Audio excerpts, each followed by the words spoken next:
pursued much with just simple messaging and phone calls. All of you accepted, and the concept is very simple because we all work for the same organization. Many times we interact on the phone and through patients and many other methods. And correctly, I heard that if you combine all neurologists. All hear me? So warm welcome to all of you, and we start our first session with a speaker who in the world of neurology does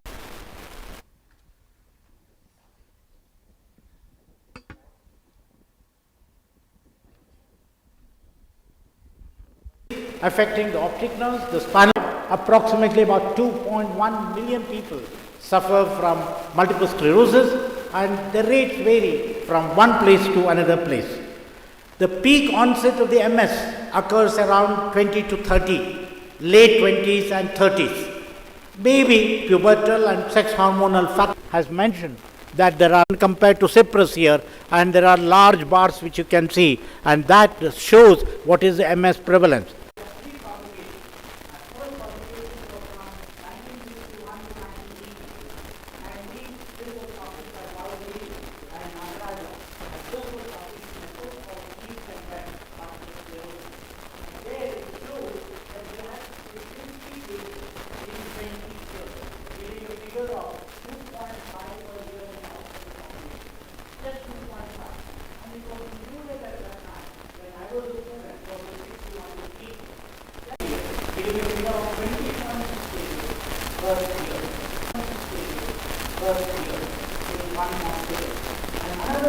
The mic is not working here? Okay. So 60 during the core state of health. These are all things which are quoted. But we can say three important machines all over the country which identifies this clinically isolated syndrome. Otherwise, multiple sclerosis is dissemination in space and time. So anybody could make a clinical diagnosis by looking at the patient with taking the history properly and seeing whether the patient has dissemination in space and time. However, PPMS, that is the primary progressive form, accounted only 5% and 3% were CIS. Among the motor manifestations, I don't know, some postgraduate students may be there, and for their interest I wanted to emphasize here, more than the motor disturbances, it is the sensory disturbances which is very, very vital. The sensory disturbances, once the patient, young lady, comes to you with a sensory features, always keep your eyes open. That may turn out to be a demyelinating disorder, and especially the posterior column. This is our own observation. The joint and position sense and a vibration sense, when it is impaired, always think whether you are dealing with a demyelinating disorder, especially the pain. These are the ones which need to be given importance. Then, of course, we have cerebellar involvement, bowel and bladder involvement, and sexual dysfunction, which can be the presenting manifestations in patients with MS. But I should emphasize this point. This is psychiatric manifestation. Don't forget that there are psychiatric manifestations associated with multiple sclerosis. And the most important and the common one is euphoria. The patient has disability, but they will be more euphoric. And when a person is euphoric, in spite of the disability, always keep it in mind whether the patient 1%, only chronic was progressive form was less than 2%. And the most important is the feature suggestive of sensory, and that is very, very important, which is 53.1% of them had the sense here in our series. What is important is, way back if you look at the literature, we always talk about opticospinal form of MS. Does it exist is a big question mark now. Whether it is all NMOSD, which was the initial presentation in 58% of cases. When you look at the optic nerve involvement in different parts of our own country, you have the different data available here. I have a data from Northwest, South, East and New Delhi. This is much higher compared to the Western. So these are all clinically made a diagnosis of multiple sclerosis confirmed by MRI. And that is how exactly the two in differentiation from the VR spaces, and T1 is very important. Don't give importance more to T2. T1 lesions are important, and then look at the contrast enhancement to differentiate an active lesion from that of an inactive lesion. We always look at active lesions, nodular, ring, complete or incomplete, and peripheral rim of hyperintensity due to the free radicals in the macrophages as well as the petechial hemorrhages. And the black holes we must avoid, and that indicates the degeneration result made. And this is a classical picture. I think about the lesions in the periventricular lesion and sclerosis, and the nerves and optic hole length also can be seen, and then oligoclonal bands in CSF, visual evoked potential with multimodal evoked potential. If you do it, then you will be able to catch many of the subclinical lesions. And now we also do OCT to look for optical coherence tomography, and thinning of the optic nerve fiber could be made out in multiple sclerosis. Then we all have read about this in New England Journal way back in 2006, the trial of methylprednisolone versus the oral steroids in optic neuritis, which has a variety of multiple sclerosis. And one needs to remember rarely it affects below 10 years of age. When it affects, you always think in terms of whether are you talking about dysmyelinating rather than demyelinating disorder. And here is the MRI pictures to hypoxia and ischemia, toxic disorder, nutritional or traumatic.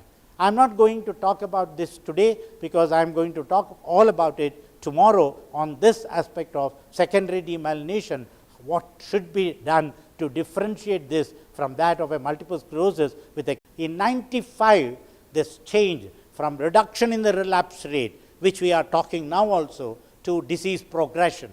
That means we should not allow the disease to progress. Then third, from 2006 onwards, what is our aim? Freedom from disease activity. We need, that is the goal in our therapy. Now we all talk about NIDA, no demyelinating disorder. EDSS plays a very important role. And what is this EDSS? Kutzge has produced this scale, and that scale is known as disability assessment in multiple sclerosis, and the scale varies between 0 to 9, and chair-bound, bed-bound, that is not the one we have. There is a problem is scoring, so complicated to score, subjective at the lower scores, it is very subjective, and poor inter-test reliability, and it is a non-linear score. These are the disadvantages of the EDSS, and then the recent trials have made some improvement or modification of these scales, and now confirmed 1 point EDSS change. That is what is important to know, that the patient performed over 3 to 6 months, even 1 point change is considered as significant. So in the treatment, what do we talk about? The treatment have two arms, and one of the major arm is management of exacerbation or the relapse. We always want to immediately give the relief to the patient by treating them with exacerbation and relapse. That is done by steroids, and then we have to talk about disease modifying therapy or DMT, and then we have the third component, which is a symptomatic therapy. Symptomatic therapy always plays an important role, especially if the patient has associated DMT. Among the DMTs, we have a first line DMT, second line DMT, and an experimental treatment. And in the first line treatment, you have dimethyl fumarate, teriflunomide, oral drugs, interferon beta, and glatiramer acetate. You have the oral drugs, you have the injectable drugs. Now all these are available in our country very freely, and now we need to think about using this in an appropriate way at appropriate level. So we need to think about when to use, what line of the treatment is required in the patients. I am sure over the course of the day, you will be hearing more and more about how to use these drugs when it is available. This is the scenario of DMT, disease modifying therapy. As I said that I have seen the patients even before the before using DMT in 90s, where there was nothing was available. We were using only azathioprine and cyclophosphamide and send the patient, of course, with the steroids. But afterwards, it has changed with glatiramer acetate, interferon, and now it is going on increasing. This has stopped here at 2015, but I am sure you know that many more are in the pipeline and have already come. And these are the mechanism of action of each of these drugs. I am not going into the details about this because you have the people talking about various drugs individually and how the mechanism of action. But what is the proposed classification of the DMT? Proposed classification of the DMT is that when there is a moderate efficacy, its role has now limited to only in the pregnancy period. Useful car and nothing was available till 90s, mid 90s. And after that, now ambassador car can be kept in an exhibit. Once we use it, we cannot reuse the drug later. Once the patient has come back with relapses, it has very little use. Natalizumab is very, very important. This has come in a big way and we have to hit it hard. And recently we have a publication from our own group from Bangalore, written by Thomas Matthew from St. John's, along with all of us who are contributed to natalizumab study.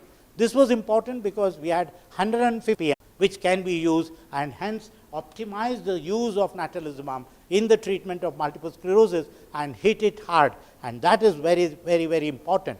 Fingolimod is another effective oral. The major side effect of teriflunomide, the locally made one is we don't have studies. I think we should talk about it. We have to go because the companies are not doing the studies at all.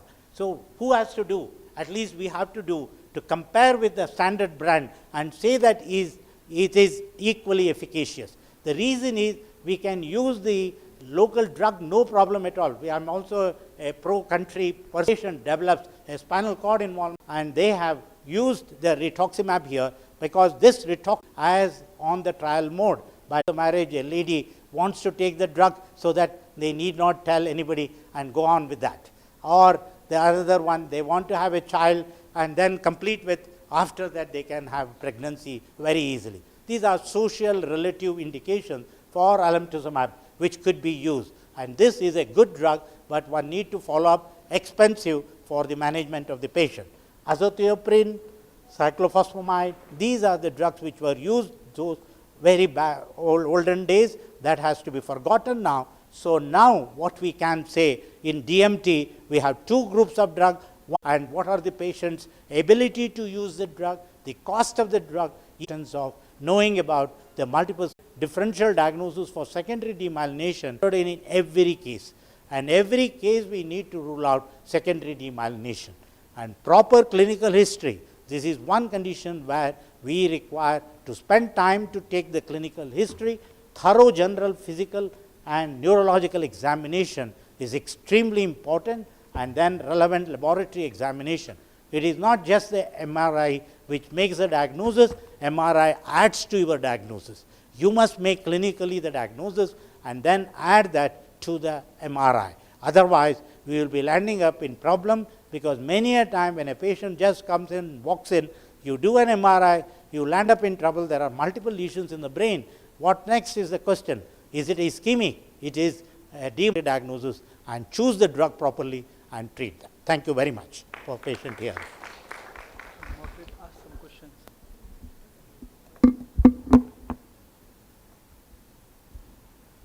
Thank you very much, sir. Such a lovely talk. Any questions? How many postgraduates do we have here? Put your hands up, please. Yeah, quite a lot. Yeah, nice. So they must be having some questions. Yes, do you have any questions? Sure, Anything? I have not clarified all the doubts. I can tell you that.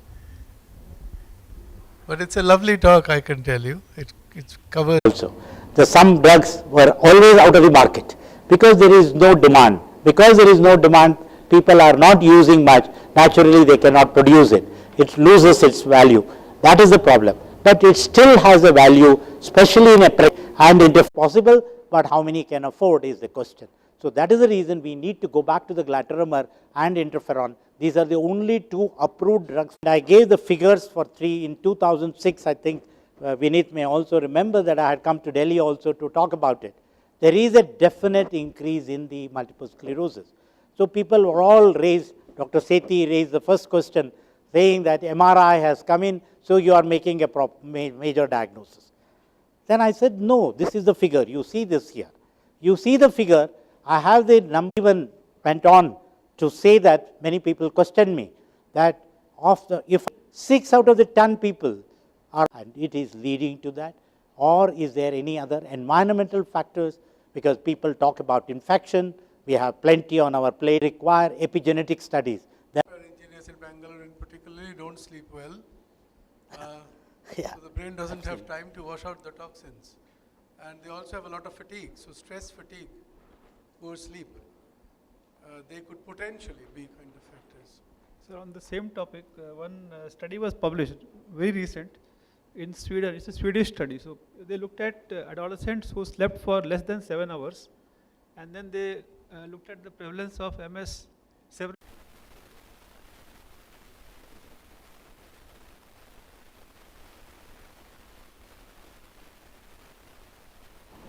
Check.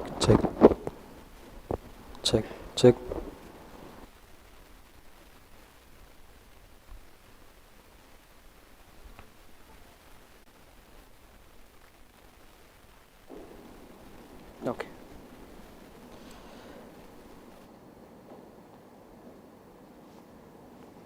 Hello everyone.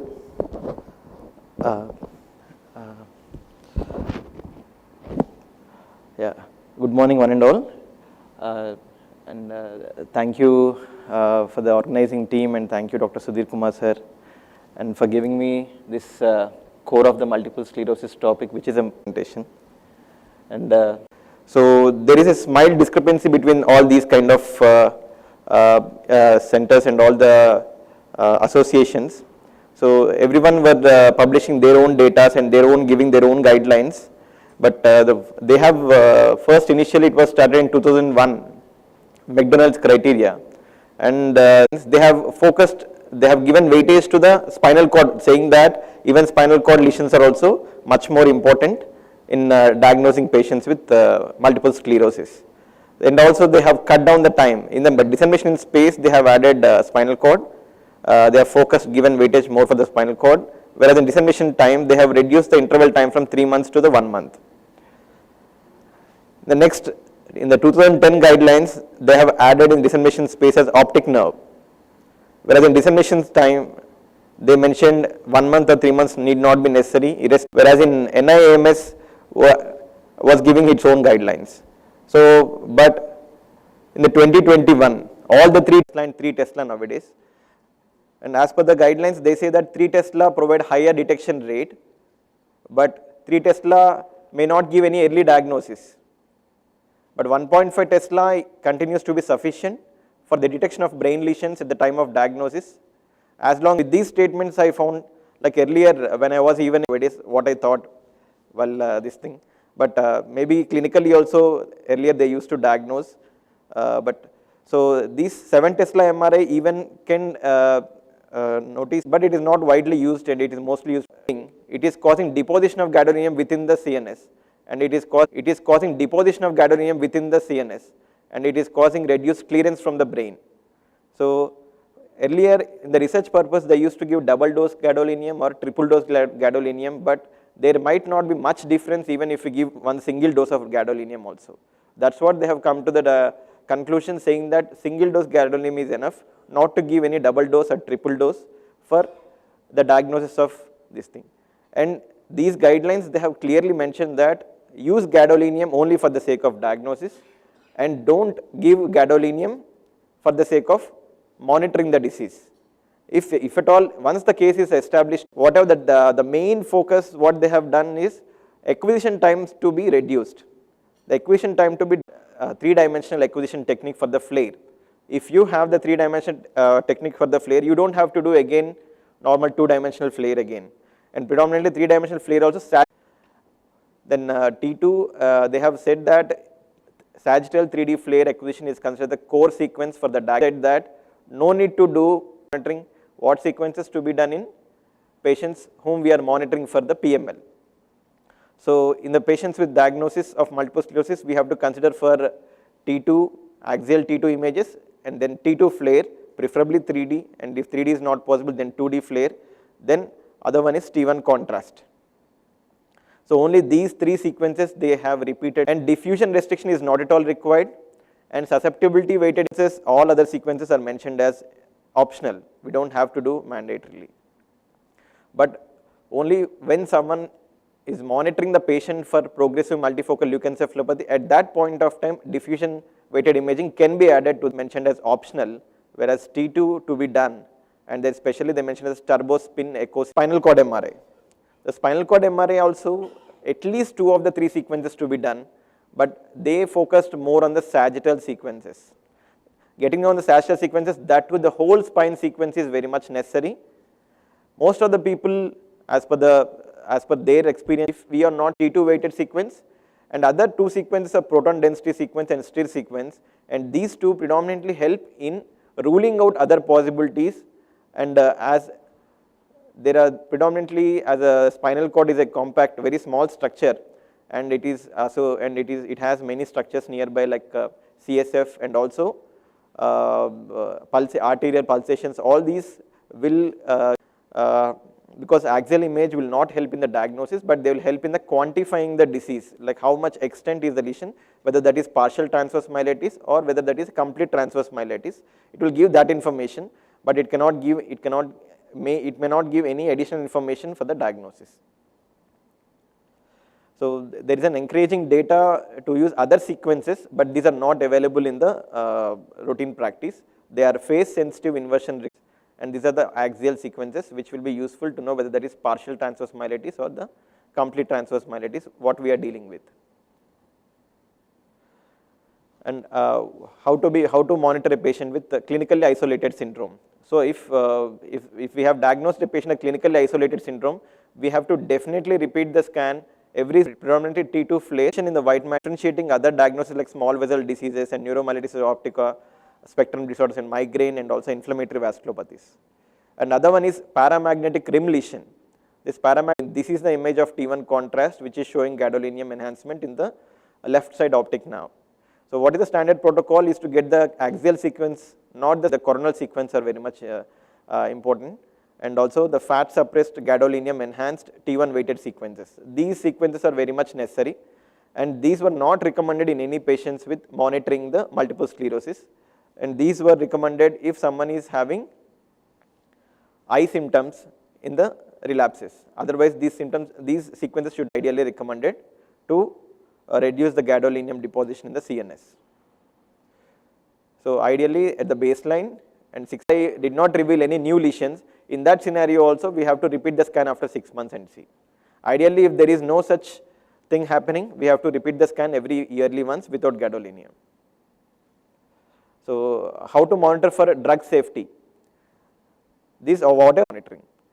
Who are at the risk of PML, whom MRI brain and spinal cord MRI are definitively to be done for any patients with multiple sclerosis, just to be done along with that, and for the monitoring gadolinium is optional and it should not be considered as a mandatory thing. But the full spinal cord MRI should be done at the baseline, and it should not be multiple sclerosis. If they are developing a newer lesion, then we have to just consider that as relapse, that's it. We don't have to give contrast again and again. And other special situation is pregnancy, the pregnancy. So most of the time, but the decision has to be taken based on case by case. Some sequences at 3 Tesla produce higher energy deposition. So this 3 Tesla, due to this higher energy deposition, it will cause hyperthermia. It will cause hyperthermia in fetus. Even this can cause neural tube and facial defects. So more than 1.5 Tesla is not recommended. Minimal excretion of gadolinium in the breast. Yes, sir. I have phase inversion recovery sequence and mentioned, but I too searched a lot in this one. As per the recent guidelines, the main focus, what they have focused on, the sequences which are not giving any extra yield when compared to this thing for the diagnosis, they are saying that minimize the number of sequences and minimize the acquisition time. So they are, I don't know why they have commented any diffusion tensor imaging for the tractography, and also they did not mention anything in that. Thank you. So we will now invite our next speaker, which is Dr. C. Rajesh Reddy.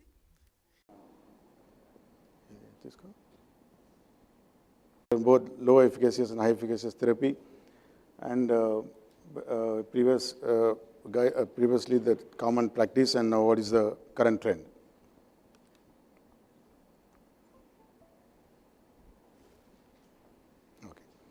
So key points is the latest measure apart from EDSS is the no evidence of disease activity. As Dr. Satish Chandra sir was mentioning, it is now initial study 1 and 2, where we have both clinical relapses as well as EDSS progression in 1 and 2, and then you have NIDA 3, where you have focal MRI activity, the new focal MRI activity, and then you have NIDA 4, which is the presence of brain atrophy, and NIDA-5 if you include the CSF neurofilament level. And if you follow up a period of time, if the CSF neurofilament level remains at a lower level, then you are talking about a good NIDA-4 and NIDA-5, and how this no evidence of disease activity is maintained. Sorry. Therapies. Now, if you have include NIDA-4 and NIDA-5, then you probably have to reverse the pyramid. Start with the highly effective therapy. So it depends on what outcome you are looking at, whether it is purely clinical or radiological or a combination of both, as well as a biomarker. Was introduced and later on available in our country. We gave about a couple of initial patients in the around 2011 and 2012. Like Subhashini ma'am is also here. She would also remember those cases. And there was a lot of hindrance initially, whether it can cause side effects, infusion-related reactions. But both the patients did well over 1.5 to 2 year follow-up. And the patient subsequent and followed subsequent 2 years later too, and none of them progressed to having PML. Which of course need more clinical trials to come into practice. So how do you classify this high efficacy classification of disease modifying therapies? The high effectiveness, the intravenous natalizumab, ocrelizumab, which is now available in and fingolimod, which is available, the monomethyl fumarate and diroximel, the studies which are, you can see the relative risk reduction compared to placebo. And you have with interferon, and still it's around close to 40-50. So obviously there's no doubt that these are more efficacious than the traditional platform therapies. So the other common thing we always have in inhibition are these highly effective therapies. Do they have more side effects? Now, if you look at the traditional ones, and later on followed by these oral medications, or for that matter, IV infusions, the highly effective ones. Warning, and then you have hepatotoxicity for teriflunomide. Similarly, if you see for interferons, there is a rare possibility of ITP or autoimmune hepatitis, and skin necrosis and lipoatrophy for glatinomide, and fetal malformation also for teriflunomide. And if you look at these warnings for fingolimod, of course, you have bradycardia and AV block, and when you come to natalizumab, you have rebound syndrome and the risk of PML. But if you look at the incidence of them, and for example, incidence of PML in natalizumab is in the range of 1 in 10,000, and for patients with teriflunomides around 1 in 30,000. So it's very rare. The PML risk is very rare. So if you look at the actual warnings, so it should not inhibit us from using highly effective therapies if the patient needs it. So the disease-modifying therapies can be either maintenance or escalation therapy or immune reconstitution therapy. The immune reconstitution therapy can be semi-selective, which semi-selectively affects the adaptive immune system. And the example is cladribine, and then which affects innate and adaptive immune systems. They are alemtuzumab and of course bone marrow transplantation, which is experimental at the moment. So what are the main differences between these maintenance therapies and immune reconstitution therapies? So maintenance therapies are continuous therapies, so the adherence is generally a problem, where it's not with immune reconstitution therapies. The efficacy ranges from low to very high. For immune reconstitution therapies, it is and high to very high efficacy. Perceived to be lower risk for the maintenance therapies, as well as the risk in patients with immunoreconstitution therapies is front-loaded. The risk is maximum when the treatment is begun in the first couple of years, and the risk reduces with time. The breakthrough disease is supposed to be common with the maintenance therapies, and particularly with low efficacy therapies, whereas breakthrough disease is less likely with immune reconstitution therapies, and probably potential for cure, and this is still under research. So what is also important is that if the patient has a treatment failure, whether it is on platform therapies or highly effective therapies, we generally have to switch on. And treatment failure, if the patient has a clinical relapse, if they have EDSS progression or increase in MRI activity over a period of time, the minimum period which you follow is at least a year, and you consider that a particular therapy has failed, then you switch on. Now, switching is not an easy thing for both the patient as well as the doctor, because the patient is stressed because treatment has failed. Obviously, doctor is also stressed, and you also discuss about other treatment options, and the patient also takes time to decide for the next treatment option. And more than that, when you stop a particular primary therapy, then the effect of that therapy, which has been there for some time, stays for a certain period of time, and depends on what kind of treatment you used. The switch or washout period is different for different drugs. So you have where you have short-term loss of immune impact, the immune impact goes within days, 2 weeks, 2 months, whereas long-term the impact stays for years. So if you see at dimethyl fumarate, the impact of it goes within a month, and for natalizumab it's on 4 months. For pegylated interferons and other interferons, you almost don't require any particular washout period. For teriflunomide, it's again shorter. For fingolimod, it's around 2 months. So these are one short-term immune efficacy changes once you stop the drug. And alemtuzumab, ocrelizumab, and cladribine have longer periods. So it's around 2.5 years. Even at 2.5 years, patients who are on alemtuzumab, 50% of them still have lymphocyte counts at the lower limit of normal. And it's around 1.5 to 2 years for ocrelizumab and 2 years for, so almost all of them are similar. So what it means is that when we use highly effective therapies, and if you want switch on, which is very rare with these therapies, then we require a longer washout period. So this also has to be kept in mind. Now, at the moment, when a patient comes naive to us, do you have any predictor to say that this particular patient is going to behave like having an active MS and continues to remain active?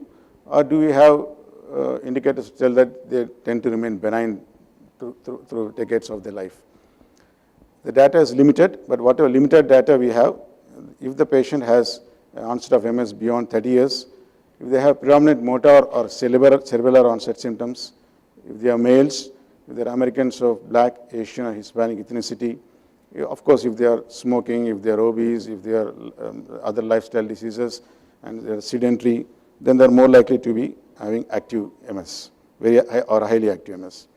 Similarly, in a clinical attack, if the patient has a relapse and has symptoms, and they don't recover very well with your pulse therapy or IV steroid therapy, they have only partial recovery or mild recovery, and within the first 2 years, if they develop too frequent attacks, too frequent relapses, or if the presence of oligogonal bands in a higher titer in the cerebrospinal fluid, can also give a fair idea. These are the ones who are likely to behave very aggressively. And radiologically, if there is a high T2 lesion volume, and if there are many more new enhancing lesions or increased T2 lesions over a period of time, and a presence of a spinal cord lesion, again carries a prognostic value, and a presence of brain atrophy, which is not routinely available to test in the current MRI scanners what we have. So if you also look at the category of patients with benign MS, is it really benign? When you follow over a long period of time, and this is a follow-up period, is a report from Talantire et al., about 2.9% of patients had benign disease when followed over a period of 15 years. Now, if you look at absolute numbers, it's only 9 patients in a cohort of 1,049. So if you follow for enough period of time, you also see that there's no term as a benign MS. Probably we see more of them here, but we need to follow it for a considerable period of time. It's only either less active or more active. But there's nothing, I personally think that there's no term as a benign disease if you follow them longer. And conventional clinical imaging, as Dr. Yashwant mentioned about 1.20 Tesla scanners, can actually miss or underestimate ongoing damage. Now, what we see is T2 lesions or flare lesions in the MRI or contrast-staining lesions on 3 Tesla, but you also have normal appearing white matter in between those white matter lesions. But is it actually normal? Now, if you look at studies comparing 1.5 Tesla and 7 Tesla, 7 Tesla MRI scanners have detected both white matter and cortical lesions in those areas where the 1.5 and 3 Tesla could not pick up a white matter lesion. So in normal appearing white matter, the 7 Tesla MRI has shown lesions there. And 7 Tesla MRI, I was told by my friend, good friend from US, that it's now approved for commercial use in United States. And it's only a matter of time it becomes more widespread, and we are only a few years, maybe a decade, maybe half a decade far from having it in our own country. And but even 7 Tesla MRI can detect only about 80 to 93% of cortical lesions which are apparent at pathology. And measures of whole brain atrophy and gray matter atrophy, they correlate cross-sectionally better with clinical disability than only white matter lesions or enhancing lesions. That is what we need to understand here. So current MRI scanners really underestimate the ongoing damage, particularly in patients with relapsing remitting multiple sclerosis. And in between relapses, if you follow them with a very high power MRI, they actually show progression. So MS is, although relapsing remitting, which form the majority, they actually do progress radiologically. And if you look at a test, probably a cognitive testing, they do progress in between relapses. So the novel imaging techniques, we have diffusion tensor imaging and 23 sodium MRI imaging and magnetization transfer ratio. The DTI, it detects the water diffusion along the axonal tracts, and it also is impaired early in patients in the normal appearing white matter. And similarly, the MTR is an indicator of a macromolecular integrity. It also shows changes which are, when you compare with age-matched controls, patients with MS show abnormalities on these novel imaging techniques. So 7 Tesla MRI allows better multiple sclerosis detection and staging in the brain and spinal cord. And it also better delineates the cortical vein sign, which is only present in about 40 to 50% cases in a traditional MRI. And it also can differentiate from mimics. I was told, but with the 7 Tesla MRI, you can actually differentiate between lesions of MS compared to lesions of NMO and other secondary demyelinating disorders. So this is what you see is the 7 Tesla MRI here, and we only cortical lesions which are commonly missed on 3 Tesla, like what you see, leukocortical lesion, then you have intracortical lesion, then you have subpile lesions. If you look at closely, these lesions progress over a period of time, even when 3 Tesla MRI did not show progression. And you can see the 3 Tesla versus 7 Tesla, how you can delineate between gray and white matter here. So yes, so once we know that MS is a disease, aggressive in some and active in the others, and never inactive, and then why should we use highly effective therapy? So now we have one publication which happened in the year 2020 in Neurology Green Journal. This is a study which compared initial high efficacy therapy versus medium efficacy disease therapies as first treatment choice.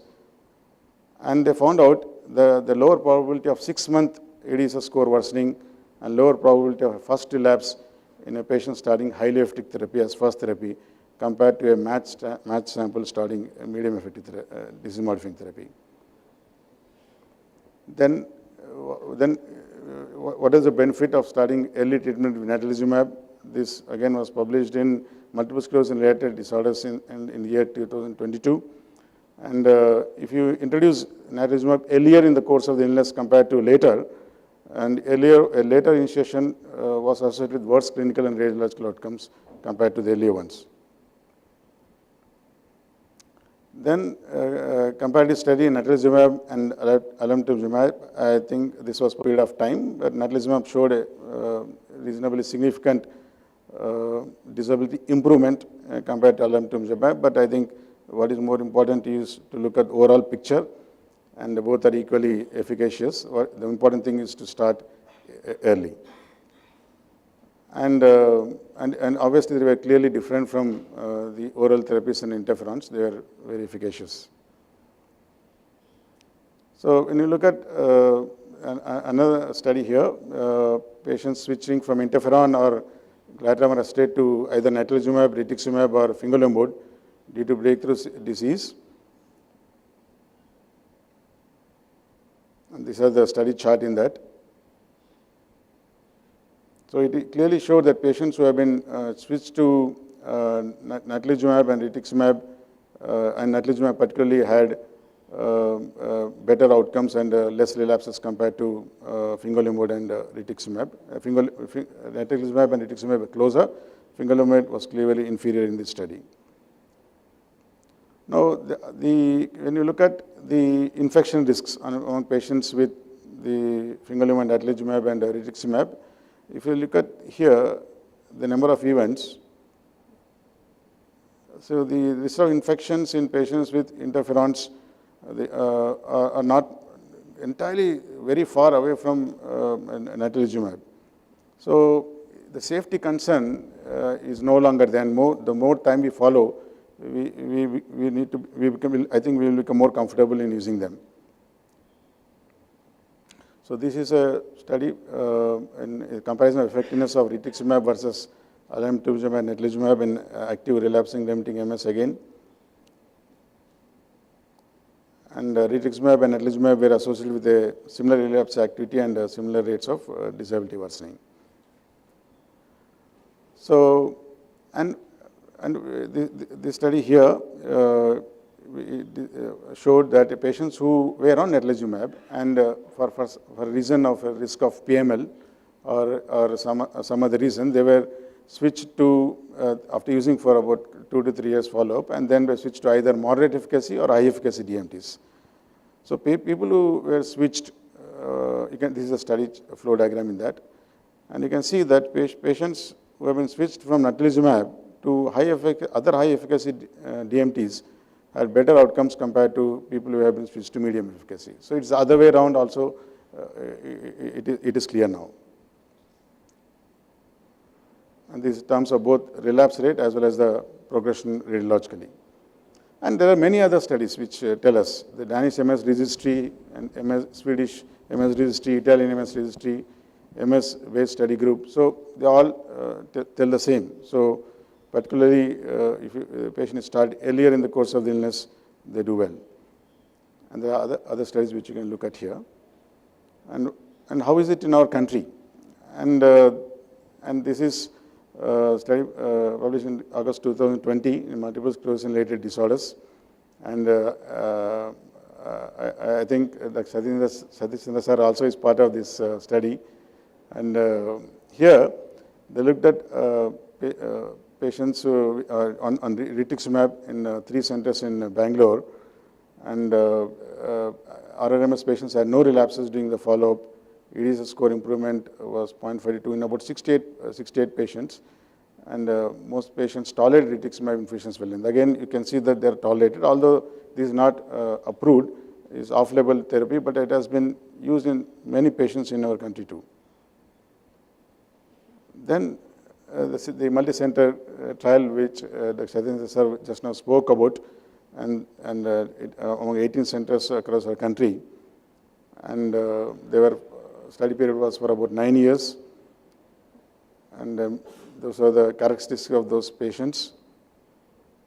So the results, the efficacy in overall study cohort definitely showed improvement in relapse rate as well as after treatment in patients on natalizumab, and particularly more so in patients with RNMS. The reduction rate was even better. And more importantly, they concluded that they had no patients of PML in those big cohort of patients, and it is generally safe in initiating therapy. So, of course, whatever choice of treatment which we decide based on the disease activity of the patient, it ultimately depends on the choice of the patient.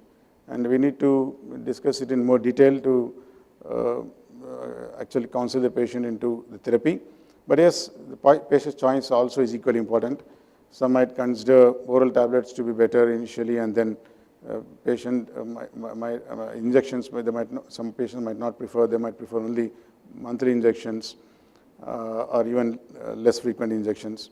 And the place of administration, natalizumab and alemtuzumab require hospital stay for therapy, and even fingolimod for observation for at least 6 to 8 hours. And the frequency of blood monitoring and requirements of storage, impact on work and travel, pregnancy planning, and how risk-averse the patient is. The patient who is doesn't want the risk to be taken, probably we should not push them to highly efficacious therapy initially. and patient who wants is looking at higher efficacy with some risk, then there's no doubt in our mind that we should be initiating highly effective therapy. So I'd like to conclude by saying that we require the long-term follow-up studies of patients on platform agents reveal the risk of undertreatment. Short-term comparison studies demonstrate superiority in reduction of relapses, MRI change, and disability progression for some highly effective therapies. The reported safety profile of some highly effective agents do not currently materially differ from lower efficacy agents. This is the main emphasis point I need to mention. The European guidelines of 2018 suggest choice of treatment depends on patient characteristics, disease severity, safety profile, and accessibility. They advise escalating therapy only if there is disease activity despite platform therapy. The American Academy of Guidelines, the patients with highly active disease should be treated with high efficacy DMT. But neither European guidelines nor American guidelines recommend a specific treatment strategy. So strategy should be different for different kinds of patients and also patient choice. But if there is an indication, even at the slightest thing, that this patient is going to behave aggressively, and that you identify in the first 2 years after the symptom onset or after the diagnosis, the highly effective therapy treatment is the one which is going to keep the patient less and less disabled over a period of time. Thank you.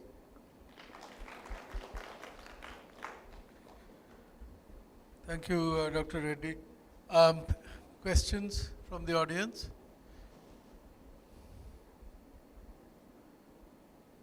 Any questions? Yes, sir. Just wanted to say that I wish we have some biomarkers. Yes, sir.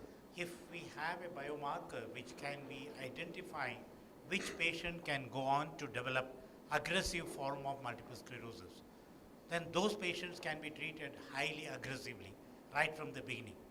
Because we all now say that it is just not the neuroinflammation we are talking about neurodegeneration.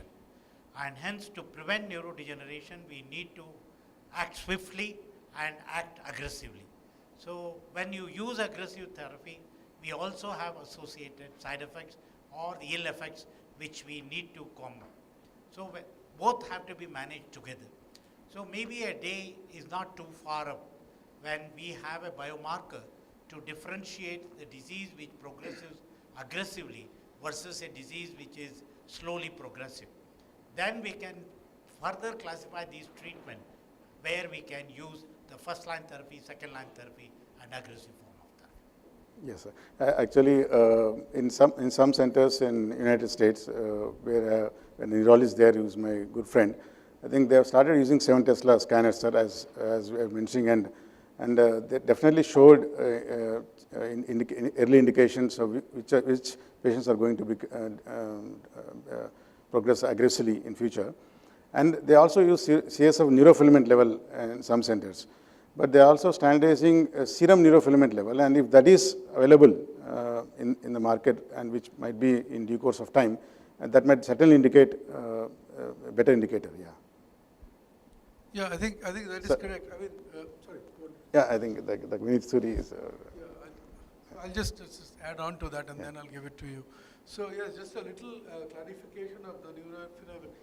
So CSF NFL is a NFL light chains is a marker of axonal loss, axonal degeneration, right? Now, the serum CSF light chain is found to be equivalent to the CSF light chain. However, the technology you need to use is called a SIMO technology, single molecular array. And I don't think, I've checked it myself here. The last time I've checked, nobody was doing it. Yes. So I don't know, but that would be very, very useful. Yeah. Yes, ma'am. Yes,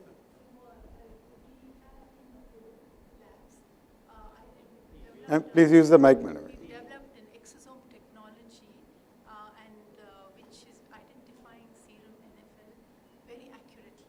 I think the research scientists will come and would like to discuss with all of you. Lovely, ma'am. That's very, very useful because I checked everywhere except Apollo.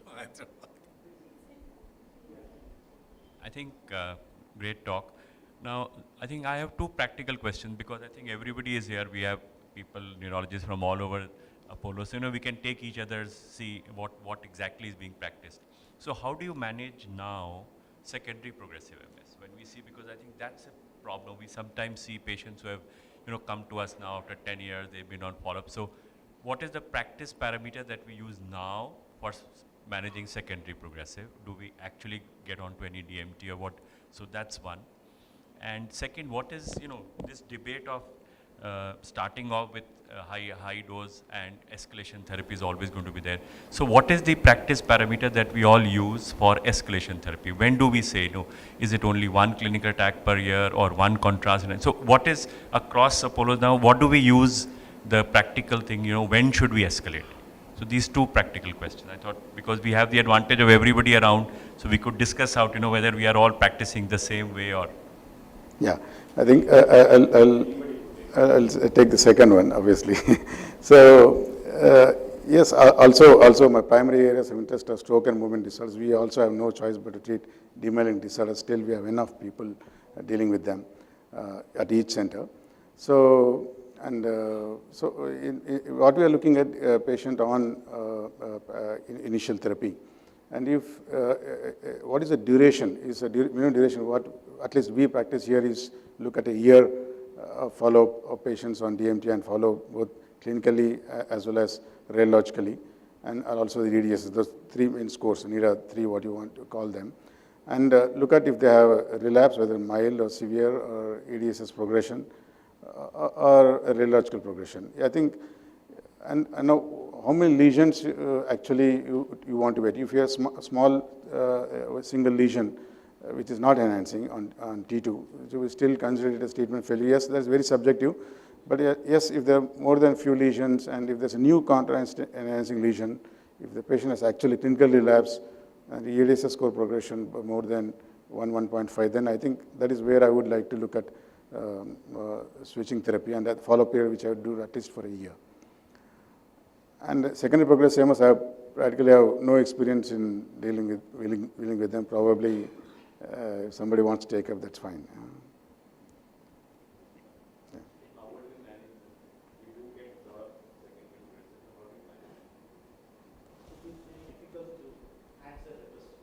Secondary progressive form is, I think, it is a nightmare.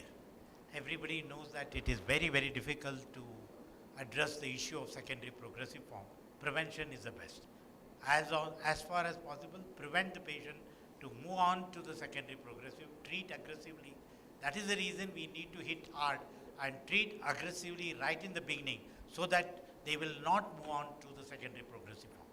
But of course, I myself can say that in this country, many patients go from one mode of therapy to another mode of therapy, from Ayurveda to homeopathy and all sorts of things, and then they come back to you. And by that time, they've all gone to the secondary progressive form. What do we do? Still we have a problem. So something has to be done, at least to prevent further progression. We know that it is a progressive and it is a relentlessly progressive condition. What do? I still give rituximab now, because it is not, acrelizumab is not available in this country. So we have only two, either natalizumab or rituximab, which are highly effective. Whether HSCT could be done is the other question which is there. People also use HSCT in such patients. So in some centers they are doing now HSCT. Otherwise, in short of HSCT, I think we have to give other drugs. Whether it will help, it is a big question mark. Afatumumab was another drug which was used for the secondary progressive form, and there is a newer drug which is still in the number form, which is coming up very soon for the trial for secondary progressive and primary progressive form. Whether these drugs have got a promising role to play, time alone will say. But what is important in general is very difficult secondary progressive form to treat and always prevent that. Thank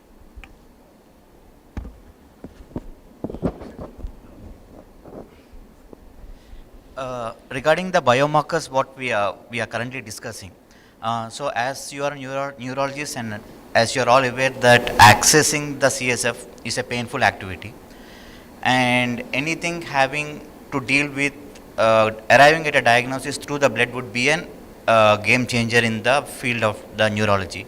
So we have established a minimally invasive diagnostic method wherein we isolate small particles known as neuronal exosomes from the blood, directly from the blood itself, and then profile these neuronal exosomes for the brain derived markers that are released. Because this meeting is for the multiple sclerosis, we have recently communicated a paper wherein we are able to quantify the amount of neurofilament light present in the neuronal exosomes, and we found it significantly more in the RRMS and still more significantly in the progressive PPMS and the SPMS thing. So the technology here is basically you access the brain from the periphery. You don't need a CSF for that. And we also are working in the field of dementia, which currently we are moving towards the clinical trials for this technology. So I just want to add that for that. Yeah, I think it will be very useful to kind of circulate this information in the Apollo group so that we can also supply our data and samples, and you can get a huge pan-Apollo sample for your research. We all benefit from that. If there are no more questions, we'll kind of. Oh, we have one more speaker? Okay. Pyramid versus inverting the pyramid approach for multiple sclerosis treatment by Dr. Deepika from Apollo Hyderabad. Over to you, ma'am.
change it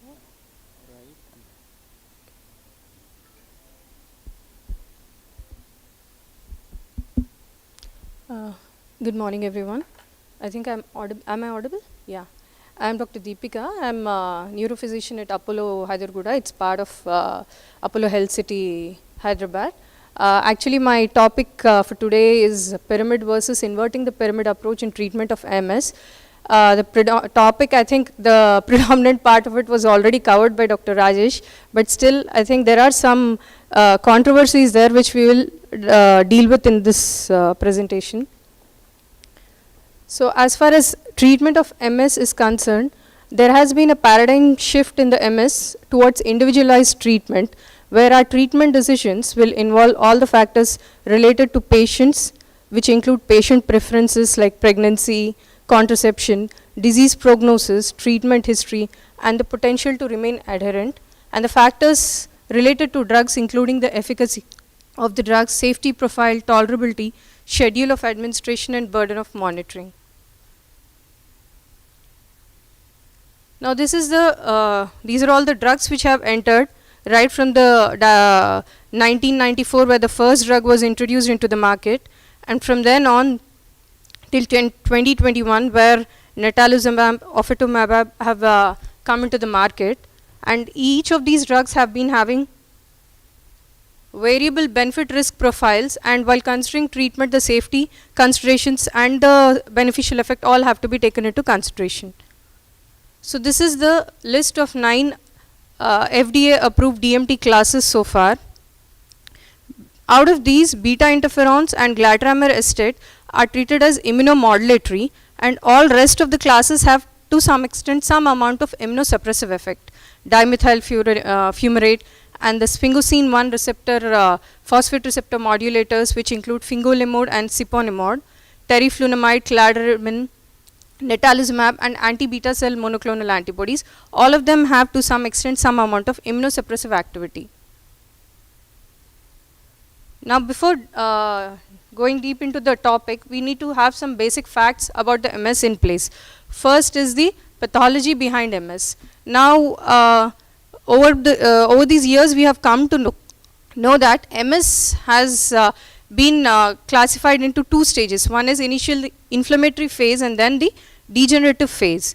And even in this initial inflammatory phase, it's again we have a preclinical phase, a clinically isolated syndrome, in the relapsing remitting phase, and there is a particular clinical threshold.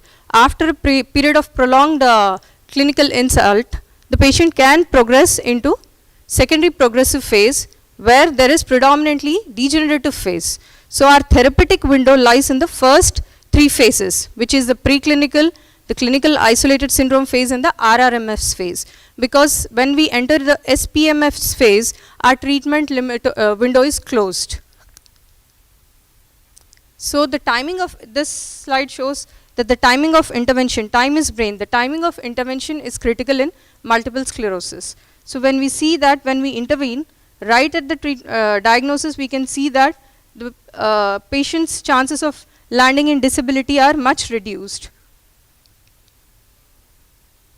So what are the conditions, what are the basic guidelines for basic treatment, what are the types of MS we treat? We treat usually the relapsing remitting MS, that is the clinically definite MS, clinically isolated syndrome, where 5 meta-analyses so far have proven that interferon beta, glatiramer acetate do delay conversion to clinically definite MS, but whether they affect the disability progression is still doubtful. And whether about therapeutic window in MS. So all this discussion about pyramid and inverting the pyramid, we need to know that MS has a concept of therapeutic window. So this is normally considered that MS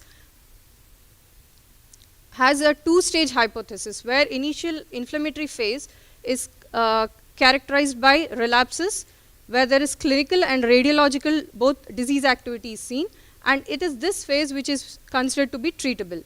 And once the MS sets into degenerative phase, which is characterized by a secondary progressive phase, characterized by axonal loss and a brain volume loss, there is no treatment. So what are the current treatment strategies we have? First is what we call the escalation maintenance therapy. Second is the induction therapy and the early intensive therapy. Though induction therapy and early intensive therapy are used synonymously, but there is subtle difference because not all drugs which are highly efficacious can be classified as induction treatments. So what is the escalation treatment? When we talk about escalation treatment, we start at the base of the pyramid. That is, all the low or early efficacy drugs or minimal efficacy drugs, what we call interferon, glatiramer acetate, dimethyl fumarate, teriflunomide, all of them start at the base of the pyramid. That is, they have mild to moderate efficacy. And when there is a failure to respond or a suboptimal response or a breakthrough disease, we go to the next step in the pyramid, which the second line drugs what we use are fingolimod and daclizumab. And then if there is a treatment failure in this step, then we go to the final step where the drugs commonly used are natalizumab, rituximab, ocrelizumab and alemtuzumab. So what are the key features of this escalation therapy, or why do we even prefer it? First is safety. Safety, it prioritizes safety. But the key to the success of this therapy is monitoring the breakthrough disease. And this monitoring involves both clinical and radiological monitoring. So escalating to the next step in case of suboptimal response. Now what is the catch there? Why can't we simply put all the patients on escalation therapy? First is, this is not suitable for aggressive MS. And while we are waiting for the response to pick up, sometimes in some cases the therapeutic window may be lost when there is a delay in identifying suboptimal responders. And the patient might have a progression of disability meanwhile, and there might be an irreversible brain volume loss. And since the duration of treatment is prolonged in case of escalation therapy, the cost of treatment is also a concern in some of the cases. Now, when do we flip the pyramid? So, flipping the pyramid, whenever the patient has a very active and aggressive disease, we prefer to go for a top-down approach. That is, we prefer to start the patient directly on high-efficacy drugs like natalizumab, rituximab, ocrelizumab and alemtuzumab. So here there is an acknowledged risk of early disability, and once neurological function is lost, it cannot be regained. That's the reason that we start hitting early and hitting hard. So this disease inherent risk in these cases of aggressive MS, they are considered to outweigh the risk associated with the immunosuppressive effect of these drugs. Once the disease control has been achieved, the treatment can be switched to the maintenance drugs, which sometimes are better tolerated. So when we look at the induction effect of these disease-modifying drugs in multiple sclerosis, we can see that fingolimod and natalizumab do not have much of induction effect. Rituximab and ocrelizumab, they have mild to moderate induction effect. And when we are talking about strong induction therapies, stem cell transplantation, alemtuzumab, cladribine and mitoxantrone are the preferred drugs. So who are the patients which we considered to be having aggressive MS or the negative prognostic factors in whom we might need considering top-down approach directly from the beginning? So these are the features. One is a male sex, older age, more than 40 years at onset. In terms of relapse severity, more than 1 point of change on EDSS, more than 2 point change on any individual functional system, more than 1 point change on any 2 functional system, any patient who has got a high steroid requirement, requiring frequent hospitalization, relapse frequency, frequent relapses in the first 2 years, and short interval time between relapses, and rapid increase of disability, that is EDSS score reaching more than 4 in 1 year period. And MRA characteristics which are pointers towards aggressive disease are high T2 lesion load, more than 2 gadolinium enhancing lesions, and presence of T1 lesions, that is black holes, and infratentorial lesions. Now, who are the potential candidates for induction therapy? This was published by Eden et al. In CNS Drugs in 2013. These were the people who were considered to be ideal candidates for induction therapy at that time. One is the younger age of patient, under 40 years old, a pure RRMS form, and at least 2 relapses within the previous 12 months, a severe relapse resulting in an EDSS score of more than 4, score increase of 2 or more points within the previous 12 months, and presence of 2 or more additional gadolinium enhancing lesions on a recent MRI scan. So what is the reason for discussing so much on a escalation therapy or an induction therapy, whether flipping the pyramid is the next goal? Now, over the years, our therapeutic goals in MS have changed. Initially, as Dr. Satish Chandra sir had pointed out, our effort was to just suppress the relapses. Later on, when we discovered that controlling disease inflammatory activity was our goal, that was when the concept of NEDA, no evidence of disease activity, came into picture, where the 3 criteria which we used were clinical relapses, MRI criteria, and the disability progression. Now, as we are learning more and more about the disease, now our goals are marching towards, our attempt is to normalize the brain volume loss, which we invariably see in MS patients, and normalizing the neurofilament loss. So our goals have now become NEDA 4 and 5, which involve brain atrophy markers and neurofilament markers. So this is taken from Gavin Giovanni's study. So this is what, I think this has been already discussed by Dr. Rajesh, but I'll be just repeating it. So here we try to characterize the patient, categorize the patient into the level of activity of disease, whether he has an active MS, highly active MS, or a rapidly evolving severe form of the disease. So when we go by the conventional step care, and we are finding that the patient has an aggressive form of the disease, we can actually go to rapid escalation. That is, go from the first step of the pyramid to going directly to the top of the pyramid, going to the highly effective natalizumab and alemtuzumab directly, or in case of a very aggressive MS, the top-down approach, that is using the high effective immunomodulator, immunosuppressants directly at the beginning.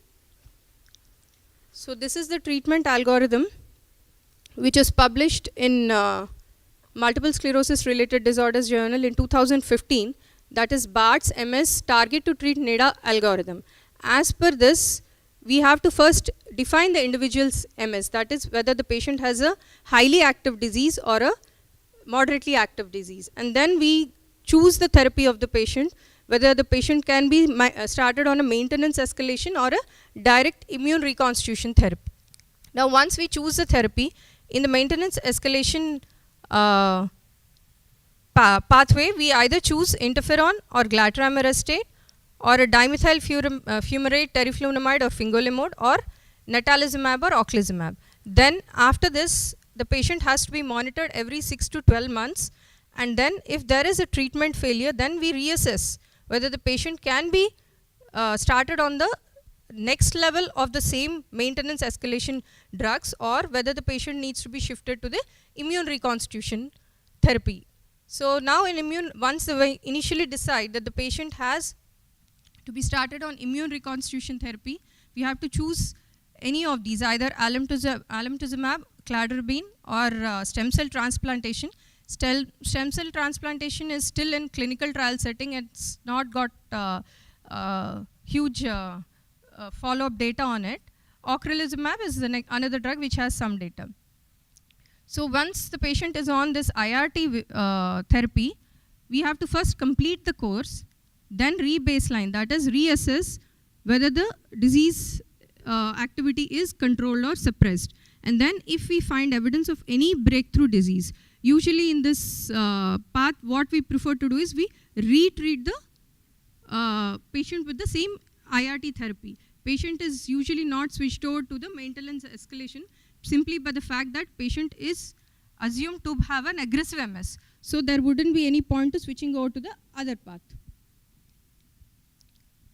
So this is what happens to the immune system, or this is what we have a graphic representation in maintenance therapy. There is a gradual onset of action. The drugs have low to high efficacy, and then after a washout period, the patient's disease may stabilize on maintenance drugs. And then in induction therapy, when we use high induction drugs, there will be consolidation on maintenance phase, and then sometimes patient can have remission and sometimes even long-term possible cure. Now IRTs, once the patient has been put on immune reconstitution therapy, there'll be treatment free in between. You have a course 1, you give a break, and then a course 2 in case of relapse of disease. So in between there'll be no concept of maintenance drugs. So this is a pictographic representation of what happens to the immune system in case of induction therapies. This is taken example of cladribine usage. Here we can see that initially at baseline you can see that there are some T cells, and among B and T cells there are certain memory lymphocytes which are primed to attack and they are the ones concerned with epitope spreading. So once the immune suppressive treatment has been started, you can see that along with these memory lymphocytes, even the native lymphocytes have been suppressed. Now post reconstitution, you can see that though innate cells have repopulated, there is still some loss of memory lymphocytes. This is the pathology behind or rationale behind starting the immune reconstitution therapies. So even in we can see that the disease modifying therapies, this is pretty much the same thing, have been classified into drugs which are immunomodulators and immunosuppressants. Among these we have interferon beta, glatiramer acetate, fingolimod, ocrelizumab, and immune reconstitution therapy is either semi-selective or non-selective. In semi-selective you have cladribine, which selectively affects the adaptive immune system, whereas the non-selective drugs attack both the immune and adaptive systems non-selectively. So I think this Dr. Rajesh has already covered, but I'll just recapitulate it. So in the maintenance therapy, the problem is adherence. Patient has to stick to the therapy. Because the immune reconstitution therapies are short course therapies, adherence is not much of a problem.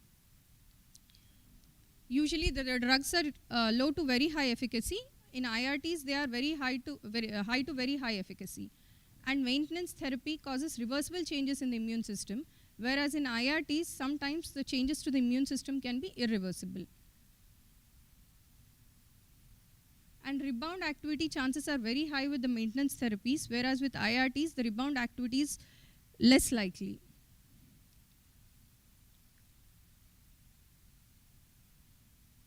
So what are the studies which we have actually observed, or this is a very important study which was published in JAMA Neurology by Spellman and colleagues, where they compared 2 different national registry. They have noticed that there is a tendency for more aggressive treatment in Swedish population, whereas Danish population tend to prefer less aggressive or a low to moderately effective DMT. So they have observed Danish and Swedish MS registries, where around 2,061 patients from the Danish registry and 2,700 patients from the Swedish registry have been examined. Here we see that Danish patients were put more on low to moderately effective DMTs, whereas the Swedish patients predominantly used a significant number, a higher number of people were put on highly effective DMTs.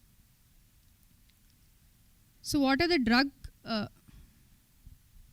drugs which they used? Dimethyl fumarate. There was difference in usage of dimethyl fumarate. The Swedish population was more subjected to dimethyl fumarate. Rituximab and natalizumab were more used in the Swedish population, whereas teriflunomide tend to be used more in the Danish population. So this was what they observed.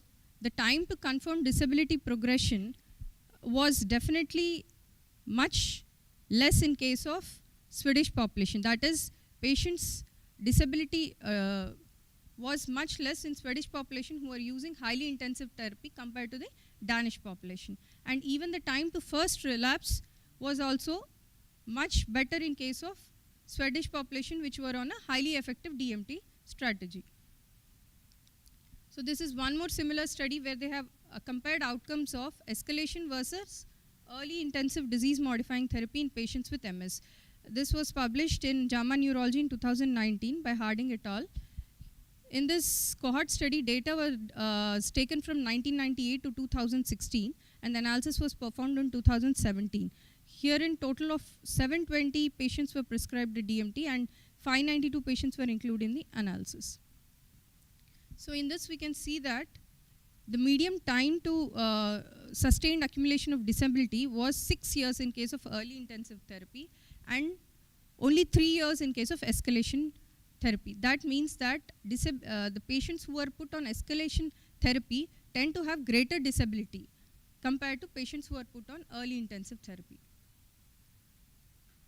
So in these, what are the adverse events with the drugs? So obviously everything has its own drawbacks. So highly aggressive therapy definitely has its own side effects. So in these studies, in this cohort study, they found that alemtuzumab was associated with around 87% infusion-related adverse events, 47% autoimmunity, which is much higher than regular low-efficacy drugs, and 35% of them had thyroid, Graves' disease, and 3 patients had ITP, and actually no treatment-related deaths were noted and no serious infections. Whereas in this cohort, they did not detect any major adverse events with natalizumab. It was relatively safer as per this cohort.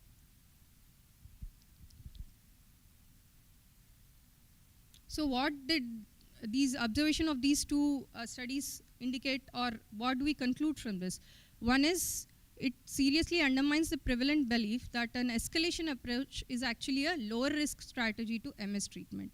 It suggests that in the real world, an escalation approach to DMT may be inadequate to prevent unfavorable long-term outcomes, and these data should prompt us to have a more detailed study of whether refined selection and escalation criteria could negate the long-term risk of disability accumulation. That is, probably you might need a better criteria to decide when to switch the patient. And it reinforces the need for a proper randomized control trial where we can compare escalation therapy with highly effective therapy. So these are some of the studies where they have compared directly head-to-head comparison of alemtuzumab versus interferon beta 1a in early MS. In this randomized blinded trial, where patients were assigned, 334 patients were assigned to receive interferon beta 1a versus alemtuzumab around annual cycles for around 3 years. So this is the graph where we can see that this black curve is the interferon beta curve, and this red bar is the pooled alemtuzumab group, where we can see that there is a huge difference in the disability accumulation over a period of 3 years. So obviously the alemtuzumab group is doing much well than the interferon beta 1a group. Even in terms of relapse, you can see that the alemtuzumab group is far, far better compared to the interferon beta group. So the prominent adverse events noted with the alemtuzumab group were autoimmune thyroid issues, as I just mentioned, and an ITP events noted in 3 patients, and one of the patient died due to ITP, and there was around 66% incidence of infections with alemtuzumab. So this is a direct head-to-head comparison of natalizumab versus alemtuzumab, which is a cohort study basically, where it was noted that natalizumab was associated with a significantly higher probability of disability improvement compared to alemtuzumab.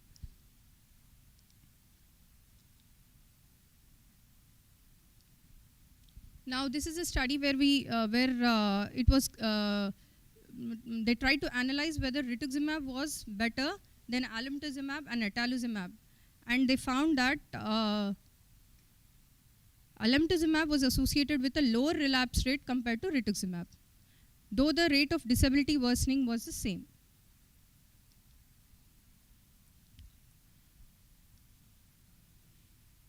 And rituximab and natalizumab were associated with similar relapse activity, similar rates of disability worsening, though natalizumab was associated with a higher chance of disability improvement compared to rituximab. So why not use directly highly efficacy therapy if it's so good? So obviously everything has its own downside. So what is the problem with this highly efficacious therapy, which is a double-edged sword? One is the switching flexibility. Because these patients have obviously prolonged immunosuppression, and if we want to switch them to a next maintenance drugs because of failure to respond or because of cost issues or any other factors, then we might have a problem because of the duration of immunosuppression. And safety monitoring is also an issue. So I think Dr. Rajesh has discussed this already. There is a significant impact on the immune system with these drugs, so the switching flexibility is a matter of concern. So we can see that drugs like alemtuzumab take nearly 2.5 years to even get the CD4 count to the lower limit of normal. Drugs like ocrelizumab take 1.5 years, and cladribine takes up to 2 years for the immunity to come back to its prior level. So the key to the success of high efficacy therapy is monitoring of risk of infection and regular safety monitoring in terms of its side effects. So it's basically the more you know about the drug, the better advantage we have when we need to use them. So the key to the therapy is to know the side effects thoroughly, monitor the patient more effectively or more cautiously. So there are certain special situations where our our decisions might be weighed by special conditions like pregnancy, where we have to decide what are the drugs we give. Then our therapeutic armamentarium is limited to interferon beta and glatiramerostate, which are the only two FDA approved drugs for use in pregnancy and breastfeeding. And natalizumab may be given up to 34 weeks of pregnancy. And fingolimod and teriflunomide should be avoided due to teratogenicity. Cladribine, alemtuzumab and ocrelizumab, they need recommended washout periods before pregnancy is planned. So finally, what is the conclusion? So the differences, how do we decide whether escalation versus early intensive treatment? First baselines are, one is escalation therapy is characterized by a well-defined safety profile, and the key to success of escalation therapy is to define the suboptimal response threshold at which the next level therapeutic option should be introduced, and the decision to adopt a second line of therapy should not be delayed until severe and irreversible disability has set in. Early intensive therapy is preferred for patients with more aggressive disease, and these drugs definitely have a complex safety profile. So what's the verdict? So all these studies and data still leave a lot of questions in mind. So we need to know, still there are some unanswered questions. So a power of a randomized control trial is definitely needed to disentangle these complex relationships. And 2 trials are underway to compare directly traditional versus aggressive therapy, which are sponsored by PCORI. One is the Treat MS trial and the other is Deliver MS trial. So the results of these 2 trials are expected in 2025. So maybe they'll have few more answers, questions can be answered by that time.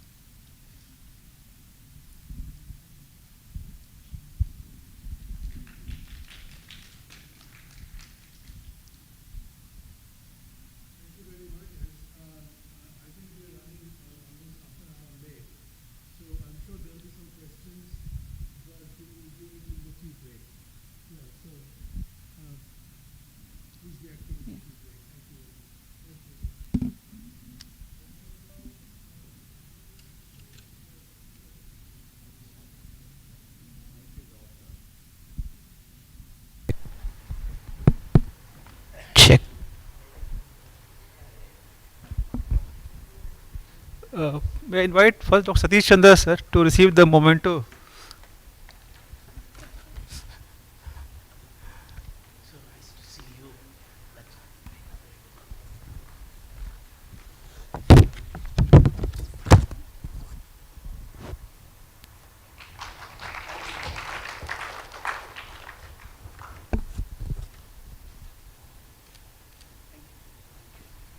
Next, Dr. C. Rajesh Reddy.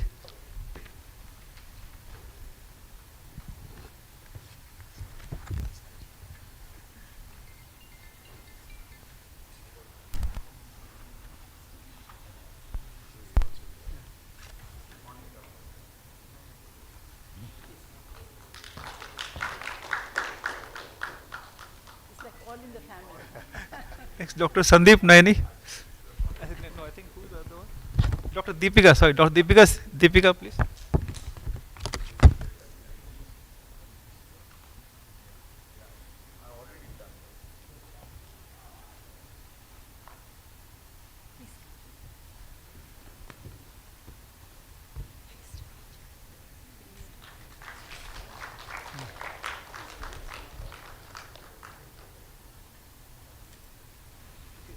I think we'll just proceed with the inauguration also, and maybe we can stay here.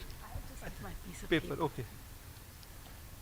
So I thank Dr. Hay Prasad for gracing the occasion, and at a very short notice, he is here to take part in our program and inaugurate the session. I invite Dr. Swashni Prabhakar to give the opening remarks.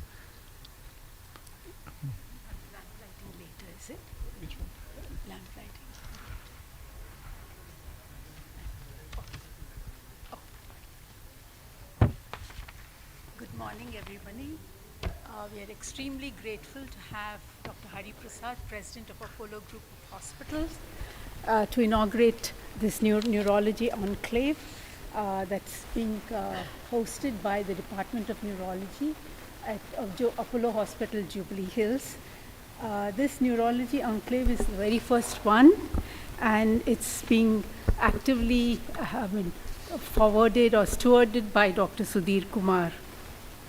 Hope that this particular initiative is a harbinger of further of such meetings in other parts of the Apollo group, and perhaps also that triggers off research activities within the group. Today we have an excellent panel of speakers focusing on, obviously we know that, two topics, stroke and multiple sclerosis. And it's exactly 12, so I don't know whether it's good morning or good afternoon.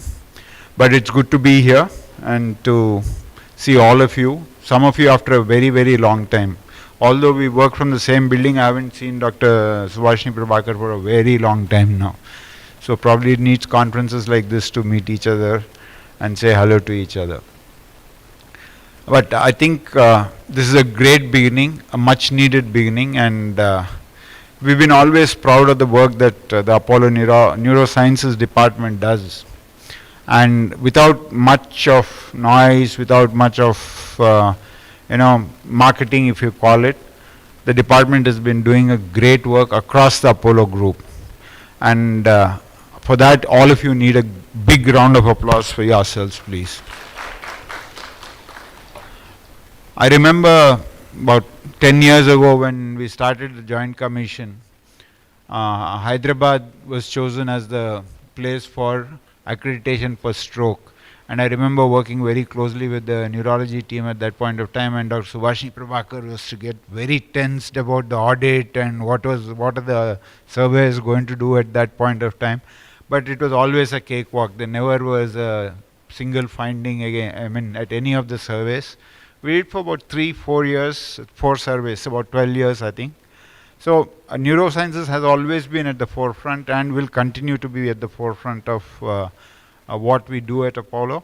And I think it's conclaves like this which will help first in getting together players or doctors from across the group and exchange best practices, exchange notes, and learn from each other. I think because learning never ends.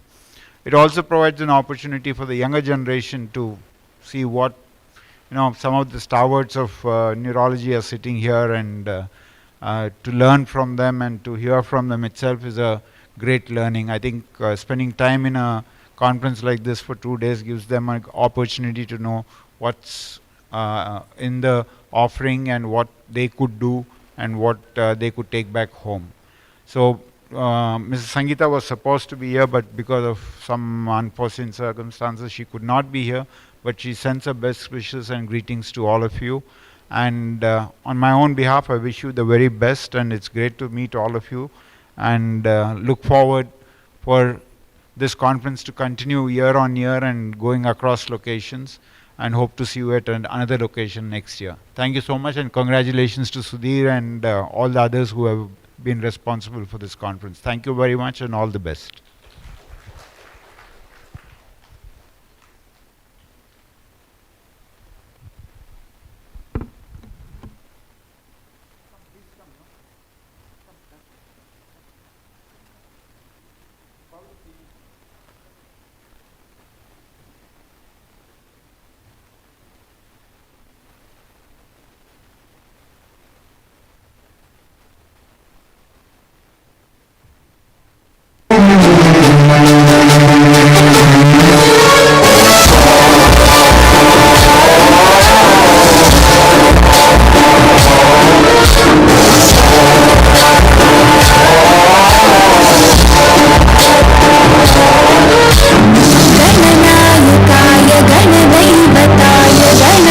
गुणप्रविष्टाय धीमहि गुणशरीराय गुणमण्डिताय गुणेशानाय धीमहि गुणातीताय गुणाधीशाय गुणप्रविष्टाय धीमहि एकदन्ताय वक्रतुण्डाय गौरीतनयाय धीमहि गजेशानाय भालचन्द्राय श्रीगणेशाय धीमहि एकदन्ताय वक्रतुण्डाय गौरीतनयाय धीमहि गजेशानाय भालचन्द्राय श्रीगणेशाय धीमहि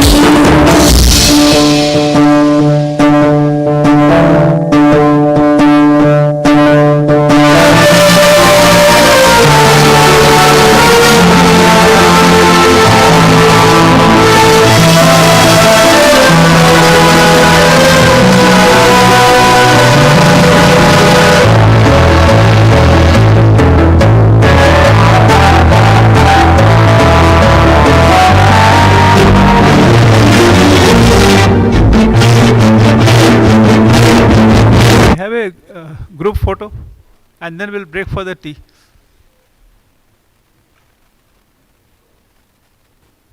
Please, all delegates, everyone can come and we'll just have a photo, group photo.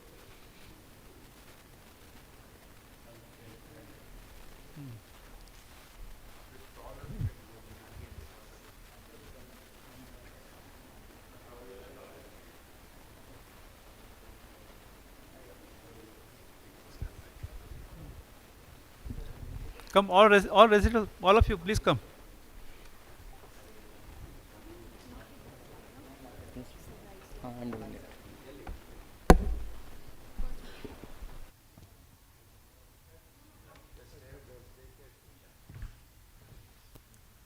Some can stand on the staircase also. Some can stand on the staircase. Yeah. Maybe good for me.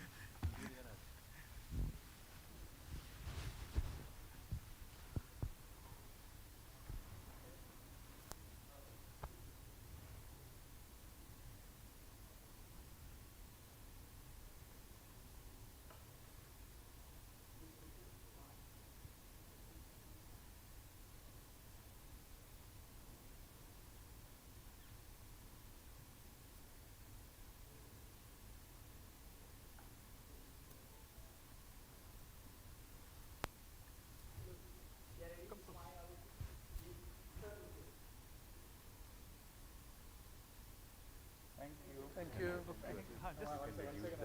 Come, yes. Come on, all of you come. Use the tea break. You can tell them to pick the cups and come in. Inside. 5 Yes. minutes. Yes, correct. Tea That's break what. can be Yes. reduced to 5 Yeah, minutes. go ahead. Yes.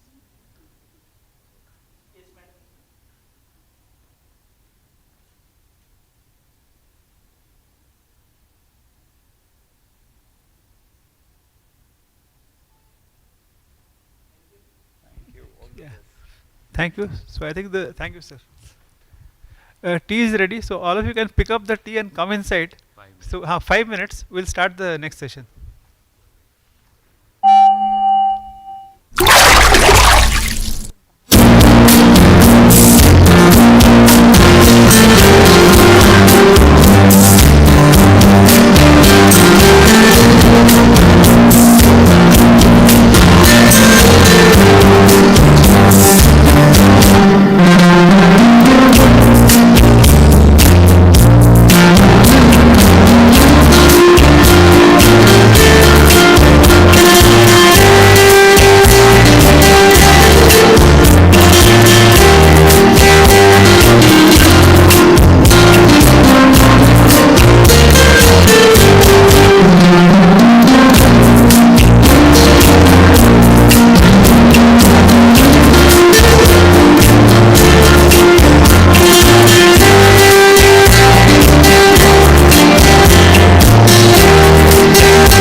Good morning, everyone.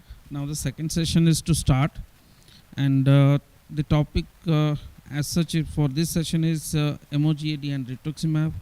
Our next speaker is Dr. Rashmi Devraj. She needs no introduction because luminary in working in the field of pediatrics and neurology. She has got several publications which we have seen it. Even in the slide also it is being read. She is a meritorious student and achieved many things. Without wasting time, I would request Dr. Rashmi to please come under the dais and speak on this issue.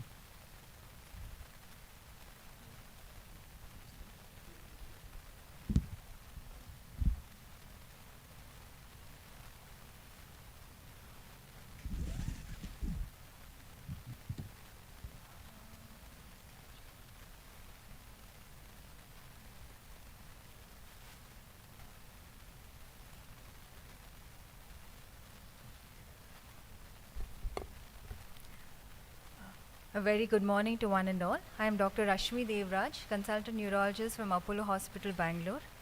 It's indeed a great honor and privilege to be presenting to an august audience comprising of eminent neurologists across India.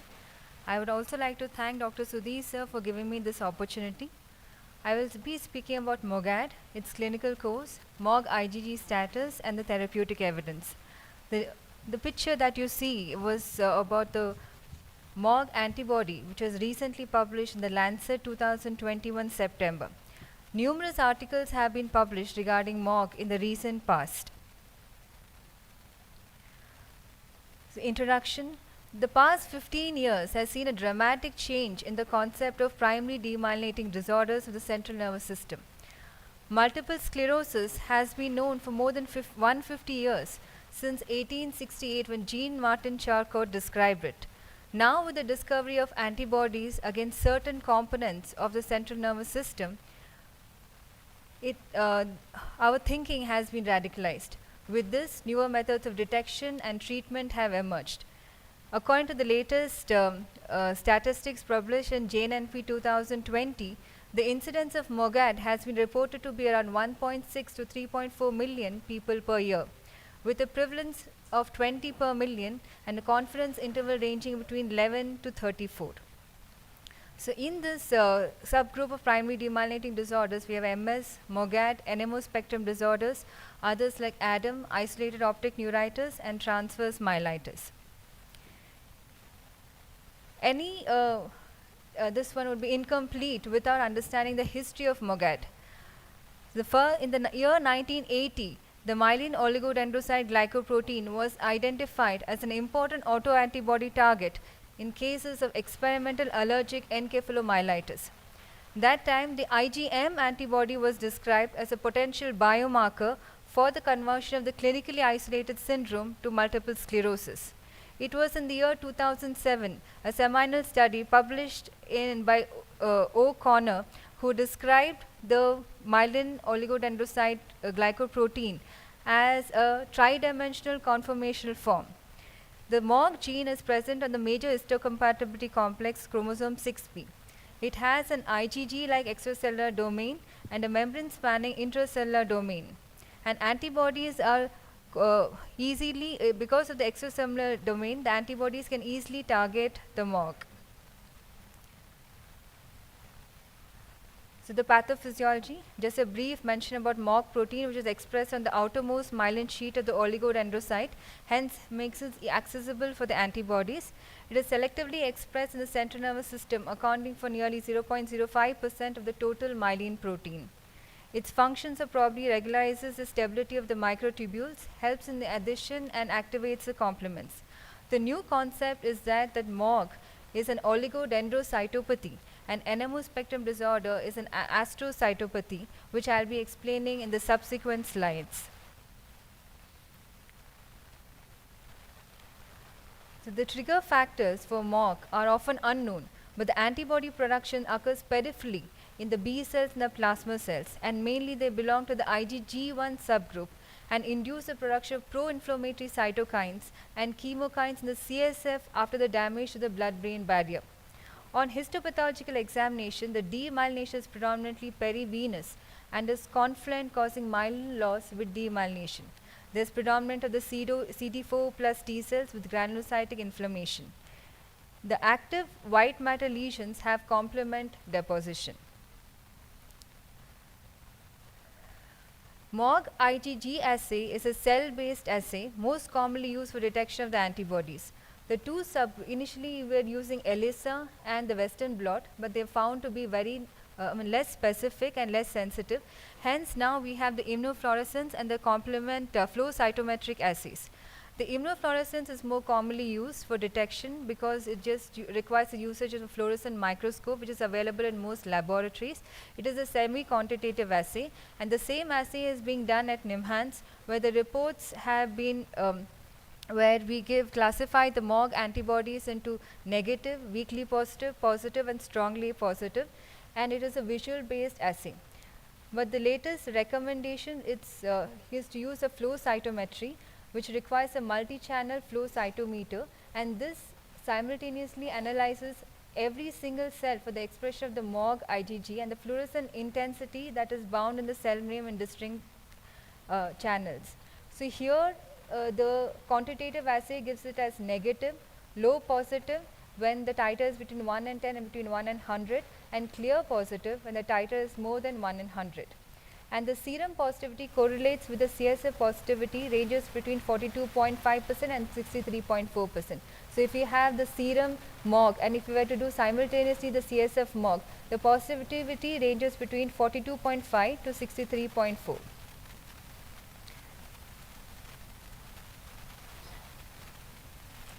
So these were some of the MOGAD proposed criteria. The first was given by Jarius et al. And the other one was the Chiribogo et al. So both these assays, they required the MOG IgG positivity and the clinical spectrum, which can be monophasic, relapsing acute optic neuritis, transverse myelitis, brainstem encephalitis or encephalitis.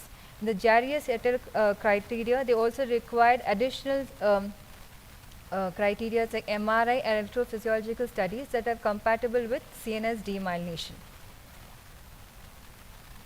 Now the latest one, the International MOGAD proposed criteria, it has following components. So first is the core clinical demyelinating event, then the positive MOG IgG status and the supportive clinical or MRI features. So in the core clinical criteria has 6 components: the optic neuritis, the myelitis, edema, monofocal or polyfocal cerebral involvement, brainstem or cerebellar deficits, cerebral cortical encephalitis, often with seizures. So here again we require the presence of cell-based assays, where it is classified as clear positive, low positive, positive without, to have the supporting clinical criteria in the form of the either the MRA findings or the electrophysiological like VEP should be correlative with the presence of demyelination. It's not visible there. The other thing was pediatric MOGAD. Any child presenting with first episode of demyelinating encephalitic onset with an abnormal MRI brain or spine has to undergo testing for MOG, aquaporin, and if there are any other features.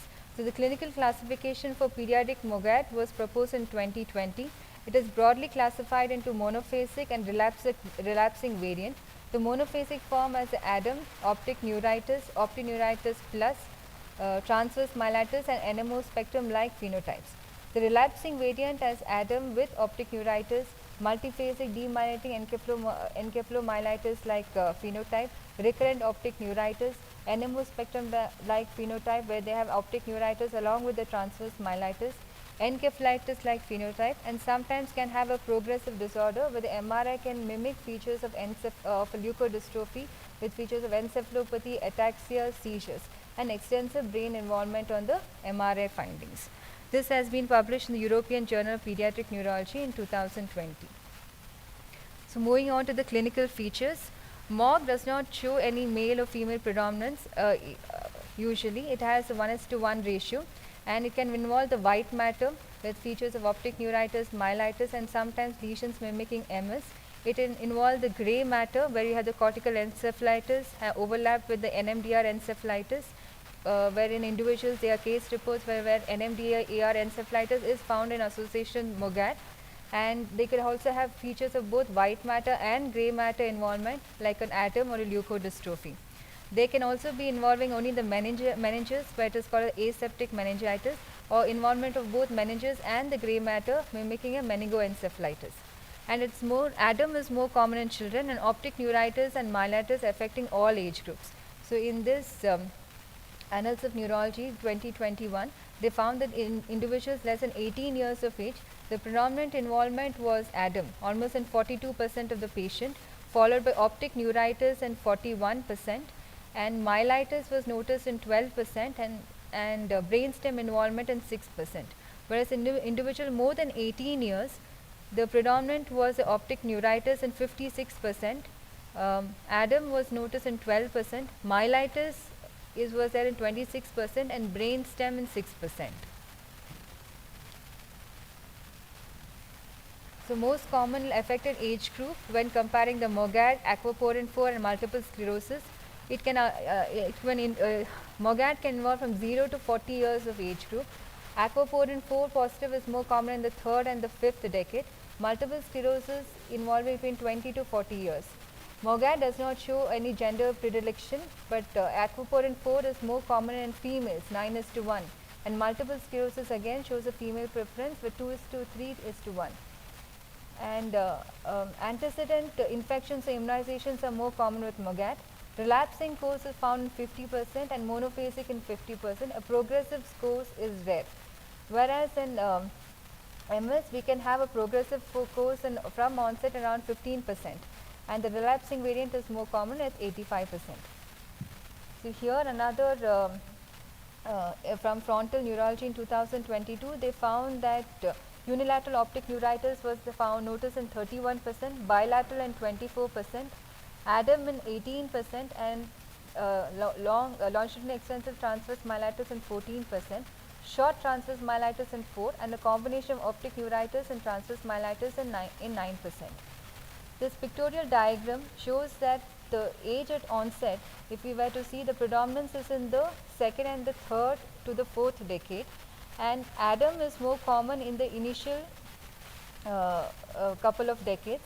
Following that, optic neuritis is found across the spectrum, with optic neuritis and transverse myelitis, a combination occurring more often in the later decades.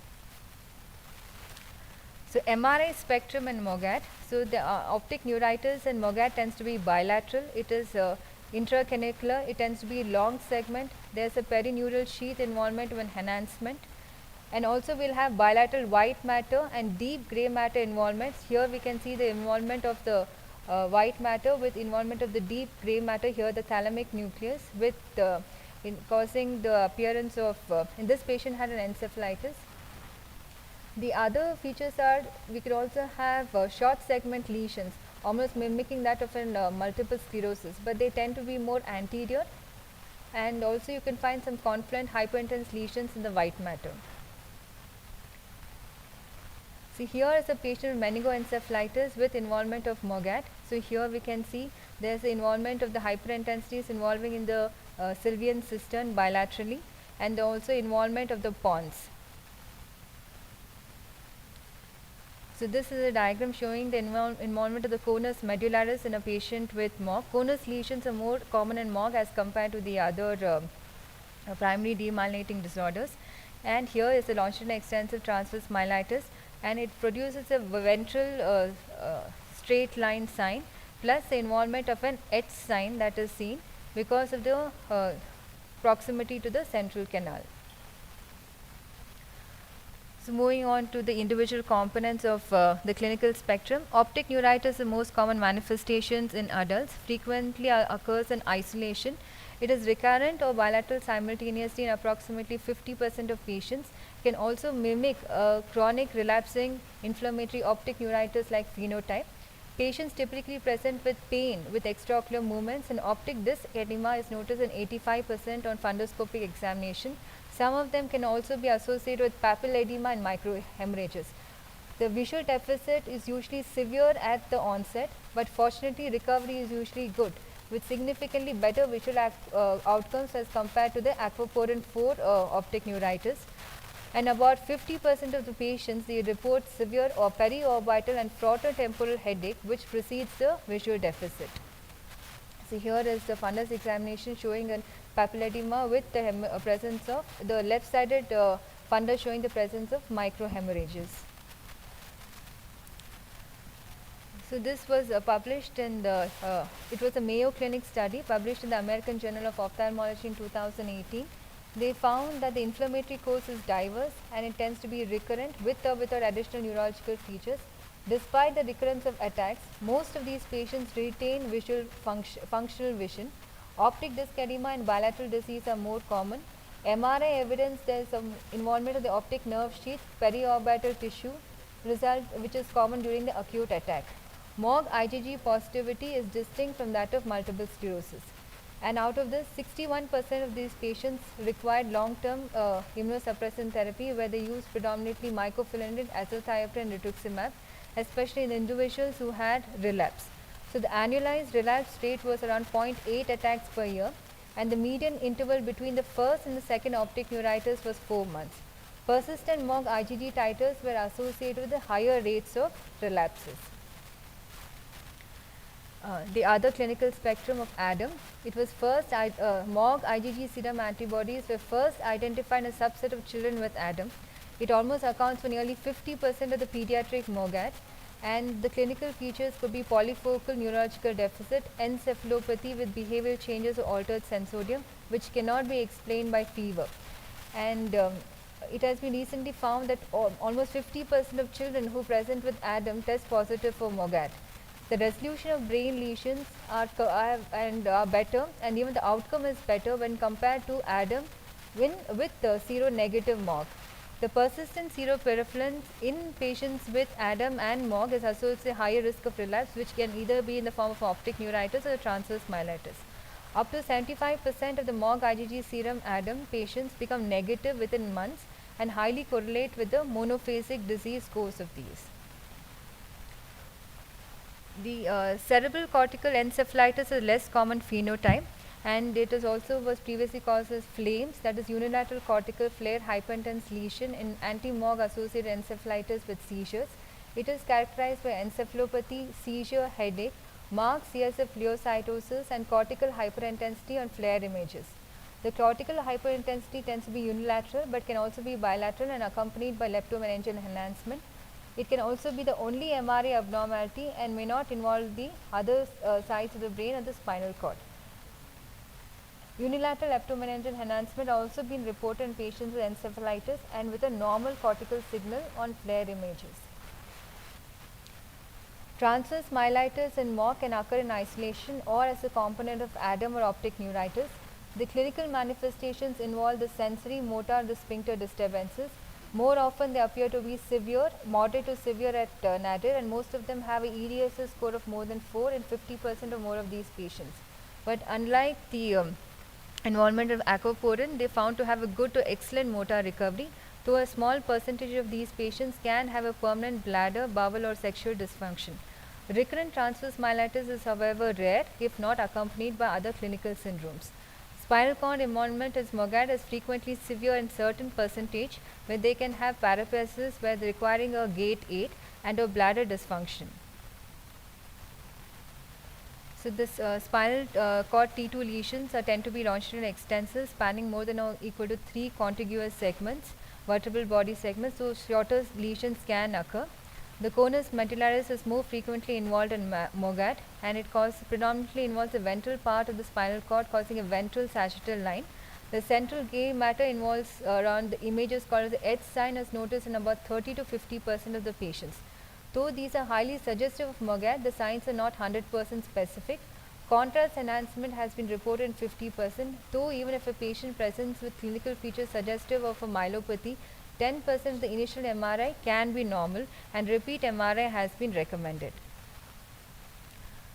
Brainstem symptoms rarely occur in isolations. In about 40% of the patients, they can be asymptomatic. It was characteristically involve the middle cerebellar peduncular lesions, and they can be unilateral or bilateral and poorly demarcated. In about 20% of the cases, they involve the diffuse midbrain pons or medulla. The clinical presentation can mimic a area postrema syndrome where they can have intractable nausea, vomiting or hiccups.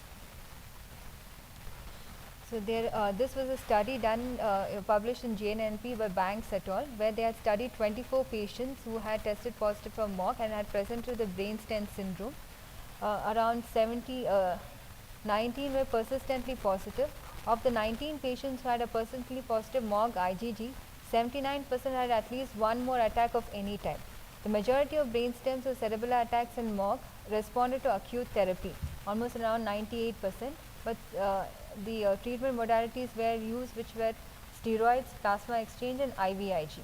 So this is depicting the involvement of the middle cerebellar peduncle, the pons and the medulla.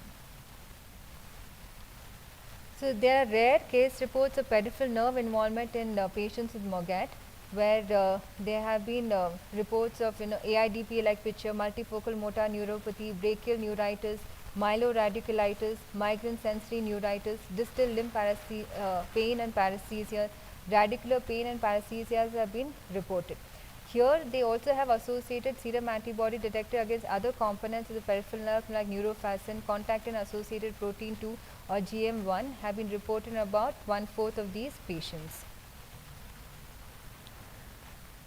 So the other unusual presentation in MOG is the presence of clippers. So this was a case report published in Neurology, where a 36-year-old woman had presented within 2 weeks history of dizziness, left facial paresthesias, allodynia and altered intraoral sensation. Here the MRI had shown the involvement of the pons, and the classical features of clippers were be noticed, but they were showing there's a patchy signal changes in the pons, which was also extending into the cerebellar peduncles with associated swelling but without substantial mass effect or hydrocephalus. And the T1 weighted images showing the characteristic curvilinear punctate and nodular gadolinium enhancement, which can be demonstrated here. Most severe adjacent to the surface but also extending into the center of the pons. Other unusual presentations, though it is a disorder of the central nervous system, peripheral nervous system involvement in the form of cranial nerve have been reported, like trigeminal or vestibular cochlear nerves, oculomotor nerve involvement have also been reported in the MOGAD. So the clinical course in MOG tends to be monophasic in 40 to 50% of the patients, where 50 to 60% can experience relapses. The persistence of MOG IgG serum positivity after the first attack increases the likelihood of subsequent relapses. In addition, many patients that are persistently positive can remain monophasic, though on repeated serial testing if the MOG titers is positive, they do not have any clinical presentation. The exact prediction of the disease course at presentation is not possible based on the MOG IgG titers. MOGAD MRI lesions tend to resolve completely after the acute attack, and but in about 50 to result in complete normalization of the brain and or spine MRI in 50 to 80% of the cases. There is also limited recommendation for using serial MRI, like unless in the case of multiple sclerosis, where almost yearly MRI is recommended to look for the disease progression, appearance of new lesions.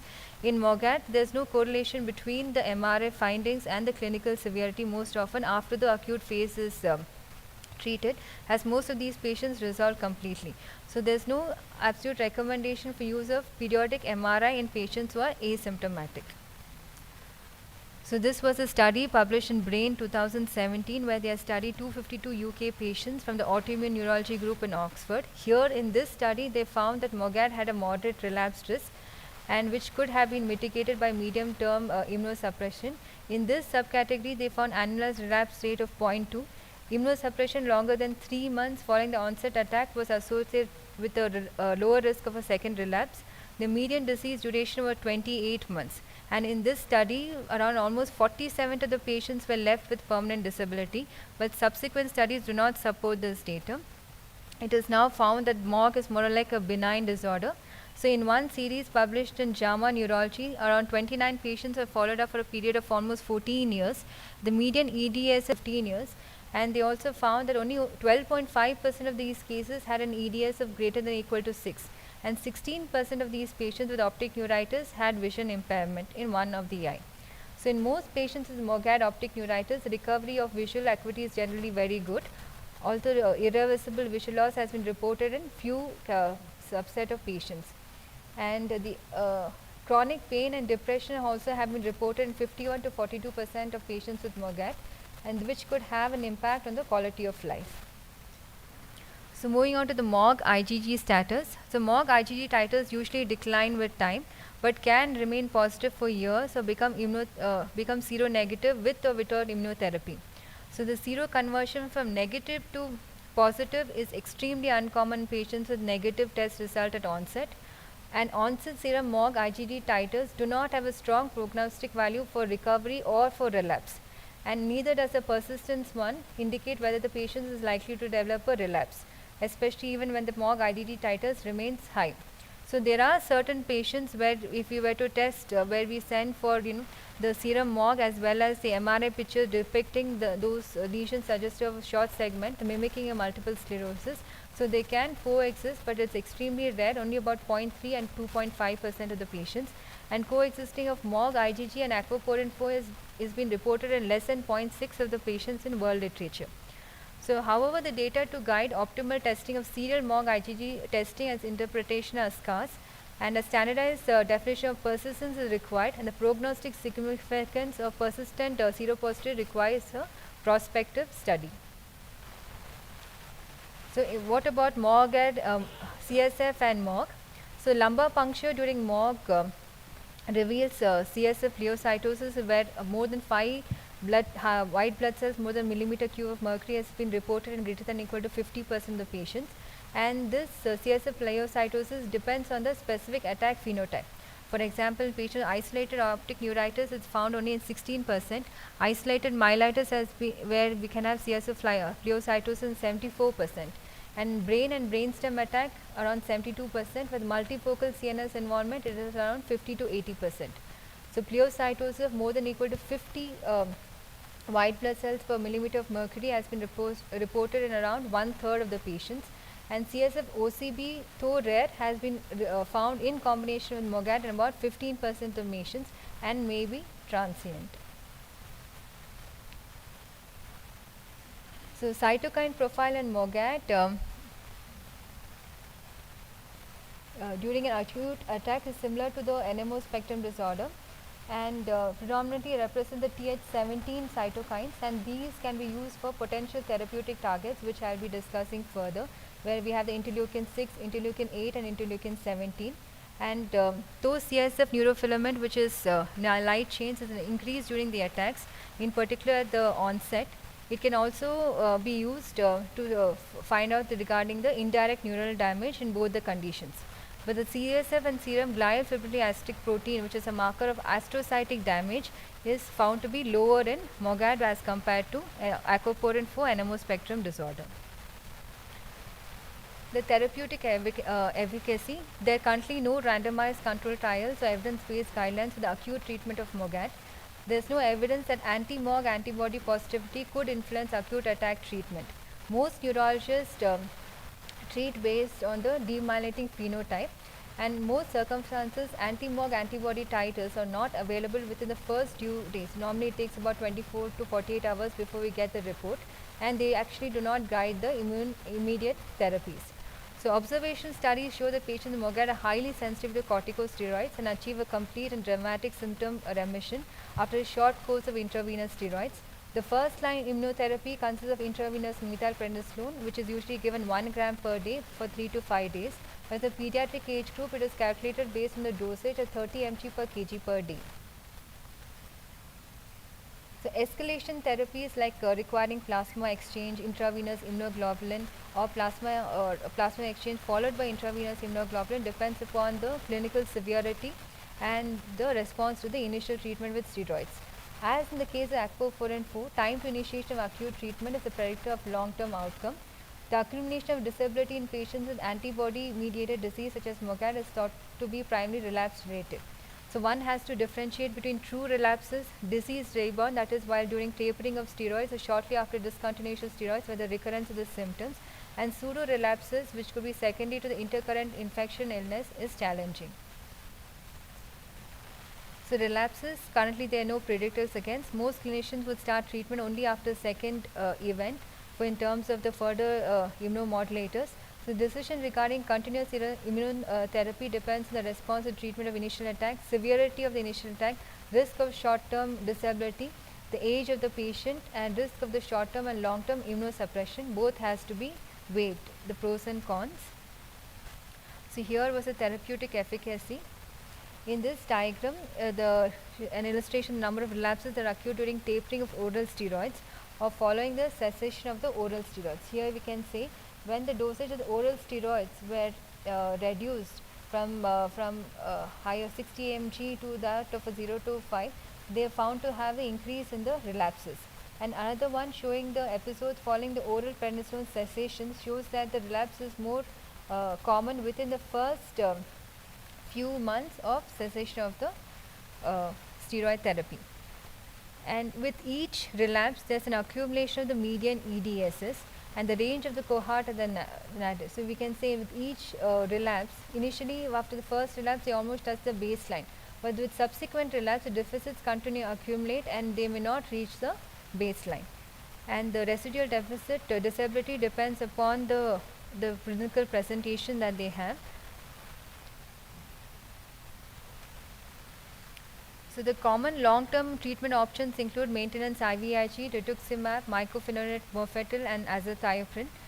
Data from 6 large retrospective studies published in Lancet Neurology in 2021 revealed that around 69% of those patients have received intravenous immunoglobulin, 47 patients had received mycophenolate mofetil, 39% had been treated with azathioprine, and 50% with rituximab. They found that anti-CD20 therapy was less efficacious when compared to the aquaporin 4, but our studies, which I'll be telling subsequently, has found to have a very good response with rituximab. So newer medications are in trial for in MOGAD. So we have the interleukin-6 targeting treatments such as the tocilizumab and satralizumab, anti-C5 eculizumab. In the Indian studies, this was published in the Acta Neurological Belgium, where 20 MOGAD patients were studied. They found that male is to female ratio was again 1:1, and the median age of onset was 10. The second line drugs need allopathy, 17% was brainstem, around 8% was ADAM, and 4% was opticomyelitis. The poor prognostic indicators included by incomplete recovery from acute attack, a brainstem syndrome, ADAM with incomplete recovery, MRI features suggestive of leukodystrophy, severe optic neuritis, and ADAM with optic neuritis. And they also found around 25% of the patients had vomiting as one of the clinicals, and focal cerebritis and meningitis and brainstem syndrome. The maximum number of patients the relapse were noticed only 5% of the patients, and one of them had amongst the date has been less than 1. So this was an article published by us in Neurology and Clinical Practice. It was an unusual finding of an aseptic meningitis followed by bilateral optic neuritis in a MOGAD patient. He was a 46-year-old gentleman, had presented with a history of fever, headache, and vomiting of 2 weeks duration. On examination had features of altered sensorium, and the initial fundus examination was found to be normal. So they did the LP-CSF. During the first visit, the cell count was 834, protein was 117, and sugar was 68. Initially treated as tubercular meningitis elsewhere, and since he did not respond, he was referred back to us, where the repeat MRI had shown the cell count to be reduced to 30, but still protein was 67 and sugar was 80. So when we did the brain MRI, it showed abnormal meningeal enhancement involving predominantly the right frontal and insular region. And then when we had sent for the whole panel of vasculitis profile and autoimmune profile, MOG was strongly positive in the semi-quantitative assay done at NIMHANS. So he was treated initially with intravenous pulse steroids followed by oral steroids, which was tapered and stopped after 6 weeks. His serum MOG levels became negative, but even repeat MRI performed after 2 months had showed a resolution of the meningeal enhancement. But then he presented within a span of 1 year with symptoms of bilateral vision impairment. Fundus showed bilateral disc margin blurred. The repeat serum MOG was now strongly positive. VEP was found to be abnormal. His MRI showed bilateral optic neuritis with enhancement of the intraorbital segment. He was treated with IV methylprednisolone for 5 days. He responded very well to steroids and is on continuous follow-up with us and is currently on rituximab. So the practical implication was MOGAD should be considered in patients with aseptic meningitis with or without features of encephalitis when infective etiology has been excluded, and they merit long-term follow-up. So in this patient, though the serum MOG had become negative, 1 year later he presented with a relapse of optic neuritis. So this was a case of pediatric MOGAD. She was a 6-year-old girl, had presented with a history of headache in a young child with blurring of vision of 4 days duration. She also had reported colorful halos. Fundus examination revealed features of optic neuritis with disc margins blurred. CSF showed a cell count of 30, predominantly lymphocyte. MRI showed involvement of bilateral optic nerve. VP was abnormal, and CSF and serum MOG was strongly positive. She was treated with parenteral steroids 500 mg for 3 days, followed by rituximab in 2 divided doses 4 weeks apart. Her vision is now completely recovered. This was a young lady who had just presented last week. She was a 32-year-old lady with a sudden onset weakness of both lower limbs with urinary retention and bowel incontinence. On examination, she had paraparesis with urinary, and when she had come to us in the OPD, she had urinary catheter in situ. On examination, the posterior column involvement was there and ataxic gait was there. So they had done a CSF outside where they found the cell count was 739. And protein was 200 and sugar was 68. So initially they thought it was TB myelitis and even started her on ATT with steroids. But we had got the MRI reviewed, and it can show one short segment lesion here, longitudinally extensive lesion and involvement of the cone. So we strongly suspected MOG.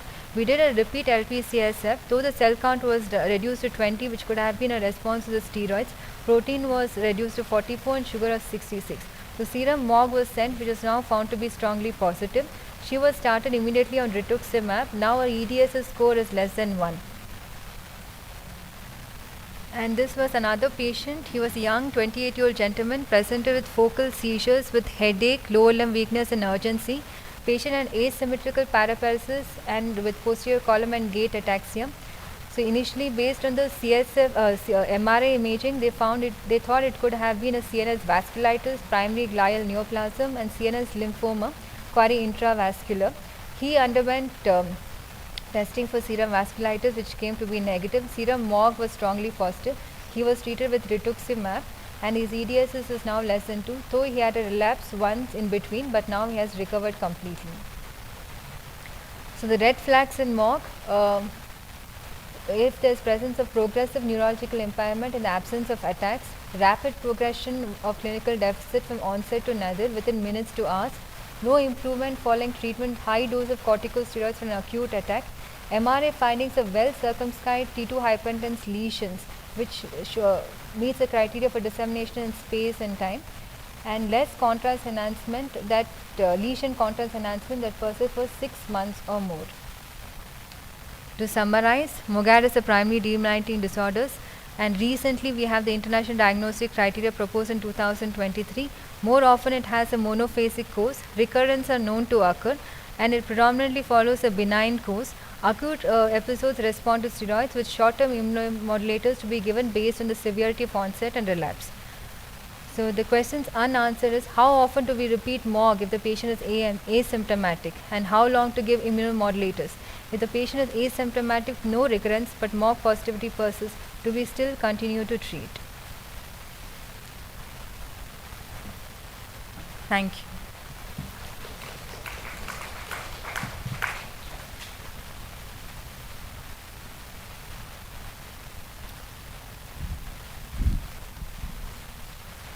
Any questions from the audience? Thank you very much. That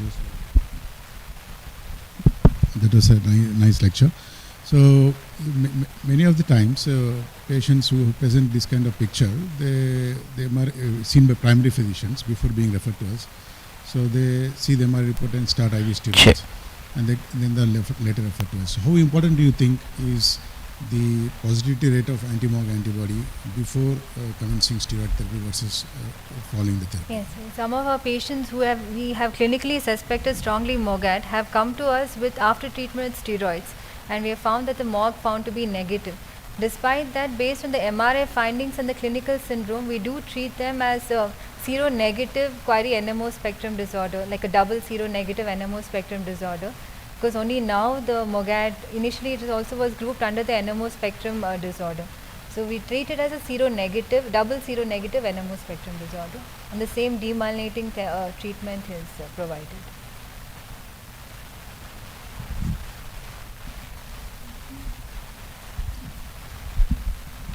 One question. So in multiple sclerosis, we have the phenomenon of this molecular mimicry, right? Yes. So the different epitopes are exposed as and when the different regions are exposed, and the anti-MOG antibodies have a specificity. Is it the same also here? And when you are using this assay, the antibodies towards the total MOG or towards a specific peptide or This immunofluorescence or flow cytometry? flow cytometry or immunofluorescence, whatever. Yes. They have more specificity when compared to the ELISA or the Western blots. No, what I meant to say is during the molecular mimicry, when different peptides are exposed, Yes. the specificity of the MOG antibodies will vary basing on the peptides where the B cells have been, the plasma B cells or whatever it is. Yes. So the assay that has been set up in NIMHANS, Yes. is it towards the whole anti-MOG as a total or towards the specific peptides? No, it is for the transfected cell involving the whole MOG Ig genomes. Yes. Whole thing has been killed.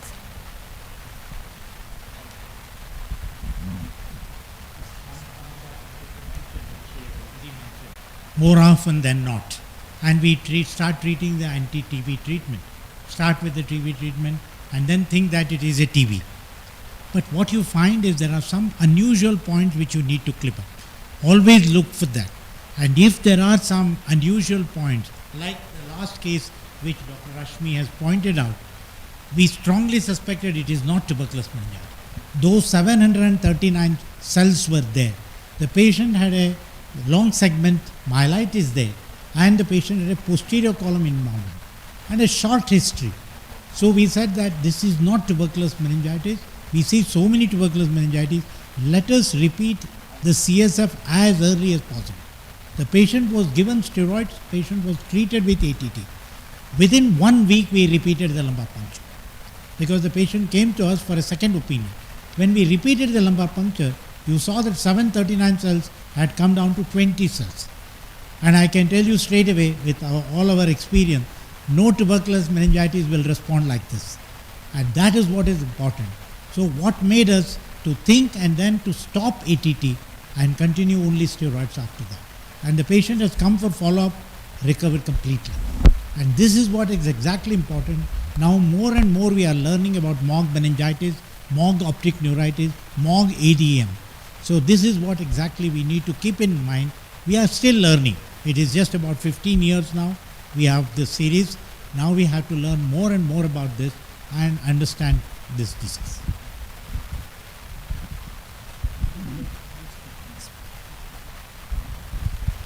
I would like to invite the next speaker, Dr. Sandeep Naine. He'll be talking about rituximab as first-line treatment in the demyelinating disorders.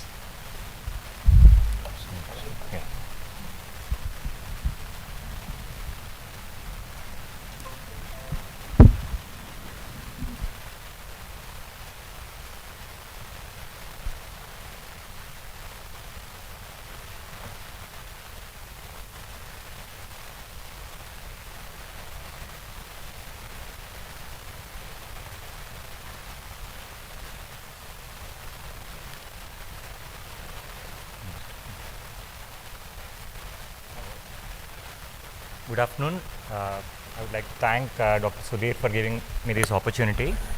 So, we have been discussing about various autoimmune diseases, demyelinating diseases since morning, and we have been hearing about the treatment options. So, one important agent that comes across all these diseases is rituximab. So how useful is it in these demyelinating diseases is what we will be discussing. So first we'll know a little bit about rituximab. How does it act? What is its role? So it's a B cell depleting monoclonal antibody. It acts on the anti-CD20 glycoprotein. The advantage of this molecule and why this molecule has come into usage so widely is it is very rapid acting and it's a targeted therapy with growing efficacy and tolerability in several neuroinflammatory diseases, and it's an attractive alternative to conventional immunomodulatory treatments. As we all know, in most of the autoimmune diseases we start with steroids, but we cannot continue steroids for a long time, and we need steroid sparing immunomodulatory treatments, which usually take a lot of time to show their efficacy. Like in case of an azathioprine or a mycophenolate meftil, it takes up to 6 months or even more. So the advantage this molecule brings is this rapid action, and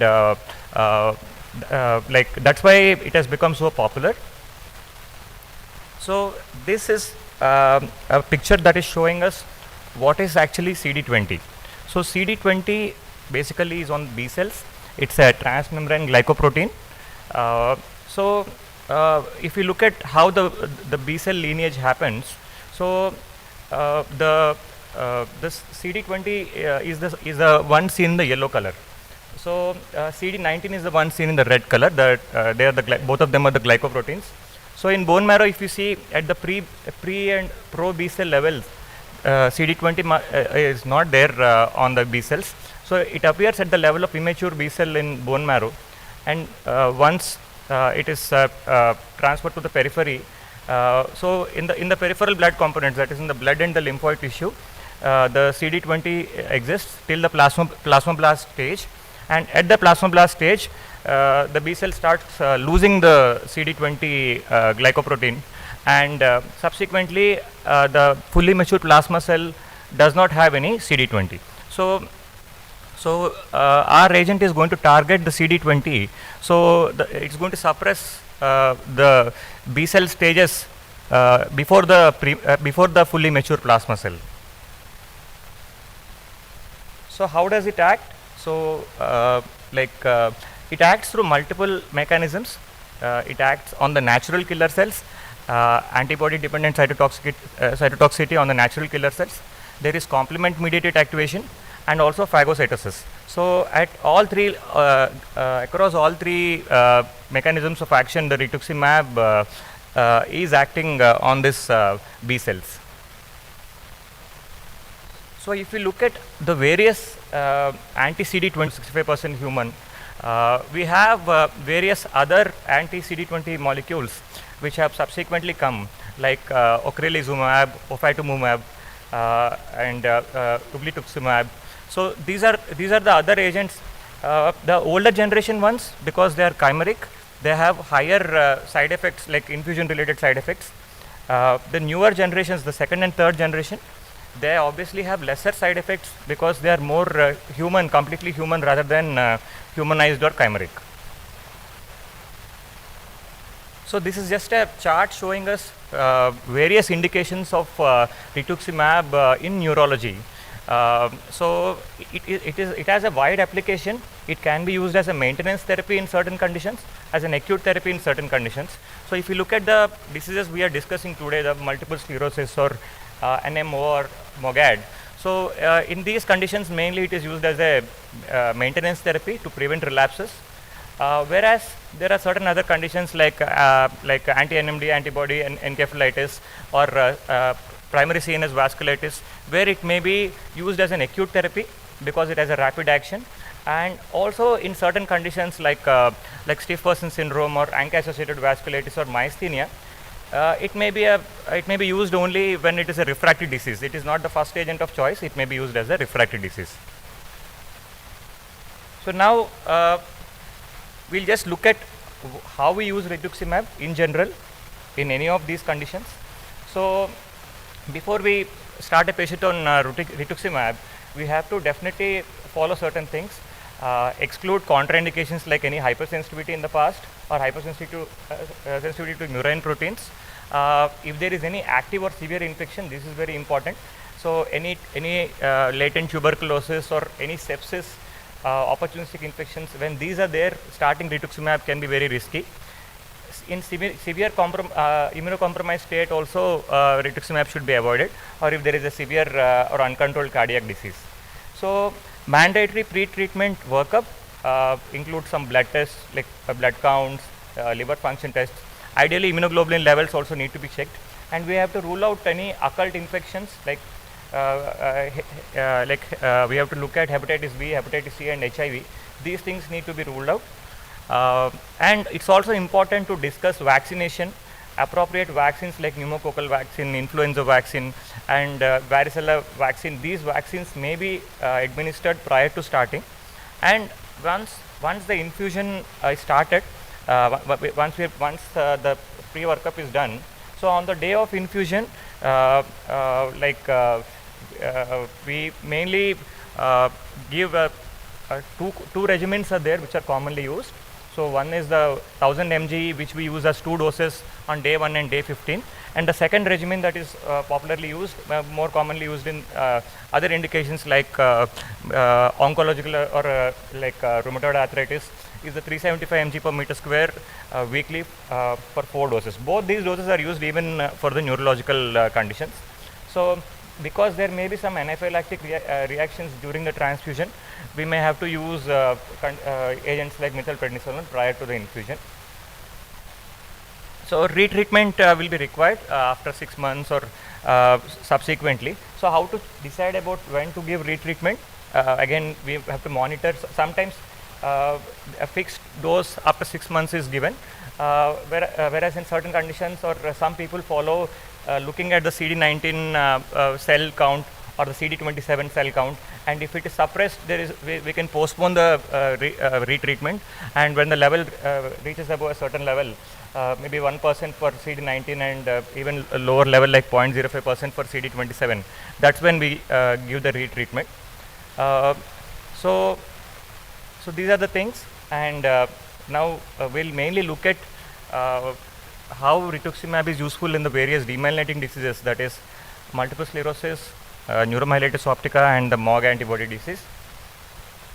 So MS we have been discussing since morning. It's an autoimmune disease.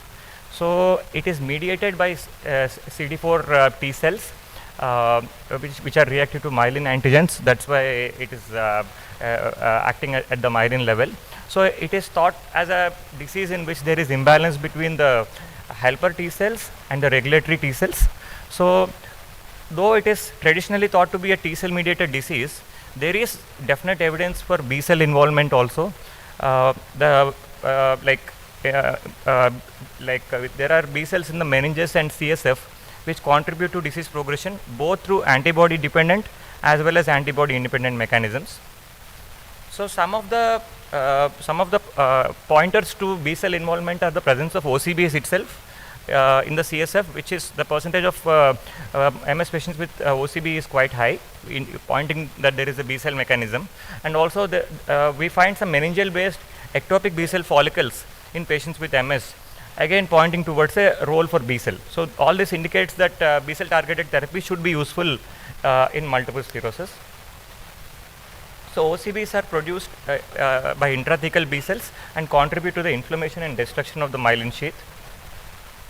So this is how rituximab acts, like the various mechanisms through which rituximab acts. So directly it is acting on the B cell and mediating antibody dependent cell mediated cytotoxicity as well as complement mediated. But along with that, there is some action on the T cells as well.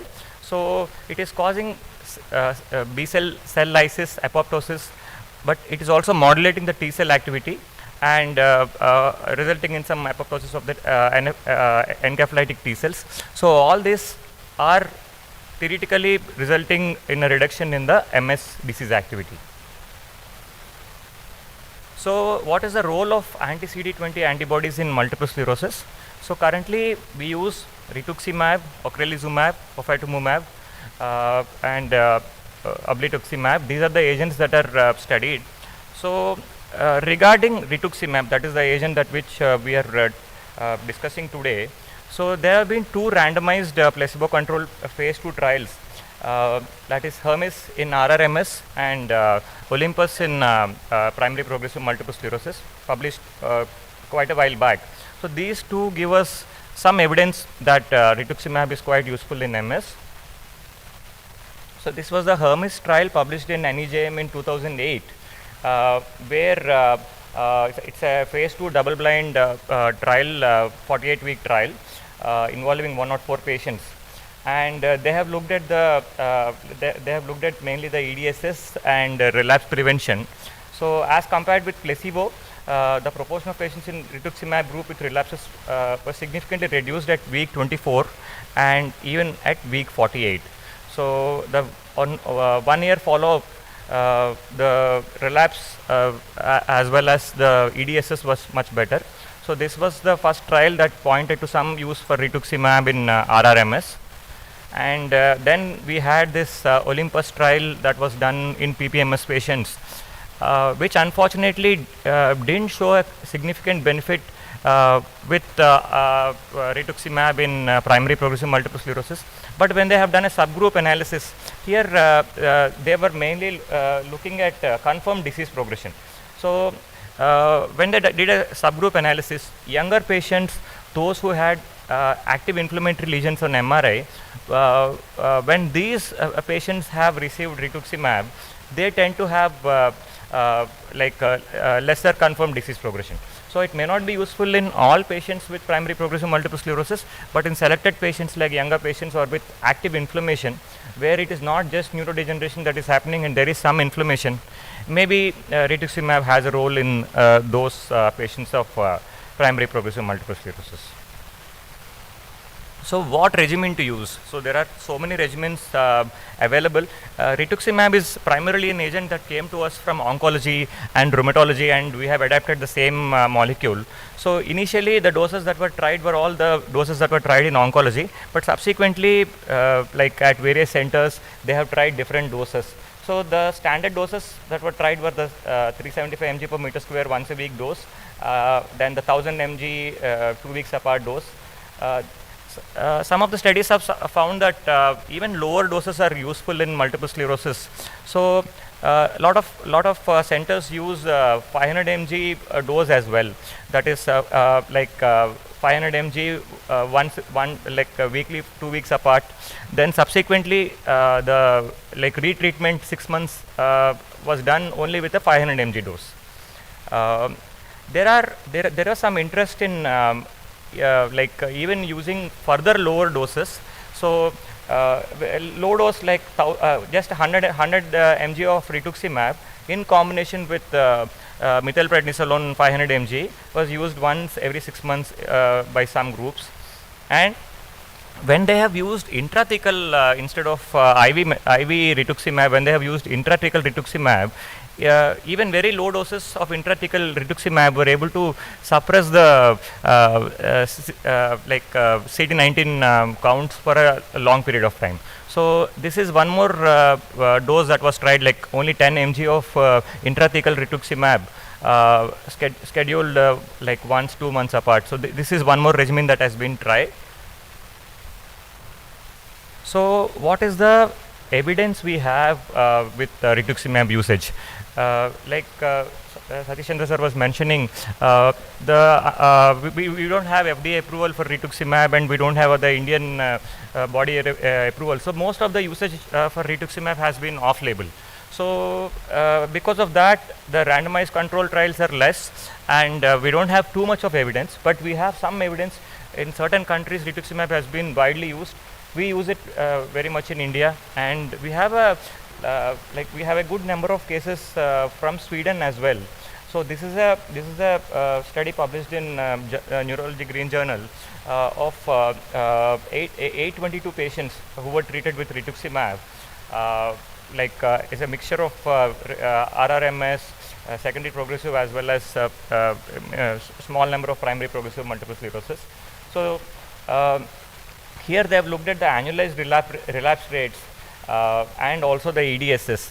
So this study has shown that annular relapse rates were as low as 0.04 with like when they are treated in RRMS patients, and the mean EDSS score has remained unchanged, and especially in the RRMS group. So this provides a large this is a large number of cases that we have that is published from Sweden. So this is some evidence supporting the use of rituximab in multiple sclerosis. We have one more study that is published in Multiple Sclerosis Journal about the safety and efficacy of rituximab as a first and second line treatment in multiple sclerosis. So even this study has shown that it is quite safe, although there is a risk of infections and neutropenia which needs to be monitored. There is one more study that is published in JAMA Neurology, which has compared the effectiveness of rituximab with the traditional DMTs as well as agents like natalizumab and fingolimod. So this is also an interesting study because the rituximab is not part of the standard guidelines for treatment of MS, and we use it off label. So how does it compare with the regular agents? So in this study, they had 494 patients, of which almost 40% were on the injectable DMTs, and almost 25% were on rituximab, and 10% were on natalizumab. So here the annualized relapse rate was found to be much better with rituximab than for the injectable DMTs or dimethyl fumarate, and it was comparable to fingolimod and natalizumab in its efficacy. So we have evidence even in comparison with these molecules that it's probably better than certain molecules, and we have evidence that is matching it to natalizumab in efficacy.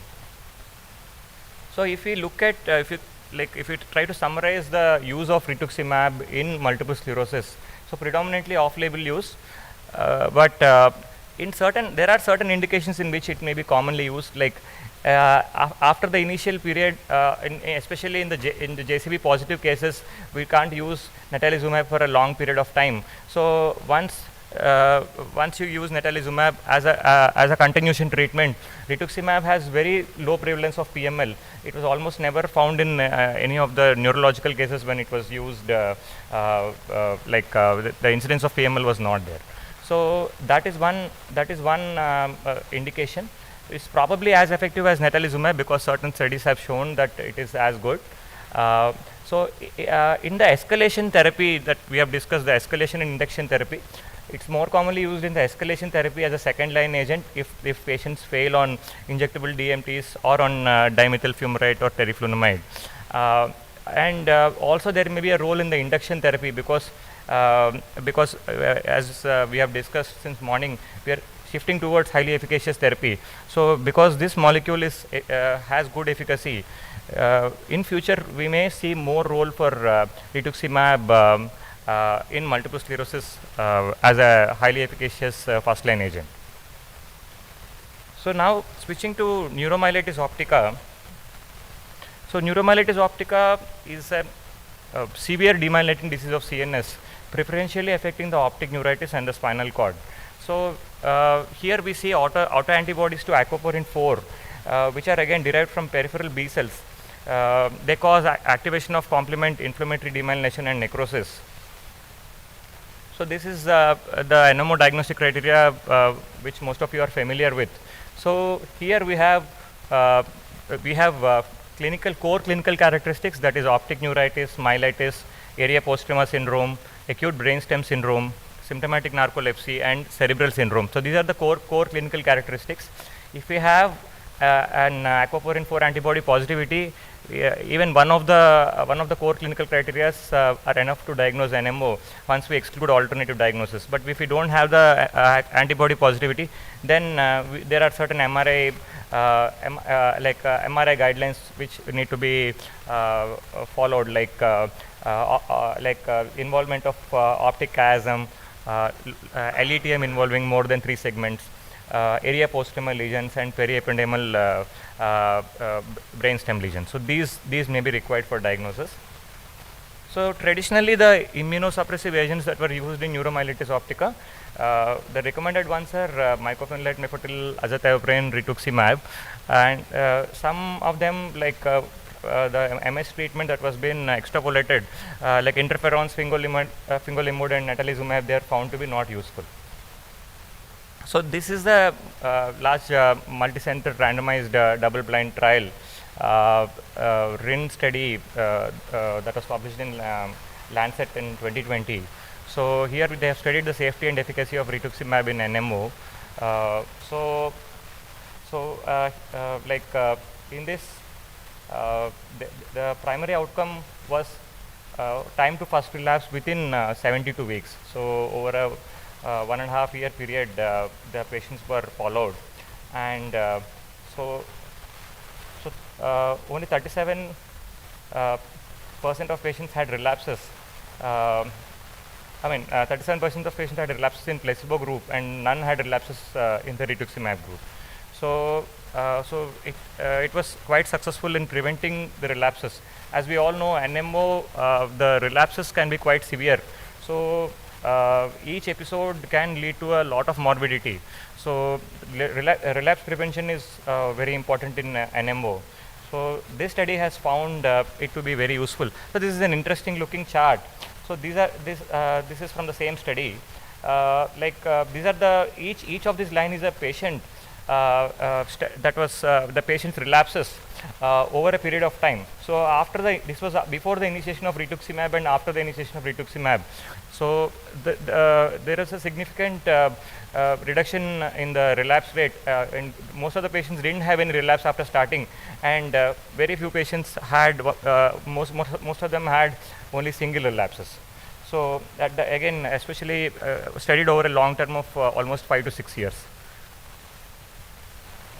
So we also have some meta-analysis on use of rituximab, meta-analysis of the various studies. So in this meta-analysis, they have studied 37 studies with including 5 RCTs, where rituximab significantly reduced the annualized relapse rates and EDSS. It is more effective than azathioprine in treatment of NMO spectrum disorders, and there was no difference in relapse rates or EDSS scores between the patients who are aquaporin positive and aquaporin negative. So it is effective, found to be effective in both groups of NMO spectrum disorder patients. And there were patients who had some adverse effects up to 23%. The patients who had severe adverse effects requiring discontinuation were low. So this is a study that is showing the comparison of efficacy of azathioprine and rituximab in NMO. Again, around 100 patients, of which 68 completed the trial. So of which 35 were on azathioprine and 33 were on rituximab. So the outcomes were the primary outcome was ARR and the EDSS at 12 months after the intervention. So here also it was found that annualized relapse rates, if you compare it before intervention and after intervention, so it was significantly better with rituximab as compared with azathioprine, proving again that especially in neuromyelitis optica, it is rituximab is far more superior to azathioprine. So this is the 5-year follow-up of rituximab patients in NMO that was published in JAMA Neurology. So over 5 years, like these 30 patients were followed over 5 years. Out of which 18 patients, that is 60%, became relapse-free after rituximab treatment, and in 93% of patients, the disability was either better or stabilized with rituximab. Again, pointing to some definite benefit in NMO. So, what about the pediatric population? Like, how useful is it in pediatric population? This is the preliminary results of done in a small group of 5 children, where it was found to be quite beneficial. There was class 4 evidence for using rituximab in children with NMO spectrum disorders. These are the 5 children. Most of them had, they had brainstem syndromes, and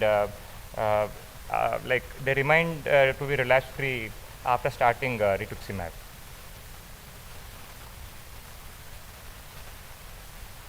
So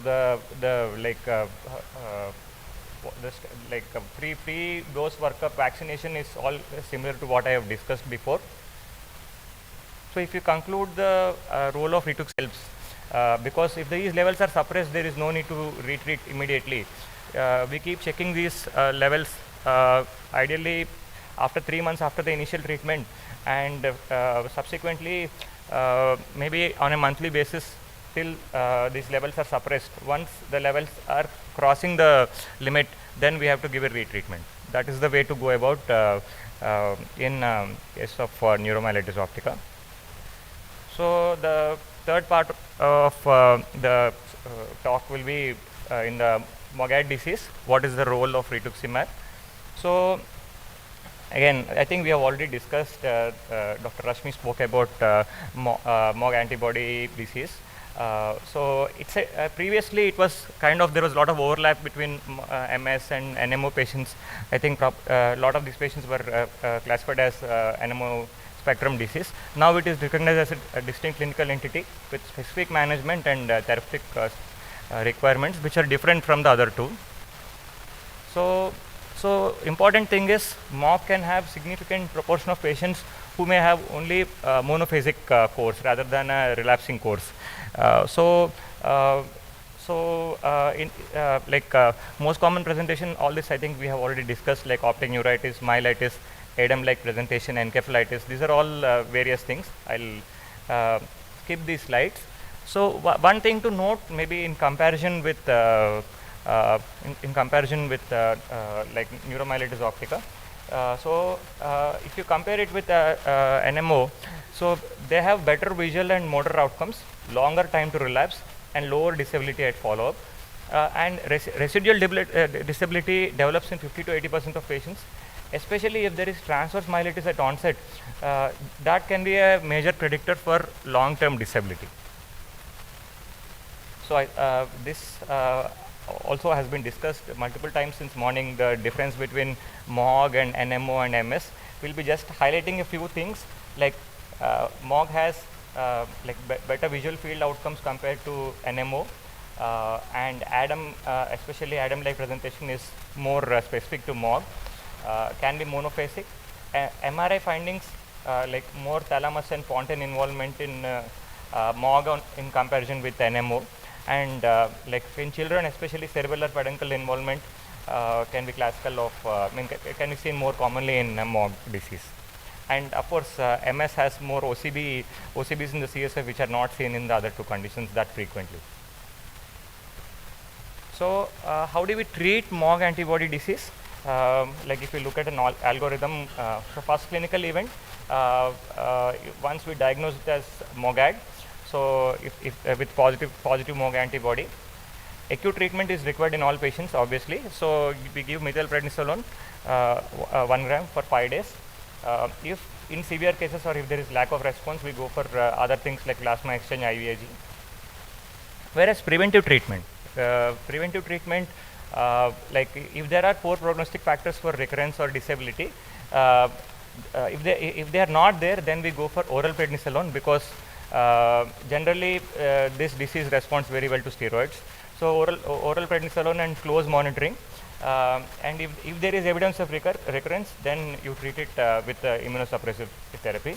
So or if there are poor prognostic factors for recurrence, treat with immunosuppressive therapy, that is oral prednisolone with a prolonged taper, along with immunosuppressive agents like azathioprine or mycophenolate or IV immunoglobulins. In case of lack of response, we may have to go for rituximab therapy. So this is a study published in Multiple Sclerosis Related Disorders in 2020 of 121 patients of MOG antibody disease treated with rituximab. One important thing to note is, though it is found to be effective, there are certain patients who had some relapses after starting rituximab. So that is one interesting finding in this study.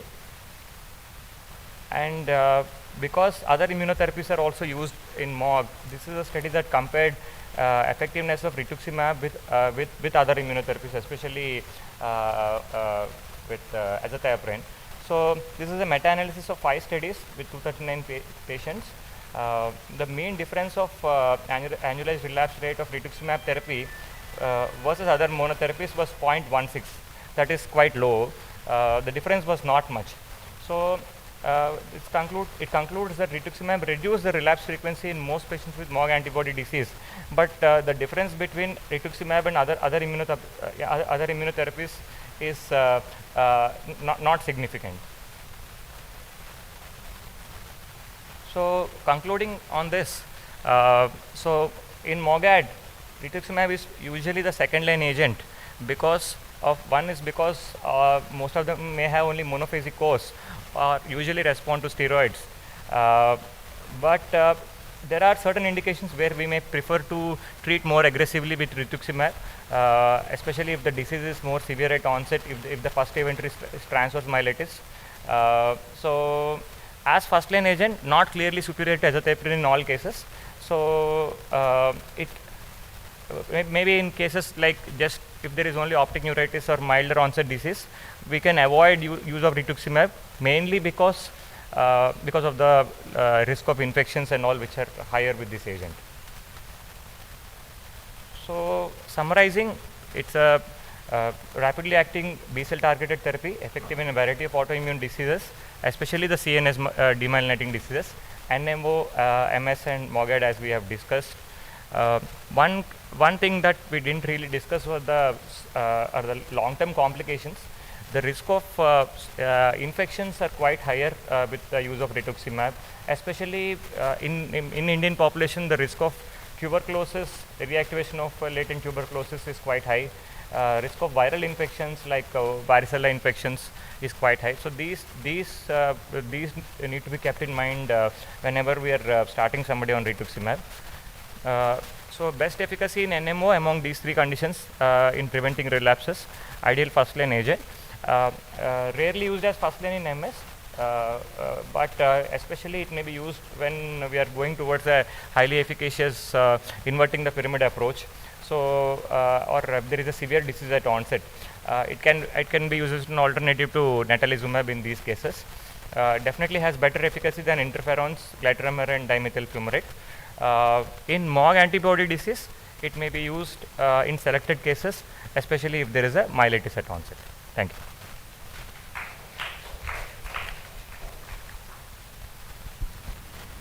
Dr. Sandeep, actually, this question is regarding, actually I had one of the patients of NMO who was on rituximab. She turned to have pulmonary nocardiosis. And during the treatment, actually the diagnosis itself took 2 months. She went around ID specialist, pulmonologist. There were fleeting pulmonary shadows. So the thing is, I consulted the ID specialist and they said that there is a need for prophylaxis of PCP pneumonia in these patients on rituximab. But I have seen a lot of, that is not a general guideline. There is no guideline for PCP prophylaxis in rituximab. Do you have any studies, have you gone through your work where you have noticed that PCP pneumonia prophylaxis, at what point do you prefer to start in patients on rituximab? Any criteria, CD19 count or something? There are no clear guidelines for prophylaxis, but at the before we start the treatment, there was a mention that along with immunization, we have to consider certain prophylaxis also, but there was no clear guidelines for PCP prophylaxis in particular, actually.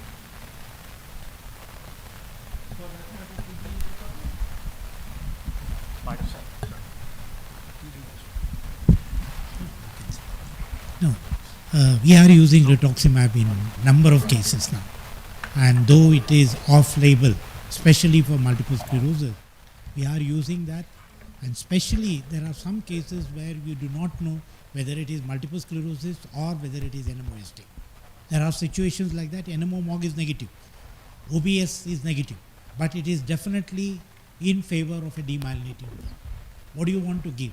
Whether shall we start on natalizumab or shall we start on dimethyl fumarate? Those questions comes in. There the problem is if you give that, if it is an NMO-MOG, definitely they will worsen. So in view of that, the rituximab would be the best.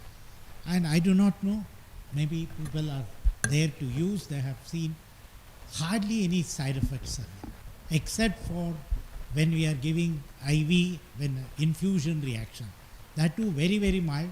I always give pre-medication, steroids along with MSET, that is our antiemetics, as well as an anti-allergic like an Avil. With that, when we give it very slow, most important is very slow infusion. I almost take 8 hours to complete it. And if we give 8 hours over that, to start with about 25 ml or 15 ml and then go on to 100 ml, hardly any reactions. No infusion reactions also. Sometimes small itching or some skin rashes comes in. You just stop that for half an hour, restart it, everything will go away. Even yesterday patient had a similar feature. And we don't give the before starting rituximab. After we definitely give for pneumonia coverage vaccine and varicella some people cover. Otherwise I don't think we require, and every patient will have definitely chest x-ray, and wherever there is a doubt you have to get an HRCT done. Otherwise you do not require anything else. And it is a relatively a safe drug. I still do not know why FDA has not accepted it. Possibly pharmaceutical concerns will be there. Ocrelizumab has been released very widely, and when we compare with ocrelizumab and rituximab, it is actually equally effective and it is much cheaper drug, and maybe that is the reason it has not come out of the shelf. That's all.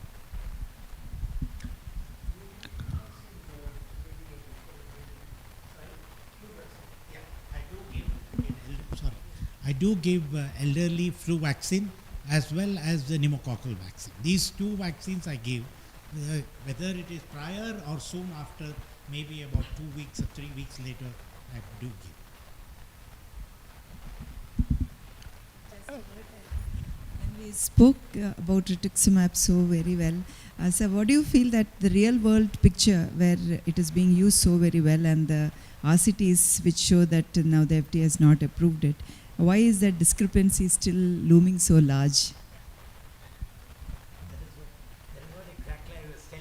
It is difficult to understand, especially in Indian settings we are using extensive. Everybody is using, I'm sure here if you ask, everybody has used rituximab. But still there is no approval from FDA, and people are all looking at FDA approval, and that's the reason we are not. I think we should go further and say our Indian data to be published, and larger data like natalizumab, we published it recently, Thomas Matthew, all of us have published. I think we should publish large data on rituximab and get our drug controllers to approve it and go further. There is no need to wait for FDA to approve it. Why should we wait for FDA? We can have our own data also. That is what we need to do. Maybe there are other interests which is difficult to discuss. Thank you. I think there's slight change. Dr. Bindu has an early flight to catch. So we'll invite Dr. Bindu Menon for the next talk. And after that, we'll have the lunch and then we'll continue. So Dr. Bindu Menon, she is working in Apollo Specialty Hospital in Nellore. And she is MD, DM, DNB, PG Diploma in Clinical Neurology from London, FRCP Edinburgh, MNMS, FICP, Fellow of IAN, World Stroke Organization, and Fellow American Academy of Neurology. She has 94 publications, 7 fellowships, 46 awards. Few of them are Bridha Spirit of Neurology Award from American Academy of Neurology, A.B. Bakar Teacher Award again from AN, S.C. Bajoria Oration Award, World Stroke Award in 2018, IL Leadership Program Award, and she has done a lot of research also. And so I invite Dr. Bindu Menon to give her talk. That is stroke in young. I'm little sensitive to thank you. Thank you very much, Dr. Sudhi, for this wonderful organization and chance to meet all the Apollo colleagues on one.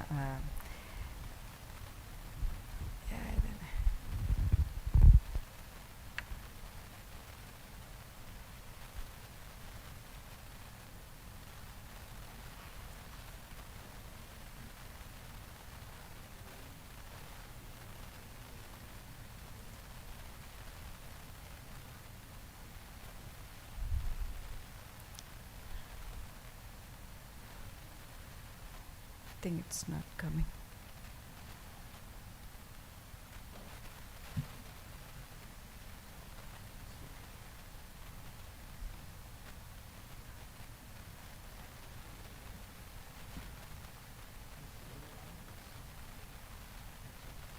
Sir?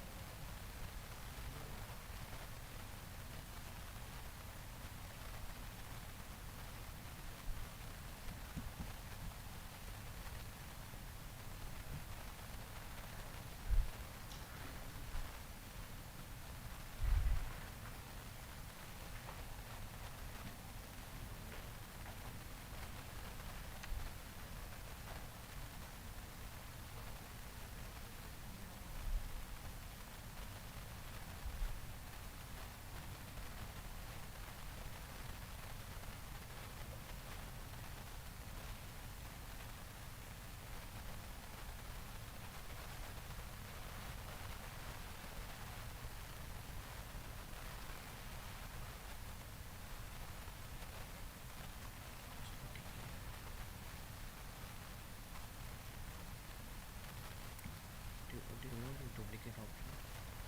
Duplicate. I have no idea. Do you have the- Swap displays. Yeah.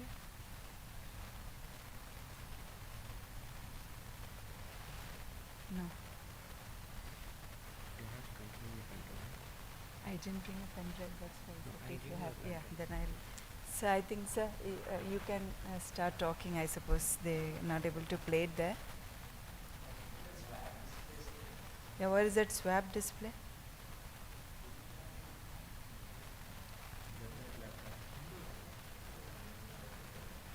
Where's that? Ah.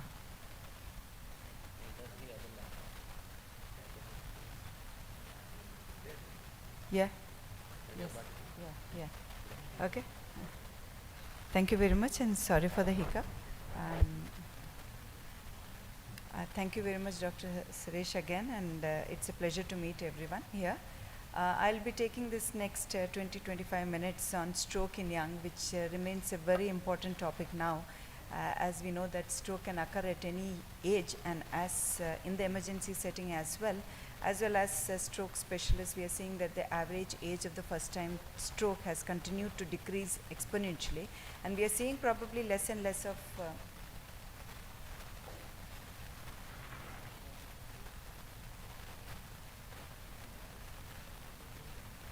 there seems to be some hiccup here.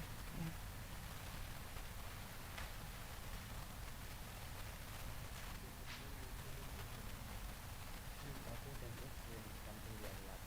Yeah.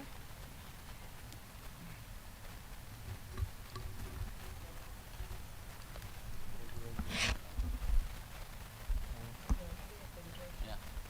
वो निकाल दो ना.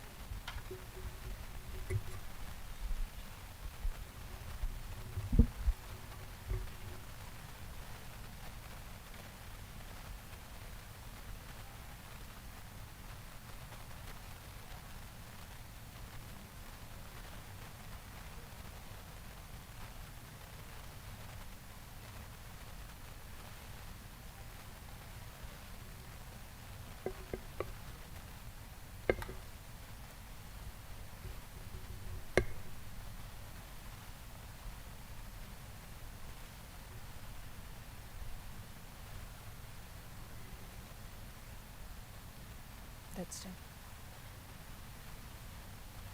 Can't see anything on the screen.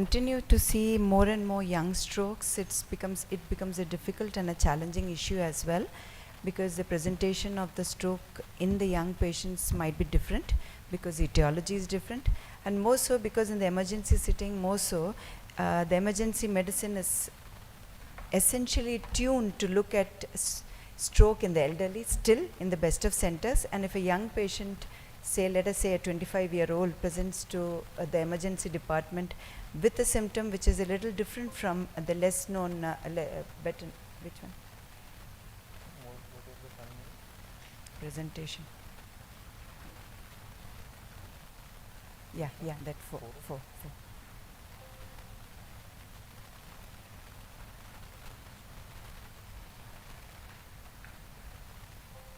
Oh God.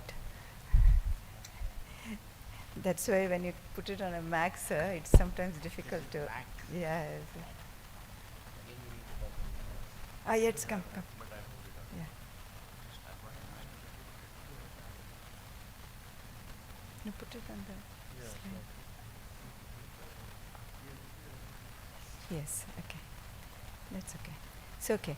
So now we have around an estimated 11 million patients who are diagnosed with ischemic stroke every year, and if we say that around 10 to 15% of the stroke occur in younger patients, so it means around roughly 2 million adolescents and young adults suffer from ischemic stroke every year. Now this incidence of stroke in the young population is continuously increasing. We used to have only a small chunk, but then we all know that now it's increasing to 20-25%, as we will show in our registry as well. Whether it is because of the more recognition of these symptoms, whether we have improved population awareness regarding the stroke symptoms, whether it is because of the improved diagnostic performance which we have and we are able to yield up more stroke diagnosis, is still left to question. Now these patients are more pleomorphic in their presentation, because we know that they have more of the symptoms of headache. They may present with the lesser known symptoms, which I will come shortly. Having said all that, the etiology continues to remain undetermined in approximately 30% of these cases, and which is a big number, because the number of investigations which we have presently is so many that it is practically impossible for us to go through each investigation and to burn the patient's pocket. Now mimics of ischemic stroke in young adults and adolescents are very high. Especially if a patient presents with a seizure. Let us say if the patient presents with a seizure in the elderly, still an MRI is done, still a stroke is thought to be in that particular patient in the emergency department, because emergency department is tuned that as and whatever happens to the brain in the emergency setting in an elderly, which is sudden in onset, is a vascular event, and that's a stroke. So whatever the symptom, whether it is an altered sensorium, whether the patient is running, jumping up and out, whether the patient is comatose, whether the patient has a seizure, he gets an MRI with the provisional diagnosis of a stroke. But unlike in a younger patient, it is not so. So the mimics could be a seizure as a presentation in that particular patient, an acute vestibular syndrome, a migraine, a first attack of migraine which is very severe, or an attack of migraine with the preceding history of several attacks which mimic the closely.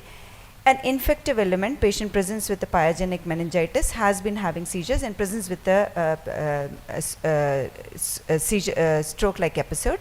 Brain tumors, toxic metabolic encephalopathy, particularly the hypoglycemia, hypertensive encephalopathies, and obviously conversion disorder. Then these patients are also less likely to utilize the EMS in the pre-hospital systems that we already know. If we look at the atypical stroke presentations in these patient population, the younger population, we need to keep, can you just keep that away? There are some non-localizing symptoms in these patients, that is a neuropsychiatric symptom, a non-dominant hemisphere patient who presents to the emergency department in an altered sensorium. So shortly we had a young lady who was just running up and here and there, and the patient was thought to have a conversion reaction because the patient had a fight with the spouse, but then the patient had a large temporoparietal stroke. The patient had to be sedated, and the patient's family needs convincing that the patient could be having a stroke, because the patient was just 30 years without any risk factors. So how our threshold of investigation and knowledge about a clinical acumen to know that the patient is an altered sensorium, patient is probably in a Wernicke's aphasia, that's why she is not communicating to us, is very essential. Patient has having an acute confusional state and a delirium, and a young person who has had a bout of alcohol the previous night is probably triaged into an area where the patient is probably as a alcoholic syndrome, binging, and is left alone and probably does not go into a scanner, assuming for a stroke presentation. A depressed level of consciousness, or it could be abnormal movements as the patients, as in any of the elderly patients also, presentation with chorea, hemiballismus, dystonia, and alien hand syndrome or a deafferentiation. We had a young person who was standing on a Tirumala queue, and he had a leg movement which he started kicking his the person who was in front of him, and the person in front of him said that even though you are in a Tirumala queue, you are kicking me. So he was having that limb shaking phenomenon, and it was on the leg. He had 2 or 3 episodes, but we should congratulate the patient who came to the emergency saying that I didn't kick him, the leg was moving on his own, and that was a limb shaking TIA that the patient had. So there are certain flicking movements only which the patient can have and which can be misunderstood. Seizures secondary to stroke, again, yes. Then they can present with just cranial neuropathies. They could be acute vestibular syndrome, or they could be acute hearing loss. There could be an ischemic optic neuropathy. The patient can just present with you with a blind eye, and it could be a central retinal arterial occlusion. So you need to look at it whether it is arthritic or non-arthritic, or whether there is part of another syndrome in that patient. Patient presents only with a Horner's syndrome. The patient presents only with the Horner's syndrome, has some other symptoms that he is not able to walk, but the Horner's is very glary in the emergency. A third nerve or a seventh nerve palsy, for that matter, if they are just pinpoint lesions in the midbrain. We also presented a patient saying that dot and drop. So the patient just had a dot in the midbrain and just had a ptosis, and the patient had a stroke. So dot and drop. So it could be a presentation which is very vague, looks like a third nerve palsy due to any other symptom, like maybe migraine, it could be any other idiopathic lesion, it could be the diabetic symptom, or it could be just isolated dysarthria, dysphagia, facial paresis, monoparesis, sensory loss symptoms, or visual loss, or the most common presentation which a young patient presents with in a stroke is excruciating severe thunderclap headaches. Now the stroke in young, is it feasible for us to club them into the TOAST criteria? Because as we know that the large artery atherosclerosis embolism, they do not have, many of the patients do not have the large artery atherosclerosis. The cardioembolic small vessel disease, stroke of undetermined pathology, or the TOAST 5, which is of undetermined, where they are having more than 2 causes which are identified, or there has been a negative evaluation, or there has been an incomplete evaluation. Now, despite this ever-increasing number of young stroke patients, the risk factors and causes of the stroke remain unknown in about 1/3, as we know that. And in these cases, it becomes a tendency to classify them according to the classification system of TOAST and put them under the TOAST 5 criteria, where the classification does not account to for the other potential mechanisms of stroke that particularly occur in the young patients that we will come through, that is the RCVS or the migraine or the non-atherosclerotic causes, which are inflammatory arteriopathies, as they are seldom causing stroke in the elderly patients, and they are clubbed. So this is one study which has been done from various parts of the country, and we do hope that we have one registry of ours across Apollo itself, where if you would see that the large artery atherosclerosis is not very common in these population in young patient, and the most common is the unidentified one with the undetermined one, because there has been either a negative or the number of investigations which is required to to find out the risk factor is so huge that we hardly can do it for a particular patient. So they go under the undetermined classification. So this one-size-fits-all strategy, which is directed towards the prevention of recurrent thrombus formation, cannot be done. So this becomes very difficult for us, because unless we know the etiology for the with the TOAST, we have to monitor and guide our treatment strategy simultaneously based on that TOAST criteria.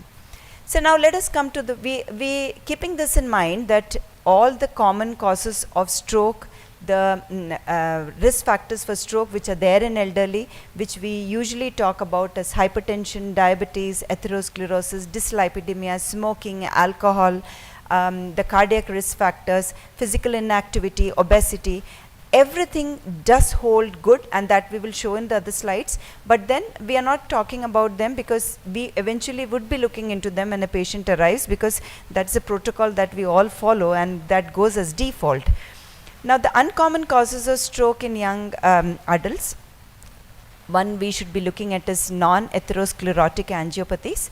They are one of the common ones which are less described in the elderly are the cervicocephalic arterial dissections, the Moya-Moya disease or the Moya-Moya syndrome. Either it is part of the disease itself or it is a part of this syndrome from as part of the sickle cell disease or fibromuscular dysplasia or due to any other infective pathology. The fibromuscular dysplasias, the reversible cerebral vasoconstriction syndrome, the Susac and the Sneddon syndrome, the migraine-induced stroke, and the transient cerebral arteriopathy, which is very, very common in the pediatric age group, but then it's not that it's not described. We commonly see patients with a focal stenosis in a particular blood vessel, especially the MCA territories, and the transient and the illicit drug abuse and the radiation. The genetic diseases should not be forgotten in that particular group of patients. They are the Fabry's, the CADASIL, MELAS, Marfan's, neurofibromatosis, and the Sturge-Weber syndrome. The hematological conditions, they can be clubbed into the hypercoagulable state and the acquired hypercoagulable state, the antiphospholipid syndrome. Now, the hypercoagulable state, the very commonly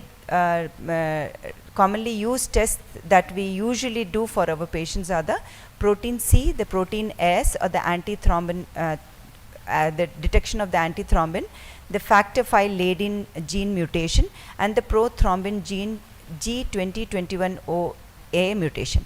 Now, having said that, if you want to send that whole panel of investigation in a particular, depending upon the area where you are working, depending upon the outsourcing where you are working, the cost of the investigation is really very high. So where I send it, I have to send it for a cost of 20 to 25,000 if I want to limit one or two. And the moment I limit one, I always dwell in the fact that whether I have done injustice to the patient, whether I have missed out a particular gene mutation where the patient might get a for the life.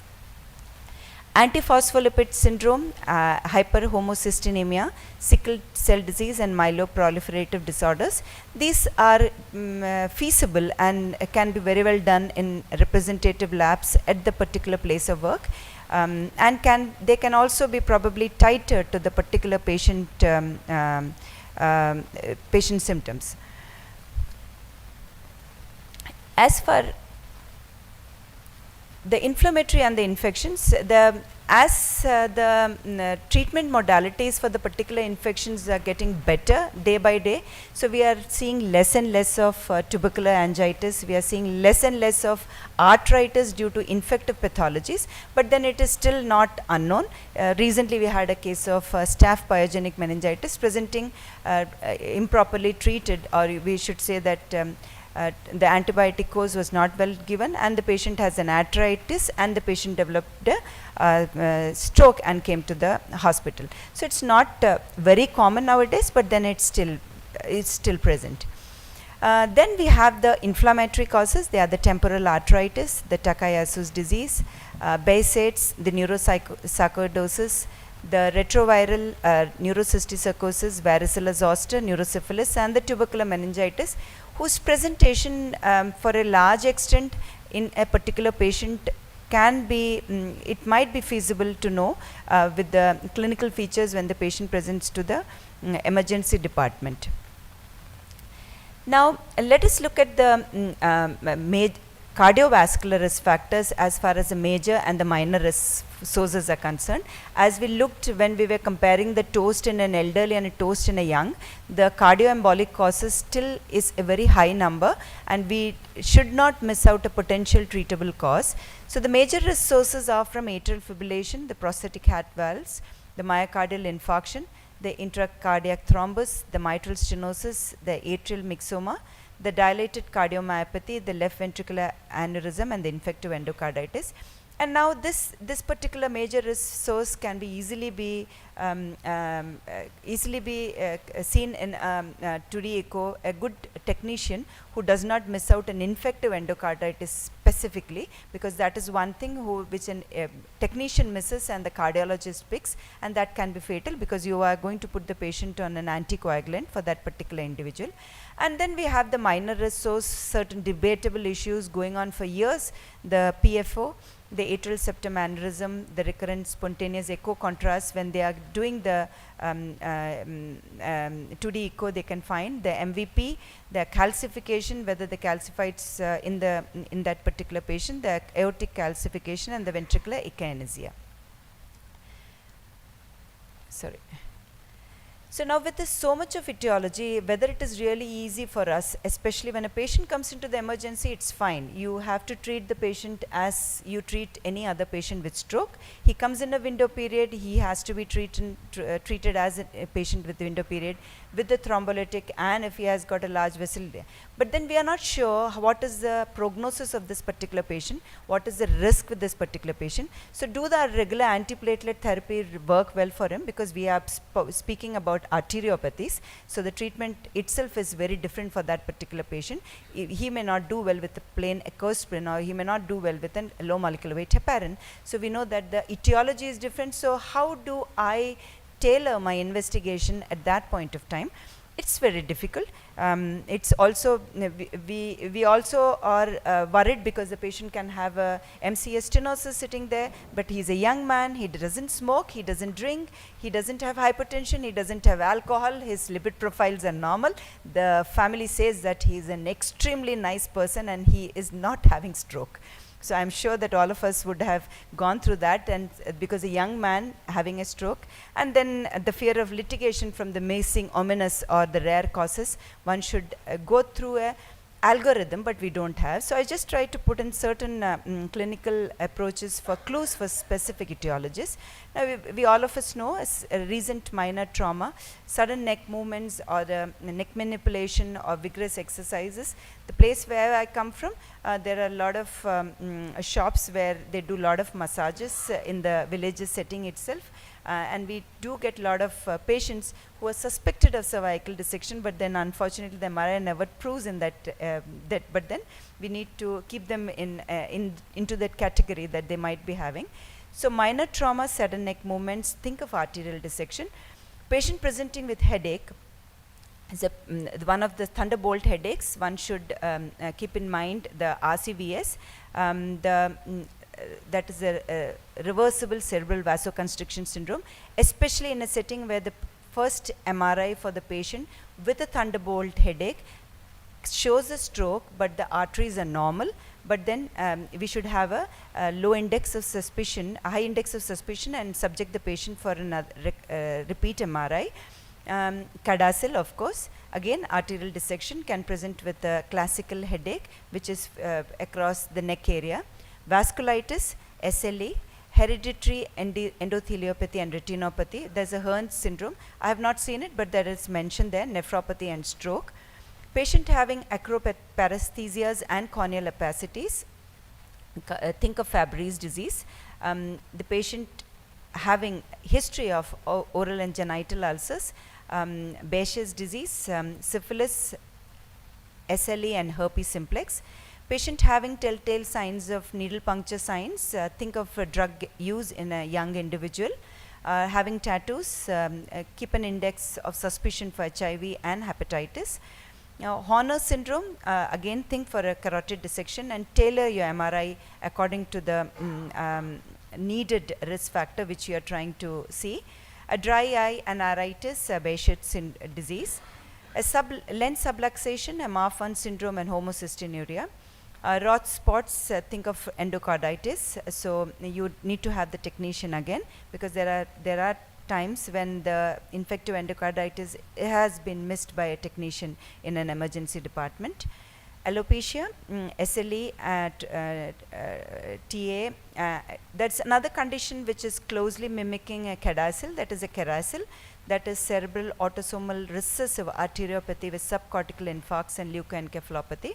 They are younger patient, and these patients also have history of back pain, and they also have alopecia, so they form into a typical syndrome as well. So it is the clinical sense, when we were students, because the investigation modalities were not there, so we used to rely on the clinical acumen, and then we used to treat the patient. Now the investigation modalities are too huge and we cannot send them, so we have to again rely back on the clinical acumen to see that whether we can tailor, and we need not send the whole arrow, which all of them cumulative might cost more than 1 lakh to the patient. Now stroke, in some of the common tests which we would do in a patient, as for all patient, a complete hemogram with a differential cell count, an ESR, which would help us to see whether the patient has a vasculitis, a urine analysis if you're looking for a toxic screen in that particular individual. Obviously, a serum electrolytes, liver and RFT. Serum electrolytes especially also because you're looking at certain mimics in that particular patient, and the coagulation profile. You need to do the HbA1c, the lipid panel, lipoprotein A level, which is again elevated in a subset of patients, and the pregnancy test in that patient if it is a young lady individual in the emergency department, because again you need to tailor your imaging and you need to be cautious about another individual that is there in the womb.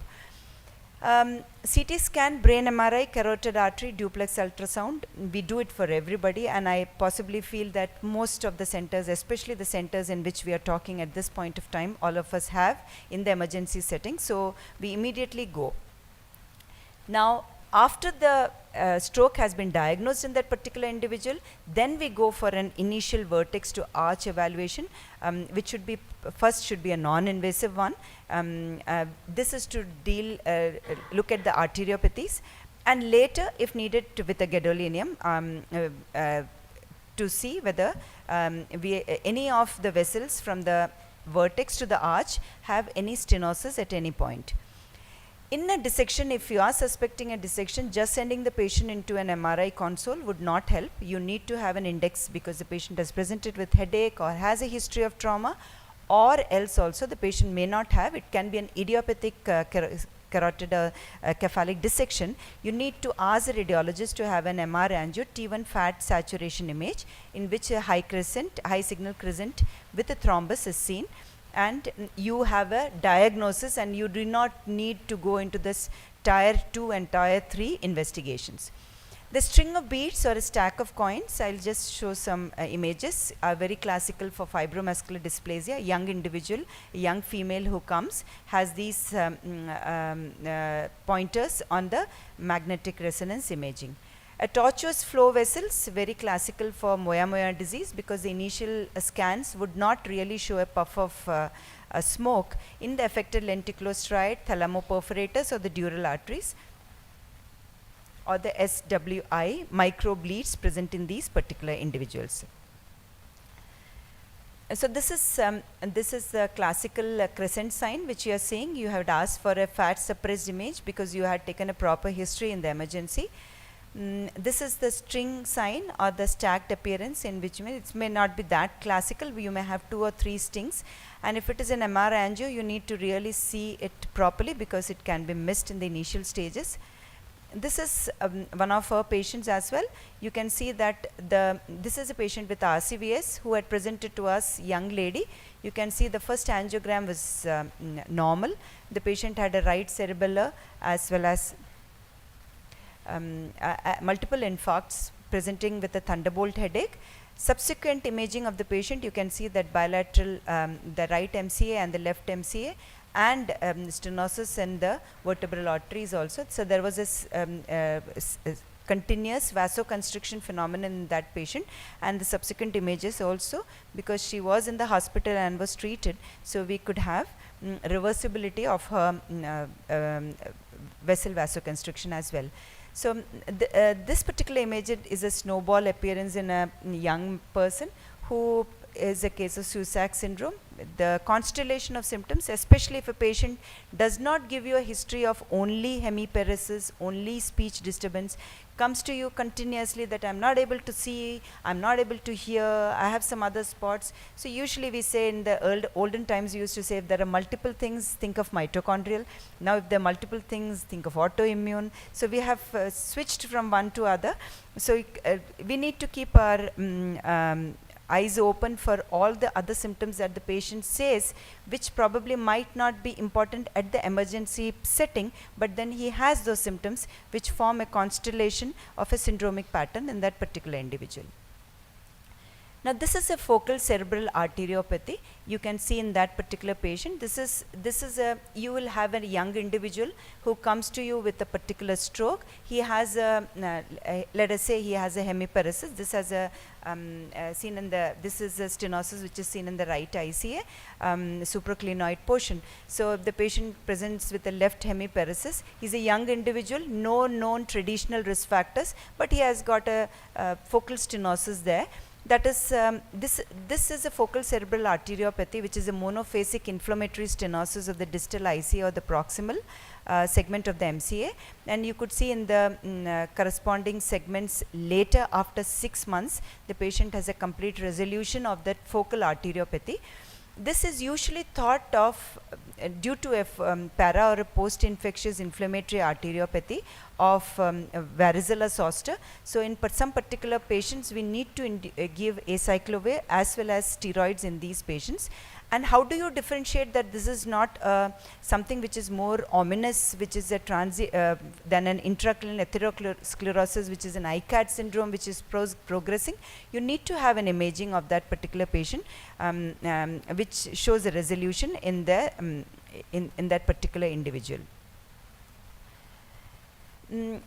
Some of the other common tests, after we have done the lab, we have done the duplex, we have done the MRI, we have done the required sequences of images for that particular individual, we need to do a transthoracic echocardiogram as enumerated in the previous major cardiac risk factors.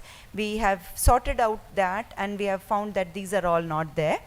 But then all of us know that PFO is one of the most commonly seen, recognized in young individuals, and remains a part of controversy at the whether PFO is the reason behind the stroke for this particular individual. We may have to do a bubble test. We need to do a trans-esophageal echocardiogram.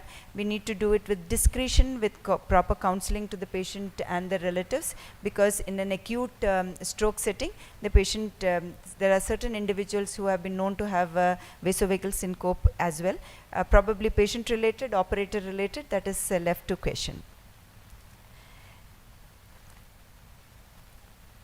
Now, selected tests for a specific stroke etiologies, if we want to tune it that way, we do a urine toxic screening.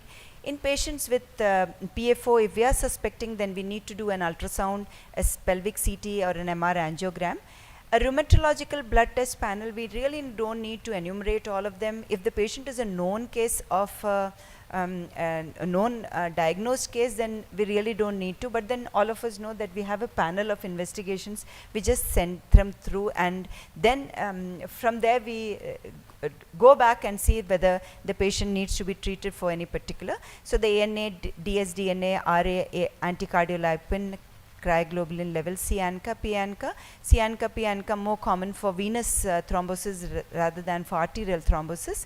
The SCL70, anti-Rho, anti-La, and the serum angiotensin converting enzyme. So one could make a package of tests which are more commonly used for seen in arterial stroke than in venous strokes, rather than sending the whole panel of investigation. Then the infectious disease panel, depending upon the case, hypocoagulable panel, as I mentioned, CS, ATT levels, factor V Ladin, prothrombin, G2021OA, mutation, hematological test, ophthalmological evaluation. For a fluorescein retinal angiography, you might see as CRAO. Biopsy, I have just kept it there. We have not sent that. And genetic tests, especially once your MRI comes back and you have the particular MRI features which are specific for CADASIL.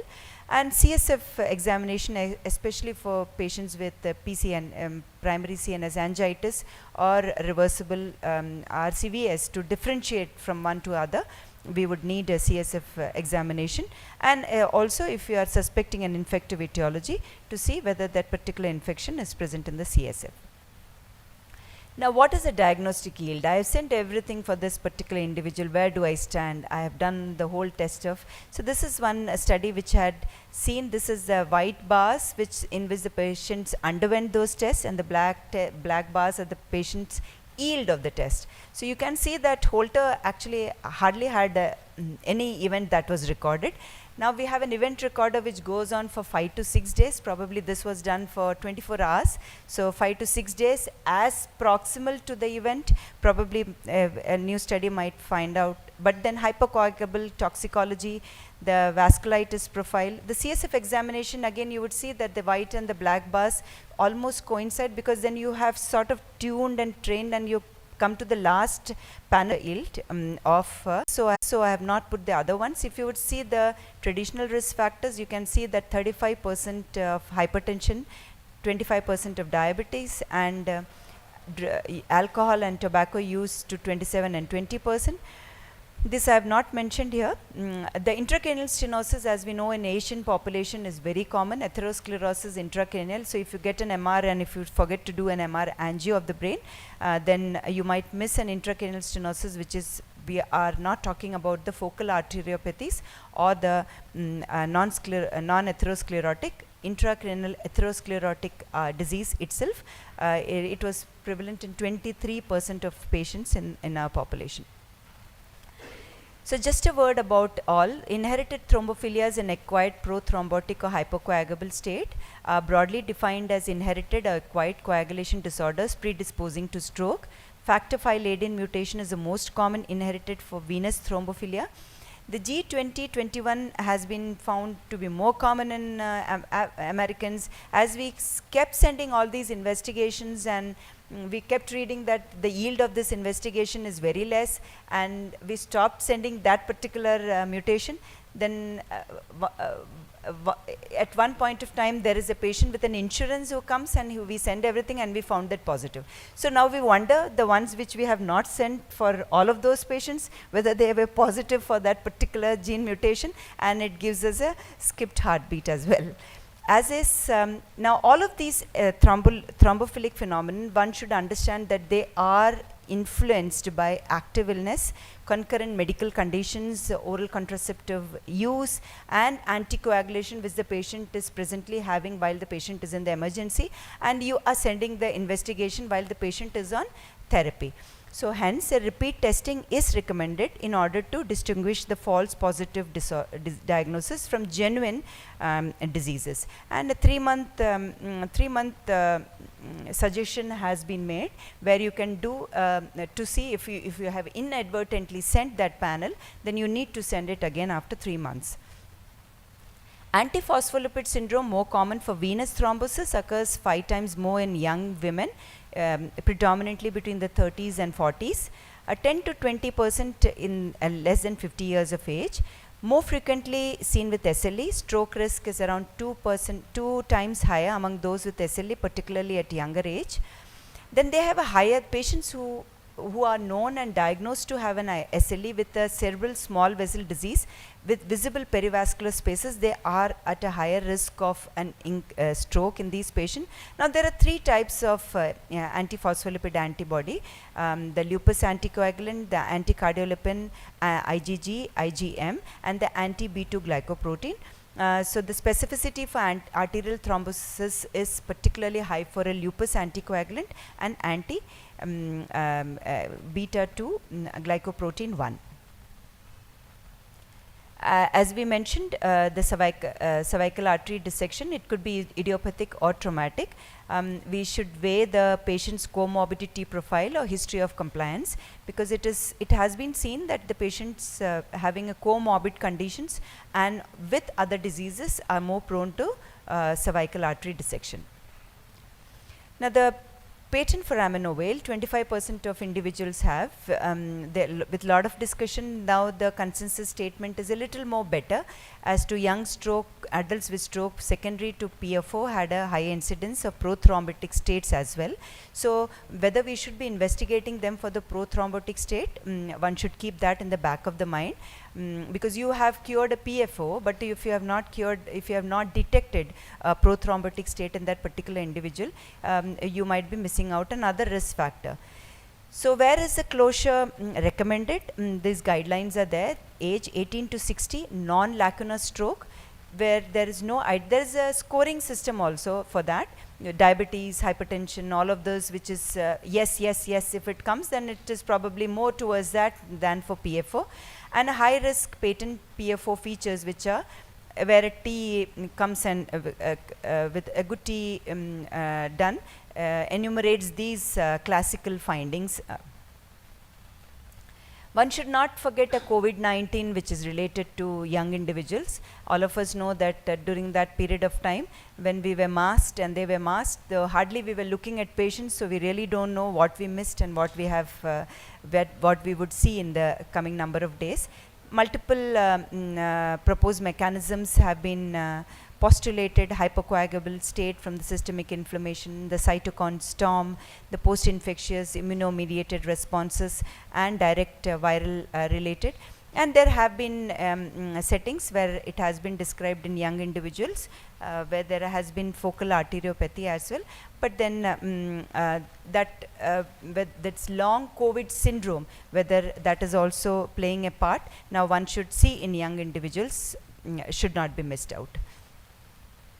Hyperhomocystinemia seen in 5 to 6% of individuals with minimally raised hyperhomocysteine levels in young individuals. So if I do for a patient, whether it is a common population or whether my patient has, but then it is minimally raised, can be seen in the common population 5 to 6%. What we are talking is the levels of homocysteine which are very high.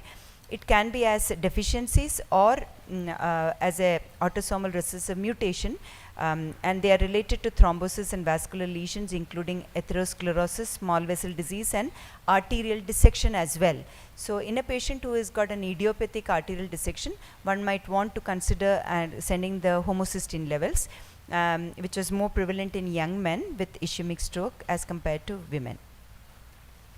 Single gene disorders associated with stroke, I will leave this slide as it is. The genetic conditions which are connected with stroke, which are based on the mutation of a single gene or a cluster of genes with an autosomal dominant or recessive condition, that is the CADASIL, the CARASIL, that is the retinal vasculopathy and cerebral leukodystrophy, the MELAS, the mitochondrial DNA, the cerebral amyloid angiopathy in young, and the hereditary cerebral hemorrhages with amyloidosis. There are certain telltale markers in all of these conditions as far as the neuroimaging is concerned, and one should tailor the single gene mutation analysis for these particular individuals. RCVS presents with a thunderclap headache, may not present with a focal neurological finding. Peak occurrence is around the 40s and more common in women. Presents with the recurrent episodes that eventually subside, often over a period of 1 to 3 months. And the triggers usually are rise in blood pressure, vasoconstrictive drugs, migraines in that particular patient, and a postpartum state. Neurovascular imaging may show typical vasoconstriction abnormalities with multiple segmental narrowing, but may appear normal in the acute phase, and presents with a combination of ischemic stroke and intracerebral hemorrhage. And this was our patient who presented almost with everything. The patient had a press-like phenomenon, the patient had RCVS, the patient had subarachnoid hemorrhage, the patient had pontine bleed, and the patient had strokes as well. So there was a plethora of all the findings in that particular individual. So it is very important for us to know that RCVS particularly can present as ischemic strokes as well as hemorrhagic strokes, as well as subarachnoid hemorrhage in a particular patient setting. So this is a young ESS longitudinal cohort study. They themselves have found that the most frequent vascular risk factors have been tobacco use, hypertension, dyslipidemia, and PFO. So having to reiterate that the commonly known risk factor should never be missed in a young individual. One should keep an open eye because they are easy to investigate, easy to treat, and have a good prognostic marker as well, rather than jumping into all the other investigations in a particular setting. If these are not there, then definitely tailor your investigations accordingly. To conclude, this is a severe challenging question in the management of young patient as far as investigations are concerned. The treatment might be a little less challenging. Do genetic thrombophilic states strongly associate with venous thrombosis independently cause arterial events? So should I send the whole thing, which are very well known as cerebral venous thrombosis, should I send for these as well? PFO with mechanical devices in patients with cryptogenic stroke, should I really, so consensus guidelines are there, but then should I be sending the patient for a closure? Is there any algorithm? I would love to have it because there are so many investigations. Is there an algorithm? So we fall back on our clinical acumen at some point of time, take everything into the right perspective, and try to tailor our investigations so that patient and the doctor both are happy. Thank you. Thank you. Any questions or comments?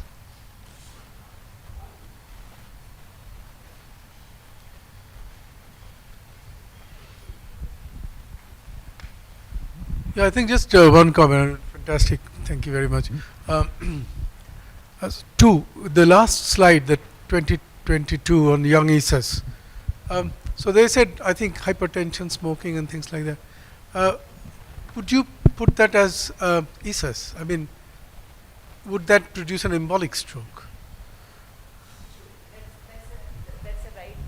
Good observation. In a young stroke, they have found that, but then as I said, if these patients have hypertension, whether that is the etiology which is relating to the stroke is not. Hypertension in the general population has become very high. So whether if the patient has a lacunar infarct and has got a hypertension, then probably yes. Then probably we know that it is a lenticular striate artery. But then if the patient has a hypertension and then it is not, he has got a cortical stroke, then probably it might be left to. Yeah. And the second point related to ESS, I think we need to increasingly look for the atrial cardiopathies. Looking at the ECGs and the left ventricular diameters and other things which we are not focusing on too much. I think that is the other important thing for ESS. Would you agree with that? I said for ESS we should pay more attention to the atrial damage. So the atrial, So the atrial arteriopathy, the atrial dimensions, the atrial ectopics, everything do count. So a cardiologist and a good cardiac technician and measurement of the dimensions, which can give us a good helping and where we can stop that, then it is definitely not an ESS then. We have got a diagnosis at that point of time. Yes. Just to mention about the young individuals with stroke, don't forget about the substance abuse, especially the cocaines now it has come.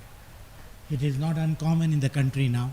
Earlier we were talking that it is very uncommon, usage is not there, we are all following them. So that is why the cocaine also has to be enlisted. When meningeal enhancement is there, we are seeing meningeal biopsy may be required to rule out primary anxieties of the nervous system, which is a treatable disorder and patients can lead a normal life. We had 2 cases of that nature. Young stroke, we did, the meningeal enhancement was there on MRI. And after that all infections are ruled out, then only way is a biopsy. And that biopsy is yielded primary anxieties of the nervous system. Yeah, thank you. Dr. Suchit. You showed a case with focal stenosis. We had 2 patients recently where we did that vessel wall imaging and that showed inflammation. This responded very well to steroids there.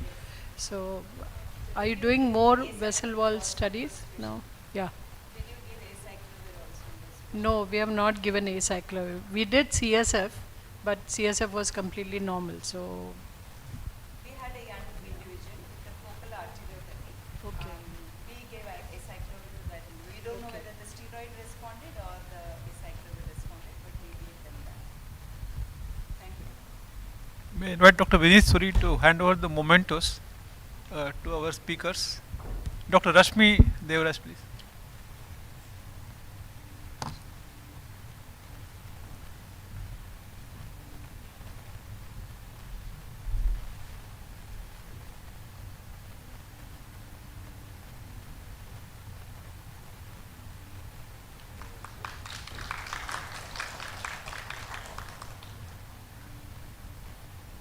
Dr. Bindu Menon, please.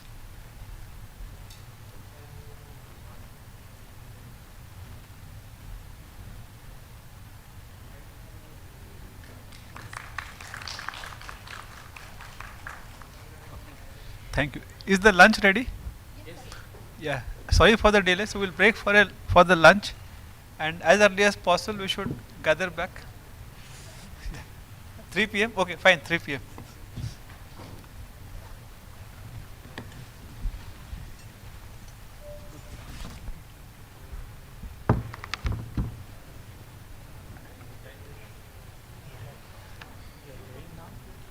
Sir, my flight is at 6. I think I should be there by 4:30. Can I have food then? CTB.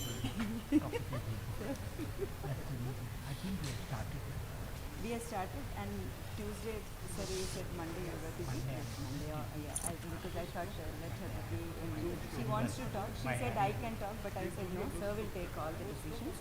I will be there. So yes, yes.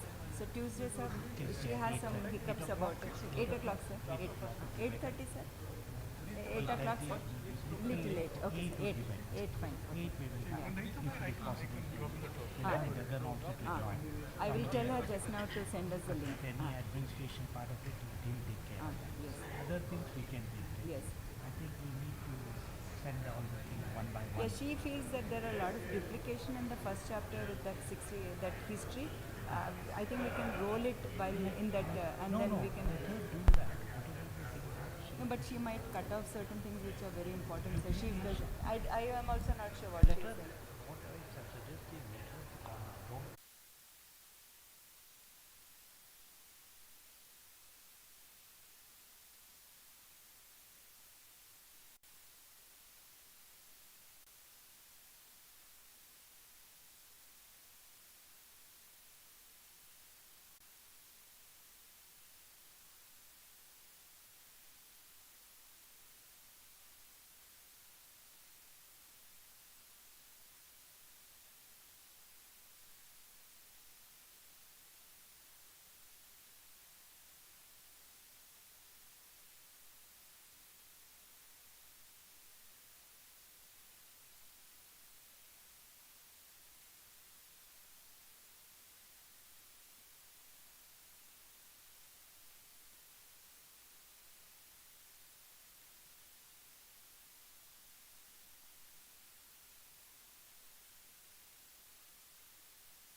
The slides are not on the laptop. No, they're coming there, but I can't see them.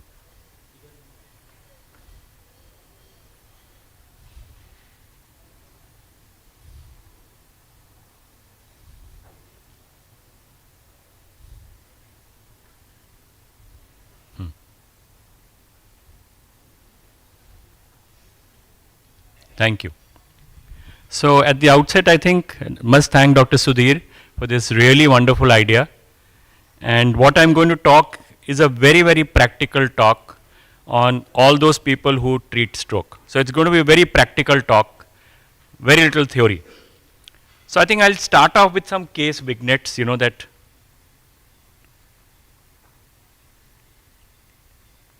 So I think we'll all deal with some situations like this. We have a patient with cirrhosis and portal hypertension. So which anticoagulant to use in that situation?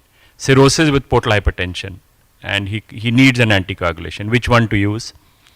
You have somebody who is 130 kilos in weight. Should we think of which anticoagulant to use in that situation? I think we don't think it in that way.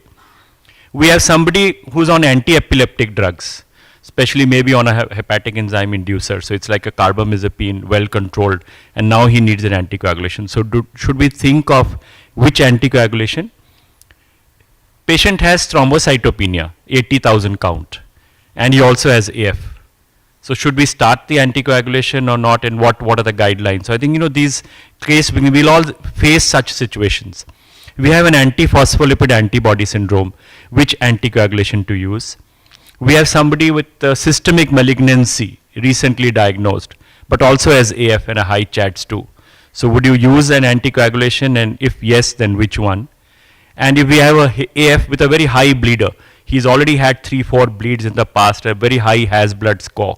So which anticoagulation choose in that situation? I think these are practical things, and this is what what I'm going to talk on. So basically we all know that, you know, when we look at the TOS classification and we use the cardioembolic for whenever we look at cardioembolic stroke, that's when we use the anticoagulation. But anticoagulation is not that simple to use. When we talk of cardioembolic strokes, we have atrial causes, the two common ones, atrial fibrillation and PFO.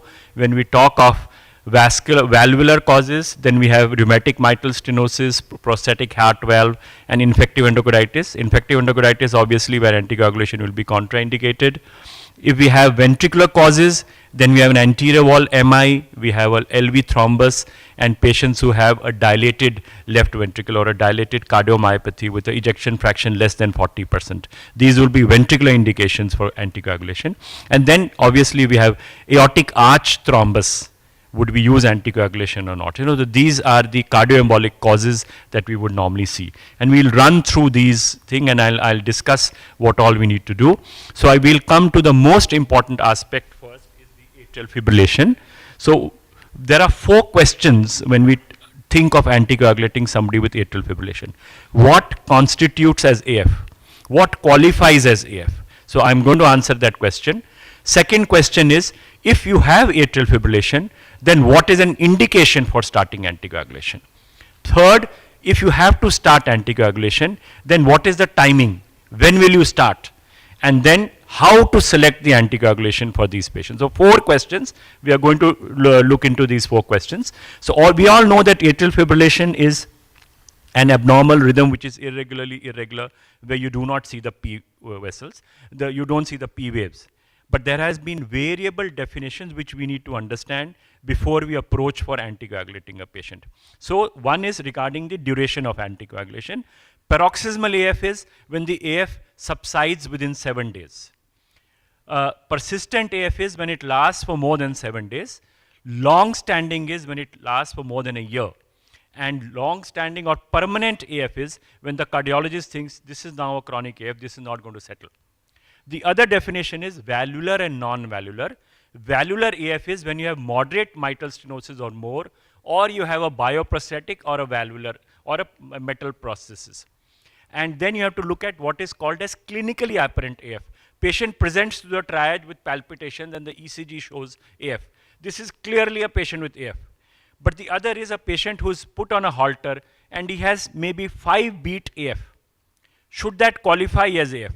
So variable definitions have been put that patient should have at least 30 seconds of AF on a device or more than 6 minutes. But I think we'll look at the guidelines, what they say. Supposing you have an 8-beat AF, does he qualify as being given anticoagulation? And third situation is a secondary AF. Patient presents with pneumonia or thyrotoxicosis, and during the illness, he develops AF. Should that qualify anticoagulation? A secondary AF, which is obviously going to get better when the patient does not, when he has corrected his septicemia or the thyrotoxicosis is taken care of. Should secondary AF be a qualification for anticoagulating these patients? So the guidelines say, whether irrespective of whether it is paroxysmal, whether it is persistent or permanent, you have to anticoagulate. Even if it is secondary AF, the risk remains the same. Even secondary AF qualifies as anticoagulation. And the duration of AF, whether it is 10 beat, 20 beat, is not relevant unless until you have a very low CHATS-2-VAS score of 1. So only if you have a CHATS-2-VAS score of 1, that is where the duration of AF will count. In all other situations, the duration does not count. And even if you have atrial flutter, even the atrial flutter qualifies for anticoagulation. So that is as answering the question number 1, as what qualifies as atrial fibrillation. Whether it is persistent, paroxysmal, whether it is low beat, whether it is device detected, whatever, it qualifies as AF. And then we have to anticoagulate even secondary AF. So that's an important thing that the guidelines have now said. Coming to the second question, risk stratification. How would you risk stratify? Once you have said, okay, now there is atrial fibrillation, what is the risk stratification? We all know it's the CHATS-2-VAS score. And also when you're looking at the CHATS-2-VAS score, also look at the Has-blood score. Because if the patient has a high Has-blood score of more than 3, then you have to think twice whether anticoagulant. So if somebody who has a very brief secondary AF for less than 30 seconds and a high Has-blood score of more than 3 or 4, think twice before anticoagulation. You have to tailor make that therapy.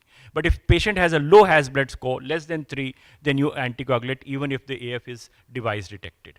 And now how do you, based on the CHATS-2-VAS score, how do you, which patients to select? So if you have a Has-blood score of 0, because the the CHATS-2-VAS score for a female, because on F you give 1.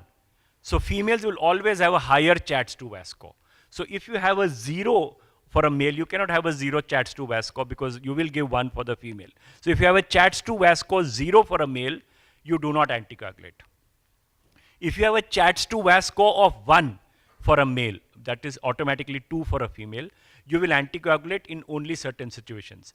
You will call, the patient should have atrial fibrillation, not atrial flutter. The atrial fibrillation, like I said, should be persistent. It should not be a brief paroxysmal one. The Has-blood score should be less than 2. The left atrial appendage or the left atrial diameter should be more than 48 millimeters. The volume should be more than 70.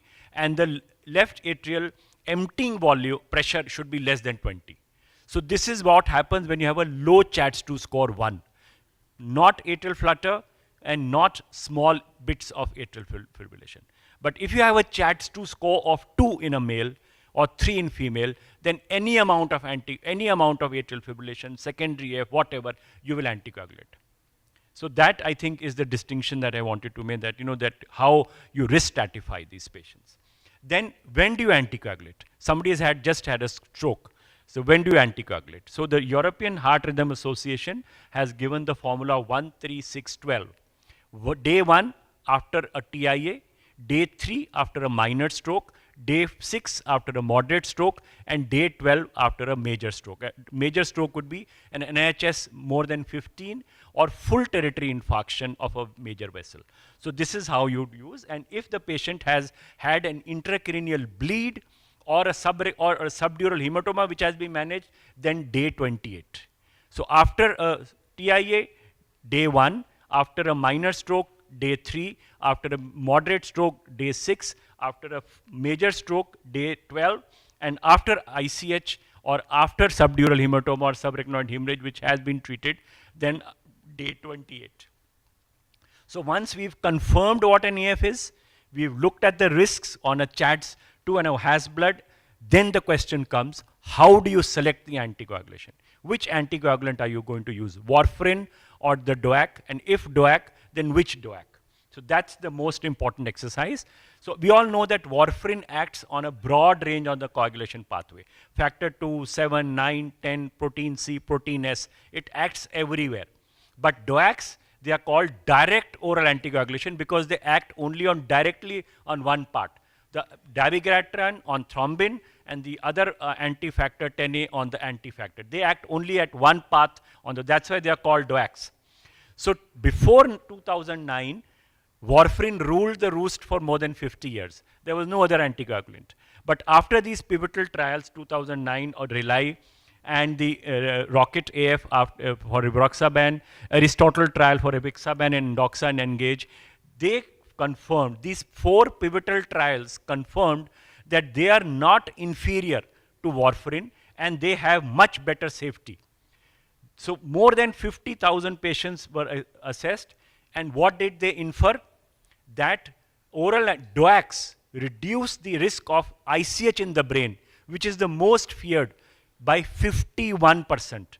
They reduce all-cause mortality by 10%, and they reduce major bleeds by 14%. Huge. So they say that DOACs almost have the same intracranial bleed like aspirin. So the risk of intracranial bleeding is extremely low. But the GI bleed is increased by DOACs. When you use DOACs, there is a 25% increase in. So when you're using DOACs, you're actually, your risk, fear of giving an intracranial bleed is extremely low. 51% reduction compared to warfarin. But your GI bleeds will happen more if your patient's on DOAC, but your major bleeds are less by 14%. So what do the guidelines say? The AHA guidelines 2019 for stroke prevention, they say that warfarin, the DOACs are preferred over warfarin in all situations except for 5 situations. Antiphospholipid antibody syndrome, CKD5, CLD, child and POC stage C, which I'll tell you what it is, mechanical valve, and a bioprosthetic valve. Except for these 5 situations where warfarin is the preferred drug to be used, all other situations, DOACs should be preferred. Now, if DOAC, then which one? So we know now that, okay, warfarin for all these situations, or a poor patient who can't afford DOAC, so maybe warfarin. But if you have to choose DOAC, are all the DOACs the same? Or should you choose between the DOACs? Or should you try to tailor-make the DOAC therapy also for patients? So basically, you can tailor-make the therapy. And how do you decide? It is based on certain pharmacokinetics of the DOACs, based on criteria from the pivotal trials. There is no head-to-head comparison between the DOACs. But these DOACs have been the pivotal trials. One compares with how much efficacy the pivotal trial showed, how much side effect the pivotal trial showed, and then from certain registries. So these 3 things, the pharmacokinetics, the criteria from the pivotal trials, and the open label registries, this is being used, and I'll show you how to choose between the different DOACs.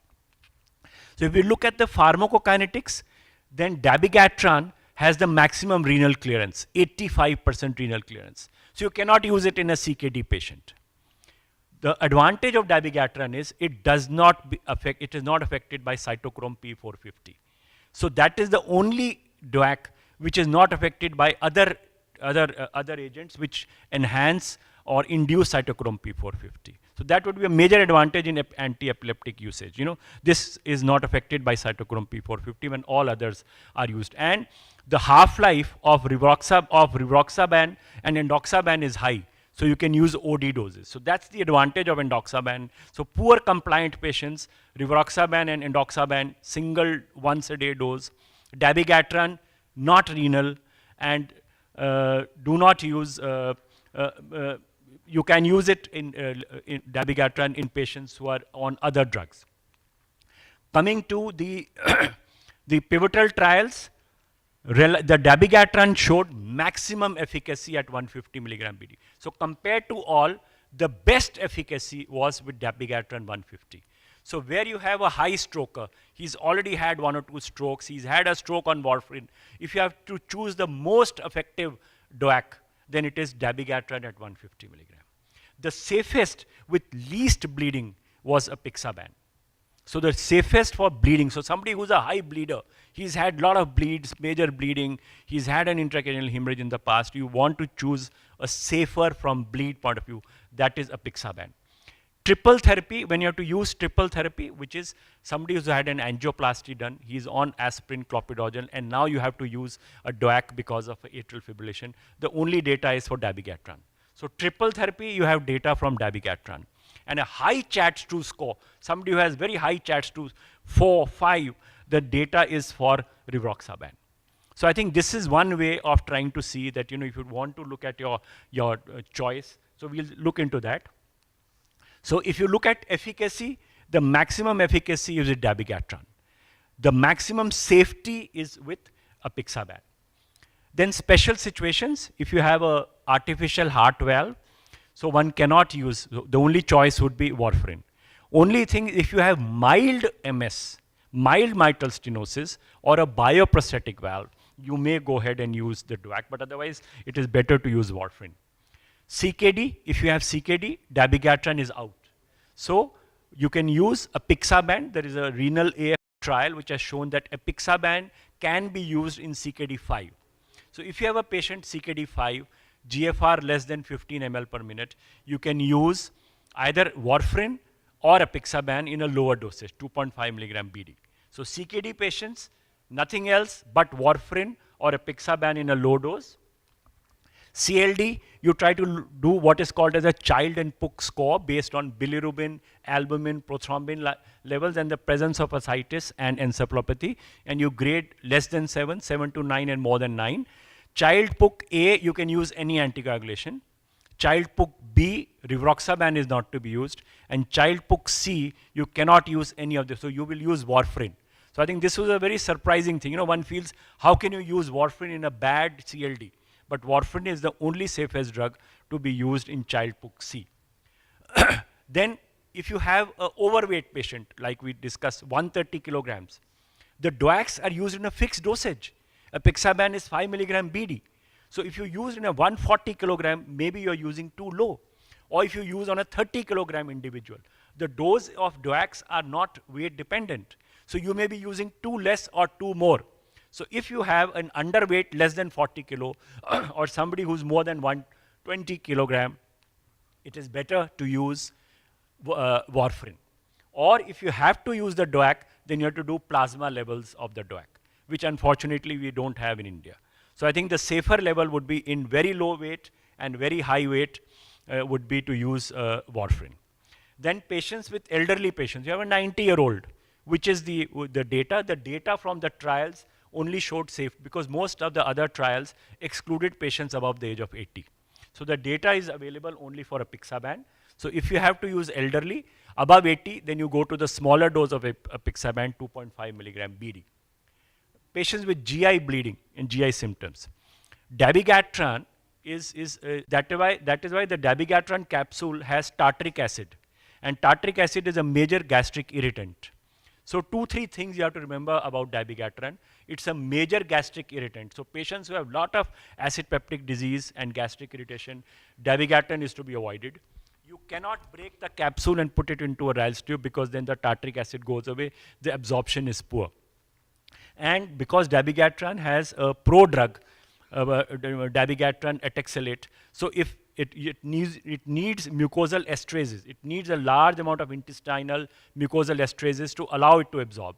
So patients who have had gastric bypasses, who have had bariatric surgery, they do not have enough intestine left. They will not have dabigatran absorption. So gastric irritant patients, GI bleeds, mucosal patients who have had GI resections, dabigatran is to be avoided, and apixaban is used here.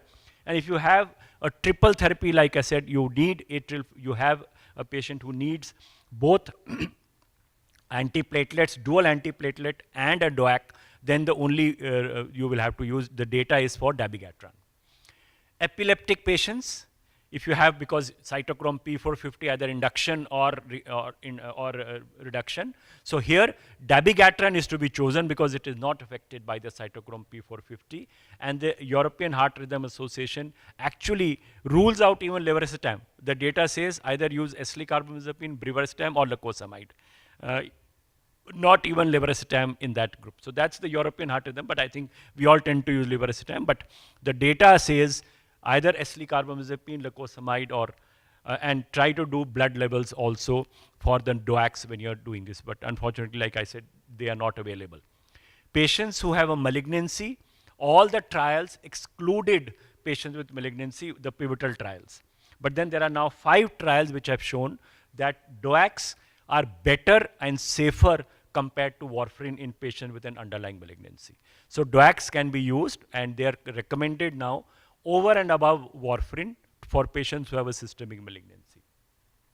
Thrombocytopenia, less than 20,000, do not use a DOAC.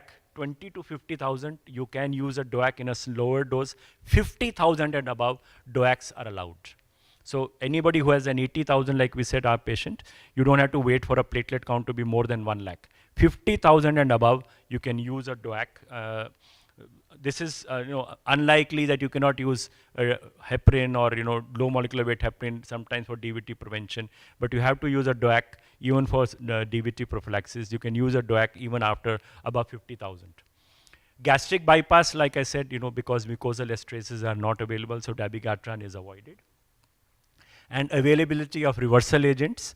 For dabigatran, we have praxibine, we have bidarizumab, which can be used as 5 gram 2 doses. And for anti-factor 10A, one uses the adnexate alpha. Sometimes that is, most often it is not available. And then one has to rely on PCC and other agents to reverse a bleeding. But like I said, the intracranial bleeding fortunately is very low, and intestinal bleeding is something which is there. So I think that was about atrial fibrillation. Now anticoagulation in usage of a PFO. So when we deal with a PFO, we have to differentiate between a normal PFO, a small uncomplicated PFO, because here the only stroke mechanism is a paradoxical embolus from the venous side. But when you have a complicated PFO, what happens? A complicated PFO is when you have a large PFO, you have a large atrial septal aneurysm, or you have a eustachian valve. Here what happens? The thrombus can form at the wall of the PFO. That is why the risk of embolism is very high. These patients would require either anticoagulation or closure. So whenever you have a complicated PFO, where there is a large more than 2 mm, or there is a atrial septal defect or eustachian, then the thrombus can form at the wall of the PFO. It is not dependent only on the paradoxical embolus. So these patients, one has to think whether anticoagulation is done or PFO closure. And there are now 5 trials, the core reduced, the close, and the diffuse PFO, which have shown that there is positivity. And one looks at the rope score, and a rope score of more than 7 is a very high risk. That suggests that it's a high risk PFO. If your rope score is more than 7, it's a high risk PFO. So how do you decide? This is, I think, the decision, and I think this is what a slide I want you to put. So if you have 2 things, high cause risk and high recurrence risk for PFO. High causal risk would be, it's a 16 to 80-year-old. There is no other cause for the stroke. It is a cortical infarct, and the high risk, this is a high causal risk. And high recurrence would be if it's a complicated PFO. More than 2 millimeter, there is an atrial septum aneurysm, there is an underlying coagulation disorder, and their D-dimer is more than 1,000, or the stroke has occurred while on antiplatelets. So this should make your decision that we should go ahead and close. However, the number needed to treat is extremely high, 46. So one has to think that PFO closure, the number needed to treat is 46. High number needed to prevent a subsequent stroke. Dilated cardiomyopathy, should we use anticoagulation? So dilated cardiomyopathy is whenever the ejection fraction is less than 40%, it increases the stroke risk by 4 times, 4:1. Atrial fibrillation increases by 5. But even a dilated cardiomyopathy increases the risk by 4 times. So the data from the number of trials has shown that anticoagulation does reduce marginally the risk of stroke, but it is negated by the presence of bleed. Therefore, what do the guidelines say? That for for dilated cardiomyopathy, only antiplatelets, anticoagulation only if the patient is determined to have an LV clot or atrial fibrillation. So dilated cardiomyopathy, less than 40% ejection fraction, only if the patient has AF or an LV clot, that is the only indication for anticoagulation. Otherwise, antiplatelets are used. Then aortic arch atheroma. Aortic arch atheromas are it is one of the causes of cardioembolic stroke. You know, you get a shower from the aortic arch atheroma. Grade 1 is when there is only normal appearing intima. Grade 2 when you have intimal thickening. Grade 3 is when it is less than 5 millimeters. Grade 4 is when it is more than 5 millimeter. And grade 5 is when you have a mobile atheroma. Now there is a dilemma that, you know, whether these, because they may cause cardioembolic or like an ISAS, they may be one of the common causes of ISAS. So should you anticoagulate? The ARCH trial actually was a negative trial, and it shows that antiplatelets are as good as anticoagulation. So the guidelines are for aortic arch atheroma, even if you have a mobile clot, antiplatelet therapy and intensive statins to reduce the LDL to 70 is what is used. So anticoagulation is not used even here. Then if you have an LV clot and you have a cardiac disorders, this would be one indication for giving anticoagulation. So if you have a LV clot, anticoagulation is given for a minimum of 3 months. Subsequent to that, even if the LV clot does not disappear, you do not need long-term anticoagulation because it becomes like a non-embolic clot. It may take time to resolve. So do not use anticoagulation beyond 3 months. And for cyanotic heart disease, where warfarin is used, DOACs do not have a role there. And we come last to then cancers. If you have cancers, then like we already discussed that atrial fibrillation with an underlying cancer, DOACs are better than warfarin. And other determined strokes, some other determined strokes like dissection. So there is a question whether anticoagulation should be used. And if there is extracranial dissection, you can use antiplatelet or anticoagulation.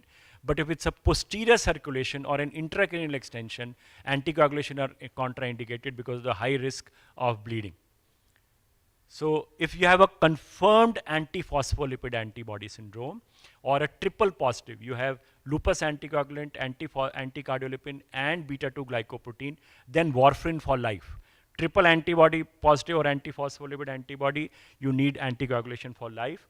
But you have a prothrombin 2021 mutation, protein C, protein S, antithrombin 3 deficiency or a factor 5 mutation, antiplatelets alone are good enough. You do not need anticoagulation in the presence of these thrombophilic. Only if you have antiphospholipid antibody syndrome, that would be the indication. And like I said, antiphospholipid antibody syndrome, only warfarin. There is no DOAC indication there. But all these other thrombophilic conditions, one need not anticoagulate, and the antiplatelets are good enough in that situation. So we'll come back to our first slide. We'll try to answer our questions. CLD, cirrhosis with portal hypertension. Which one to use? Warfarin. Body weight 130. Which one to use? Warfarin. Patient on anti-epileptic drugs? Dabigatran. AF with thrombocytopenia, 80,000, can we use? Yes. Which one? Apixaban. Antiphospholipid antibody syndrome? Warfarin. AF with systemic malignancy, warfarin versus DOAC? DOAC. AF with high Has blood score, you need a safe drug. Which one? Apixaban. And recurrent stroke on warfarin, you need a high efficacy drug, dabigatran at 150. Clear? Thank you.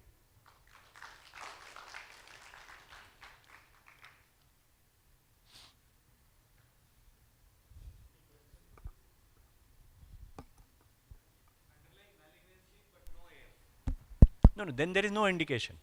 The underlying malignancy with an anticoagulation indication, then only you will. Patient had a stroke. No, if there is an indication. So the question is, the patient has an indication for anticoagulation for whatever purpose and an underlying malignancy. If the so patient had he a has stroke, LV clot and a malignancy, there also then will. So basically the patient has to have an indication for anticoagulation with an underlying malignancy, then we would choose this. I think what he's saying, asking you probably is that malignancy can cause thrombotic state and then cause strokes. In that, but there has to be an indication for anticoagulation. So I think once we have an indication for anticoagulation, then the question comes. So there should be one more indication other than that was beautiful, sir. It was as simplistic as it can.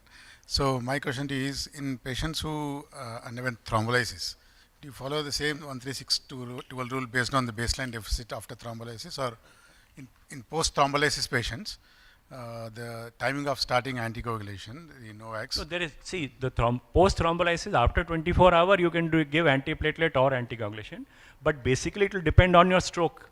Like I said, 1, 3, 6, 12. So if you're after thrombolysis, your stroke is a mild stroke, then day 3.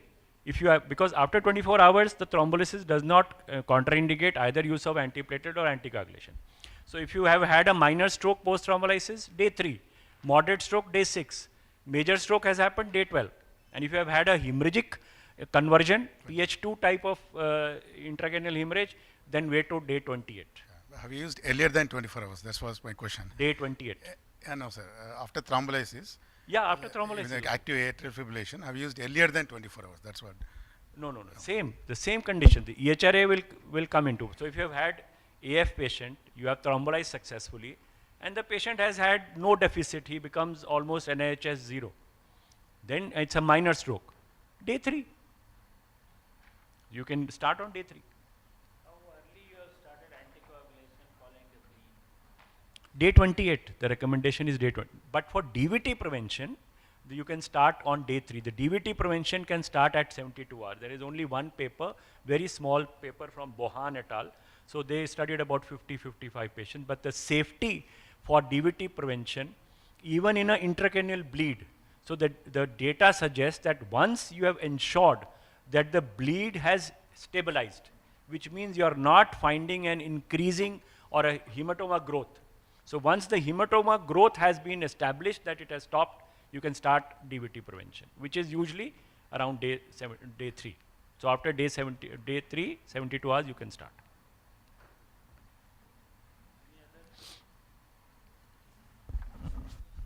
I think one small slight change is there again. Dr. Amitava Ghosh also has to leave early, so we'll have Sir's talk. And he is a leading neurologist in Kolkata, trained in Manchester and Oxford. And he is one neurologist who is mainly interested in cognitive neurology and dementias. And he is running the clinic also in Apollo Hospital, Kolkata for a long time.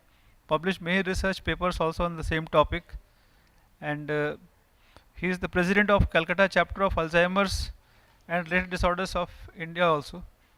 So he will talk on cognition and multiple sclerosis. And then we'll have the next talk on the stroke. Sorry, I'm interrupting the stroke. Yeah, I think we're running very late and I have a flight to catch. And as it turns out, we are not finding the size to fit my computer. So while they prepare a pen drive, I will just keep talking anyway. So basically my talk today is on cognition and multiple sclerosis. Now multiple sclerosis we have been learning forever from the disability point of view.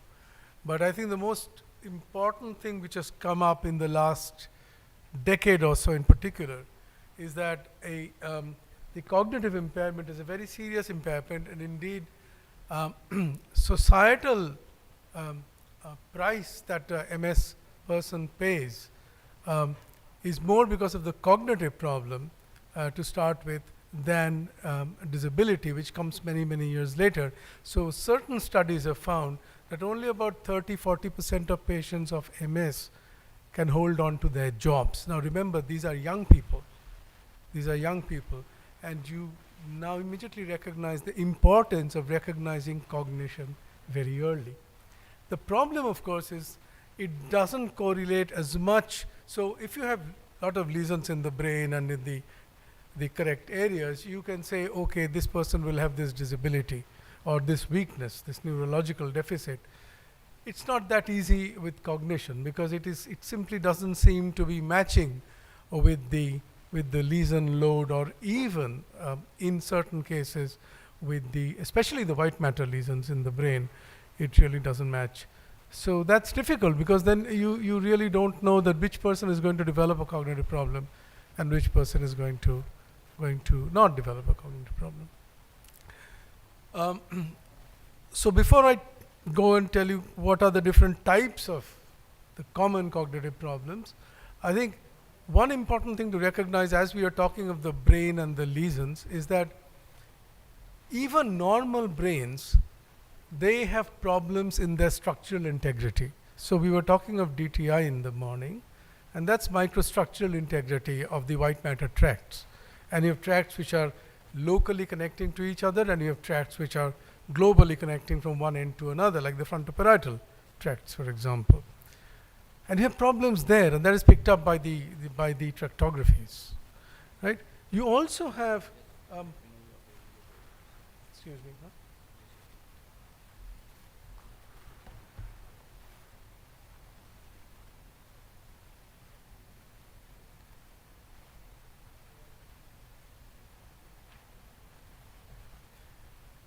So besides these structural problems, so you have these important structures of the brain, which let us call them nodes, and you have these connections from one node to another, the major nodes, and some of these nodes are big nodes like Delhi, Mumbai, Kolkata, Hyderabad, and some nodes are relatively smaller nodes like, I don't know, maybe Impal or whatever.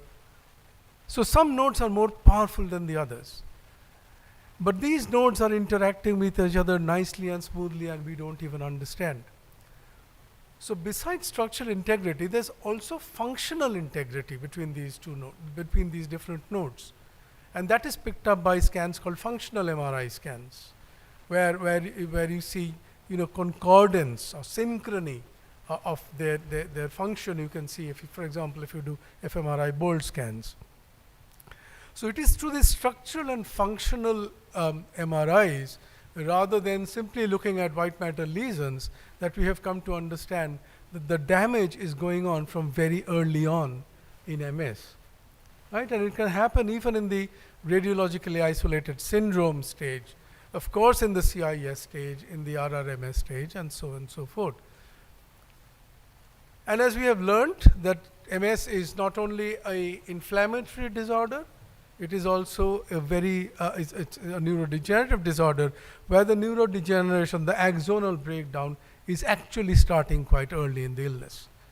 And the axonal breakdown, the degeneration itself, is contributing to the long-term loss of brain volume, and as well as the results of that, which of course includes cognitive impairment. So when you say, an MS patient comes to us, and I recognize now, having heard this talk, that there are cognitive impairments, I need to pick this up. Now, a standard cognitive test battery can take something like 1.5 to 2 hours.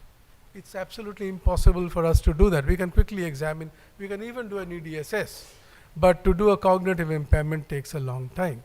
So we have to pick and choose tests which will very quickly give us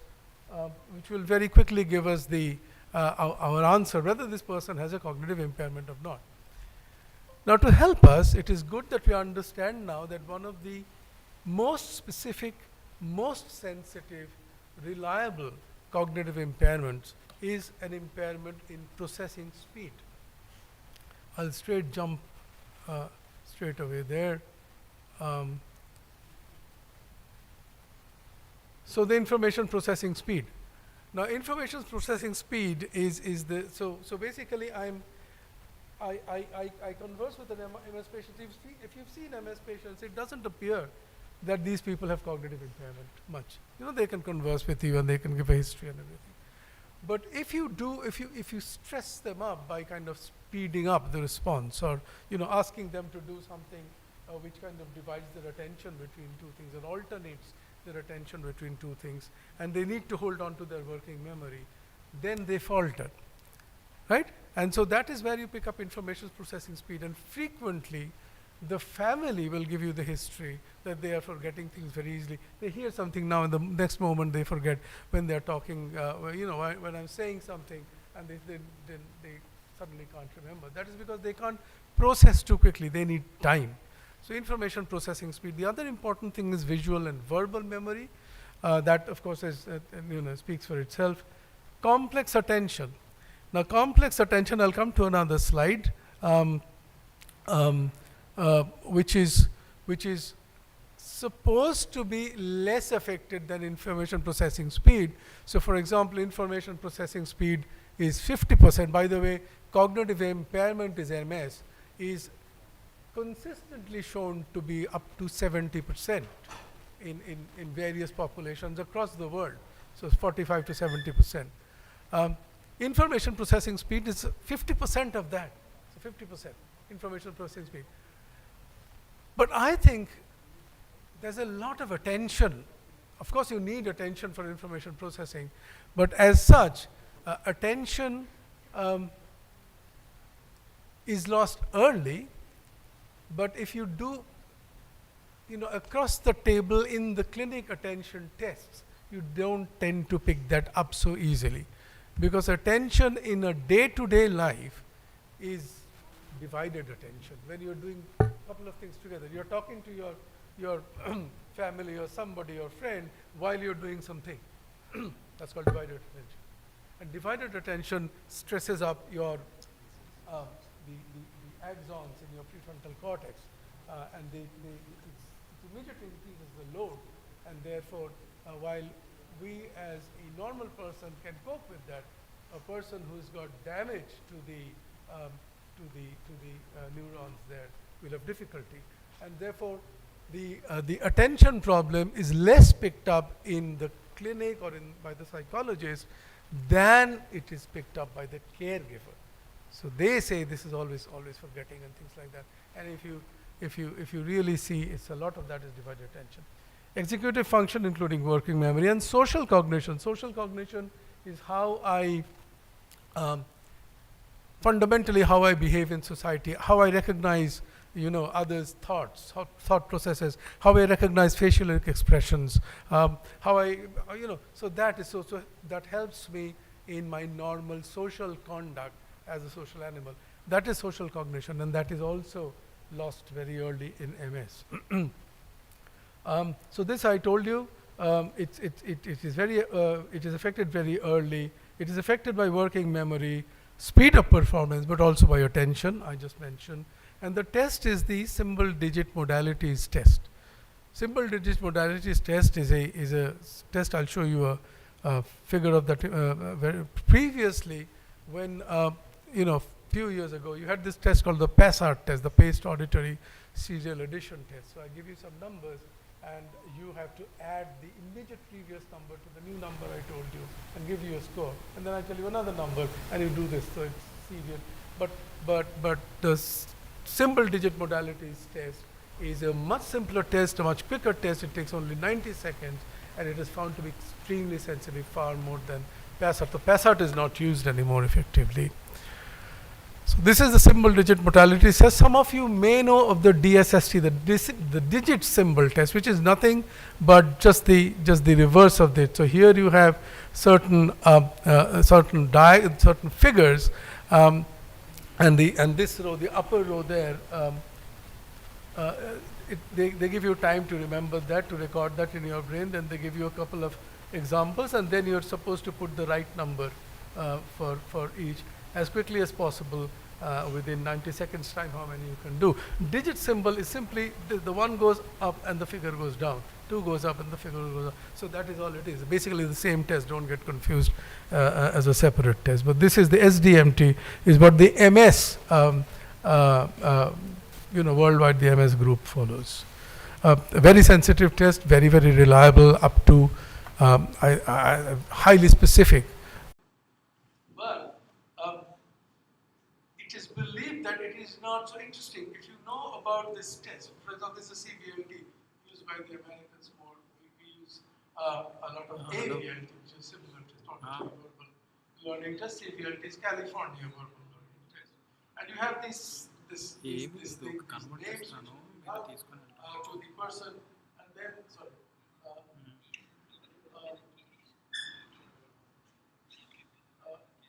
Subject has to recall those in any order, and then trial to read again, and then trial to read again, and ask them to recall. And now, in diseases where there is a true episodic memory problem, true amnesia, Alzheimer's disease, for example, you have a problem not only with learning, but a problem with delayed recall. So after a gap, if I ask you, you would have forgotten, you would have lost many of the things which you have learned. And that is kind of crucial to diagnose Alzheimer's disease. Here, interestingly, they have found that if you give them more trials or more time, they will actually start remembering more. And the delayed recall, they don't lose it. They retain what they have finally learned. What does it say? It says the problem is not mainly with the episodic memory. Of course, there could be, but the problem is with information processing speed. So you give them more time and they learn better. This is the visuospatial component of that, where you know these things, these diagrams and these places, and later you have to recall that. So the spatial memory is important because this is the right brain, and the verbal memory is the left brain, so you're supposed to do both. Complex attention, you know of attention, there are the basic components of attention are arousal and focusing. Typically you recognize after lunch, very important two things. But then you have the complex attention, to sustained attention. So if you continue to hear something as boring as this talk, and still you want to focus on that for a very long time, you've got very good sustained attention. If you're looking at if you're from time to time kind of focusing on the talk, and sometimes kind of focusing out of the talk and trying to remember the slide there, and that is selective attention. You're selectively kind of changing. If you're alternating between the two all the time, that is alternating attention. Divided attention is kind of more difficult to show here, but as I told you, divided attention typically in your home or when you're driving or other places when you're doing 2 or 3 things at the same time. The most difficult attention is the divided attention. 20 to 50% complex attention problems, and as I told you, because we don't test dividing attention in our clinics, we have this kind of 20%. Those who take caregiver history, they will find a lot more of attention problems. And so the attention test is also with the SDMT, which, as I told you, is a test for information processing speed too. So this test does not give you one answer, it gives you a combination of answers, and it's very difficult to parse out the three. Is it working memory responsible? Is it attention responsible? Is it a processing speed responsible? Difficult to parse out, but till now the most sensitive and reliable test. Executive function, mainly it is done here with verbal fluency. COAT is controlled oral word association test, where you give a letter and you have to say within 1 minute as many words you can generate with the letter without saying proper names and things like that. DKEF's Delis Kaplan executive function system. There are a number of executive function tests you can do with that. Takes more time. COAT only 1 minute, much easier. There are certain batteries, as I told you, but it is impractical to use it in clinical setting. So mostly people use it in pure MS centers or for research. The BRBN is the shortest one, the BACFINS is the longest one, and the BICAMS is somewhere in between. And this is what it shows. And I'll show you just one simple line to show that the SDMT is common to all. Others, you have some does this, some does the other. But SDMT is common to all. So if you have to do one test for MS cognition, please do SDMT, 90 seconds and you are done. Social cognition, as I told you, it's facial emotional recognition. Theory of mind is kind of understanding what the other person is possibly thinking about. What is that emotion of that person? So that's theory of mind, which is required all the time for our day-to-day functioning. Faces test, different type of faces. Do you recognize expressions in faces? Reading the mind in the eyes test. Do you recognize expression in the eyes? And 4-part test, where these are tests which are given. A scenario is created for you, and there's something where there may or may not be a faux pas, an error which should not have been done, and you have to recognize that there was an error there. So it's those who have social cognition problems have difficulty with the faux pas test. Movie assessment, again, they give you a movie and they ask you to respond to that from the social cognition point of view. So that is also done. This is examples of reading the mind in the eyes. So what do you think it is? Which one? Which one? Worried. Worried. This one?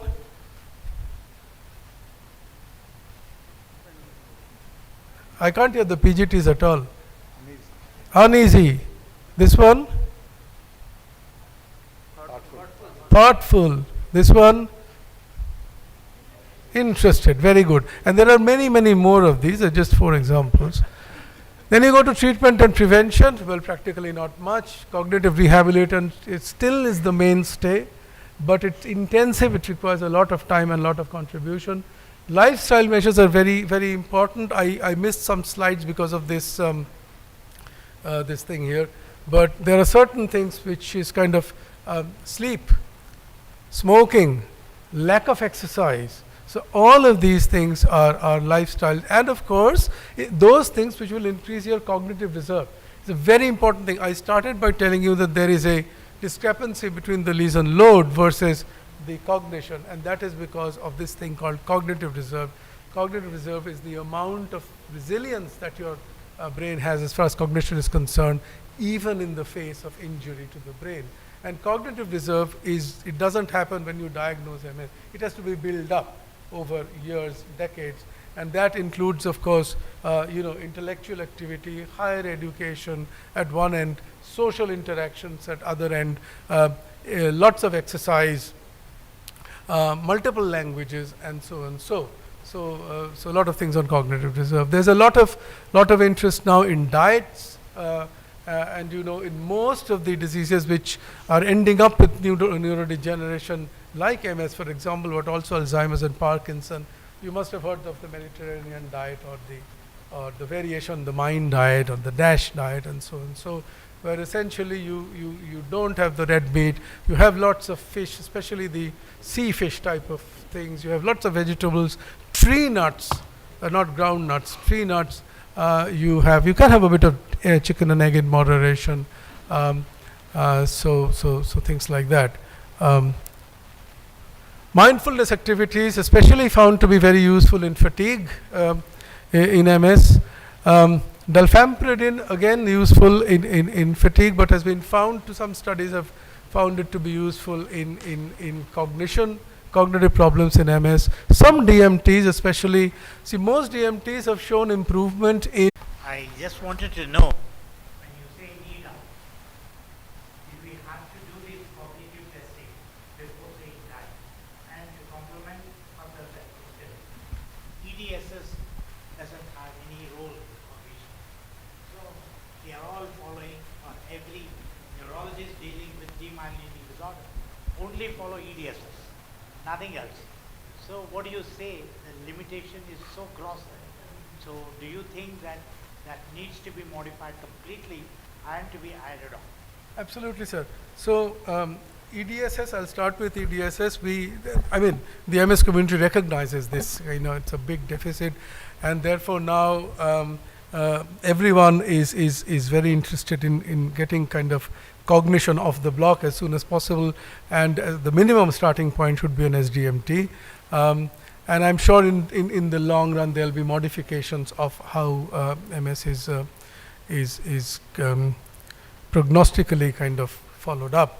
As far as NIDA is concerned, yes, as you now know, cognition is part of NIDA, and therefore if cognition is part of NIDA, and talking about the inverted pyramid and everything, so that is the movement, if I may use now, that because of that, because if there are early cognitive problems, and early cognitive problems indicate a neurodegeneration has started, the breakdown in the networks have started, which you do not see in the normal scans.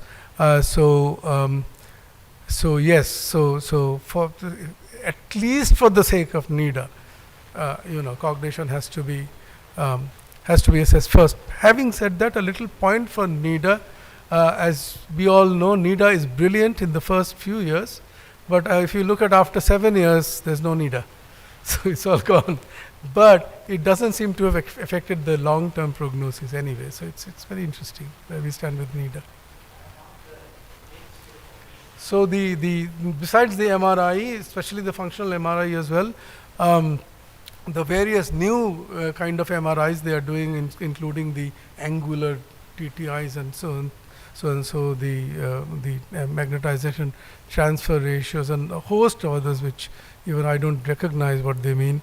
The NFL is one, the neurofilament light chain, which indicates, so there are two things. One is oligoclonal bands. Oligoclonal bands is also an important biomarker. EDSS is a biomarker of risk factor for cognition. So one of the things.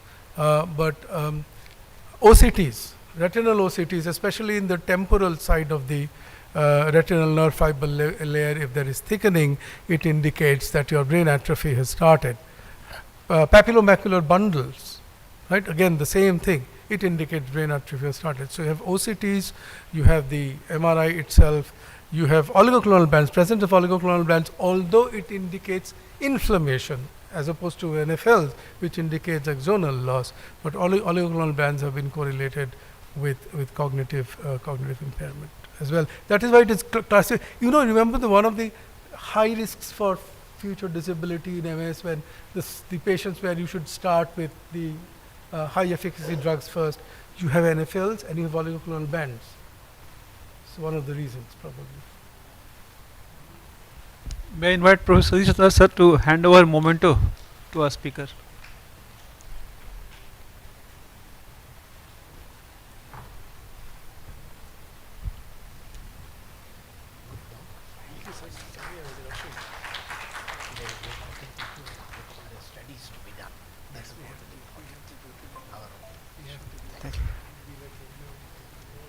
Yeah.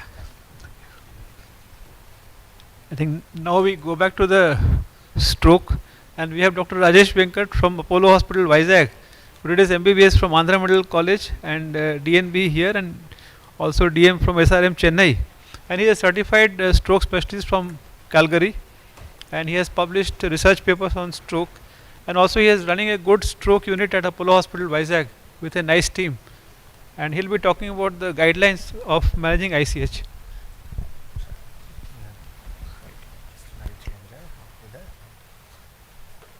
Good afternoon, one and all. At the outset, I would like to thank Sudhir sir for giving this opportunity. I am basically from Visakhapatnam. This is a beautiful city. This is our hospital, and this is the best view in the city. We have 4 neurologists and 2 neurosurgeons. Dr. Madhusudan sir is a retired superintendent also. Myself, I do stroke work. Pawan is an epileptologist from Sri Chitra. Dr. Ramesh is there, and we have Dr. Harsha and Dr. Anand, both are neurosurgeons. Totally we have, including 1 visiting neurologist, we have 5 neurologists and 2 neurosurgeons. So, coming back to my topic of ASA, AHA guidelines of ICH, can I switch off the lights?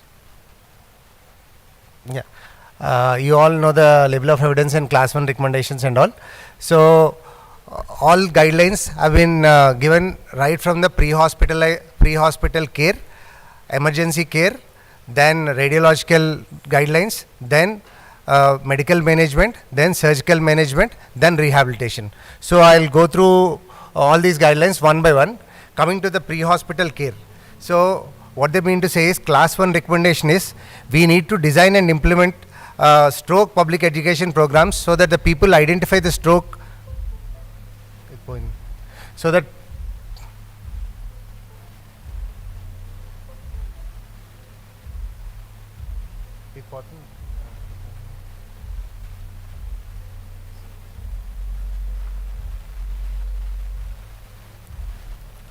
all the pre-hospital, I'll just continue, all the pre-hospital care, the guidelines are saying that we need to, who are the dispatch personnel who are going there, they should be able to identify the signs of stroke, they should be able to implement the stroke severity score, and they should inform the emergency medical department to which they are bringing the case. And not only that, they should be able to implement and the stroke severity scales, and also they should be able to look for any neurological deterioration even before the patient reaches the hospital.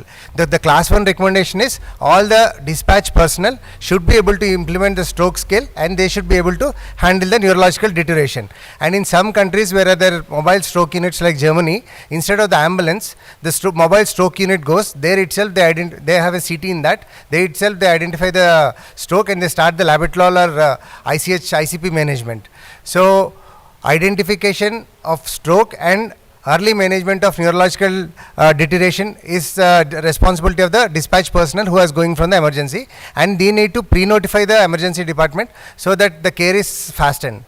So coming to the diagnosis and assessment, once the patient of spontaneous ICH is there in the emergency, 3 things we have to do. First, we need to take a focused history, a good clinical examination, and we need to do a lab work. So once focused history and examination is done, the basic lab test which we have to do is a complete blood picture, because if patients are having anemia, neurological deterioration can be more because of the hematoma expansion. Patient will have thrombocytopenia, they have more chances of hematoma expansion. So we need to look for creatinine and GFR as well, because CKD patients do bad if they have spontaneous ICH. Similarly, we have to do a drug toxicology screen, because as Sir has told, nowadays cocaine is very common. So cocaine associated, cocaine is a sympathomimetic drug. So cocaine associated bleed. So we have to do a drug toxicology screen. Similarly, we have to do the PTINRs and hepatitis, and we have to do the cardiac troponins also, because spontaneous ICH associated with acute MI, they have a poor outcomes. So once the patient is there in ER, the class 1 recommendation, get a focused history, do a physical examination, and get all the labs done. Coming to the radiology part, this is the class 1 recommendation. In patients presenting stroke-like symptoms, we need rapid neuroimaging with CT and MRI should be done to confirm the diagnosis of spontaneous ICH. Coming to the 2A recommendation is that we should do a serial CT within the next 24 hours. Why do we require to do a serial CT within the 24 hours is to look for the 3 H's. One is hematoma expansion, second is hydrocephalus, then is herniation. So we need not wait for 24 hours to do the serial CT. If the patient is clinically going down in the ER, we should immediately go for a CT scan. So this is the new recommendation. In patient with spontaneous ICH, though it is a class 2B recommendation, CT angiogram within the first few hours of ICH may be reasonable to identify patients at risk of subsequent hematoma expansion. That is to look for a spot sign. So this is the class 2B recommendation. And if you are not able to do contrast CT for some other reasons, at least in a plain CT, we can identify the markers of hematoma expansion like heterogeneity in the clot and irregular margins. So this is the neuroimaging indications. Coming to the assessment for pathogenesis, there are certain class of people, here divided into 3 groups, like persons who are less than 70 years with lobar hemorrhages, persons less than 45 years with deep posterior fossa bleeds, persons between 45 to 70 years without any history of hypertension. Class 1 recommendation is to get a CTA done. So CT angiogram, class 1 recommendation is persons who are presenting with lobar bleeds and less than 70 years, persons who are 40 to 75 without hypertension, persons less than 40 years with deep fossa bleeds. This is to rule out all the macrovascular causes and also the cerebral venous thrombosis. Persons presenting with direct intraventricular hemorrhage without any ICH, we need to directly go for the DSA. This is the class 1 recommendation.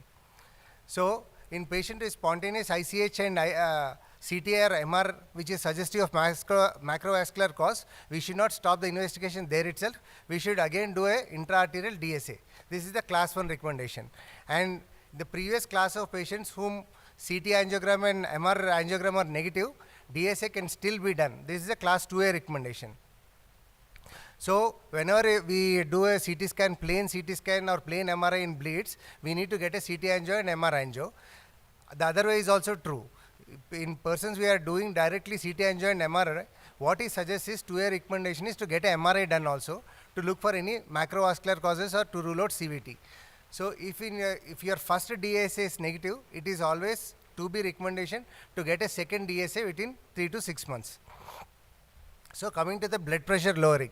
So the blood pressure lowering in acute stroke that is spontaneous ICH should be smooth and sustained, because there are many studies which say that systolic variation in the blood pressures variability in systolic blood pressure is associated with worse outcome. So the blood pressure control should be smooth and sustained, and the 2A recommendation is that early intensive blood pressure monitoring target should be reached within 1 hour. The treatment should be started within 2 hours, and the target should be reached within 1 hour.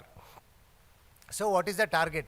So in patients presenting spontaneous ICH with mild to moderate severity, systolic blood pressure within 150 to 220, acute lowering of SBP to a target of 140, and we need to maintain it between 130 to 150. So that acute lowering should be done within the 2 hours, and the target should be reached within 1 hour. The systolic target is 140 and should be maintained between 130 to 150. This is a 2B recommendation. But this doesn't apply to very severe stroke where we are planning decompressive craniectomy. And this is one new thing. In patients with spontaneous ICH, we should never lower the blood pressure to less than 130 because it causes more harm. So coming to the anticoagulant related hemorrhage, so all patients who are on ACH, spontaneous ICH with anticoagulant, the anticoagulant should be stopped immediately and reversal should be administered very rapidly. So I'll just show this flow chart. This is a flow chart which shows how to reverse the anticoagulant induced ICH. So patients who are on vitamin K antagonists, if on admission INR is more than 2, we need to give 4-factor PCCs in the doses of 25 to 50 units per kg. This is the class 1 recommendation. If the INR is between 1.3 to 1.9, we should not give the same dose as 25 to 50. We should give a lower dose of 10 to 20 international units per kg. And this should always be followed by vitamin K injections. So persons presenting to the ER with spontaneous ICH with INR more than 2, you give in the dose of 25 to 50.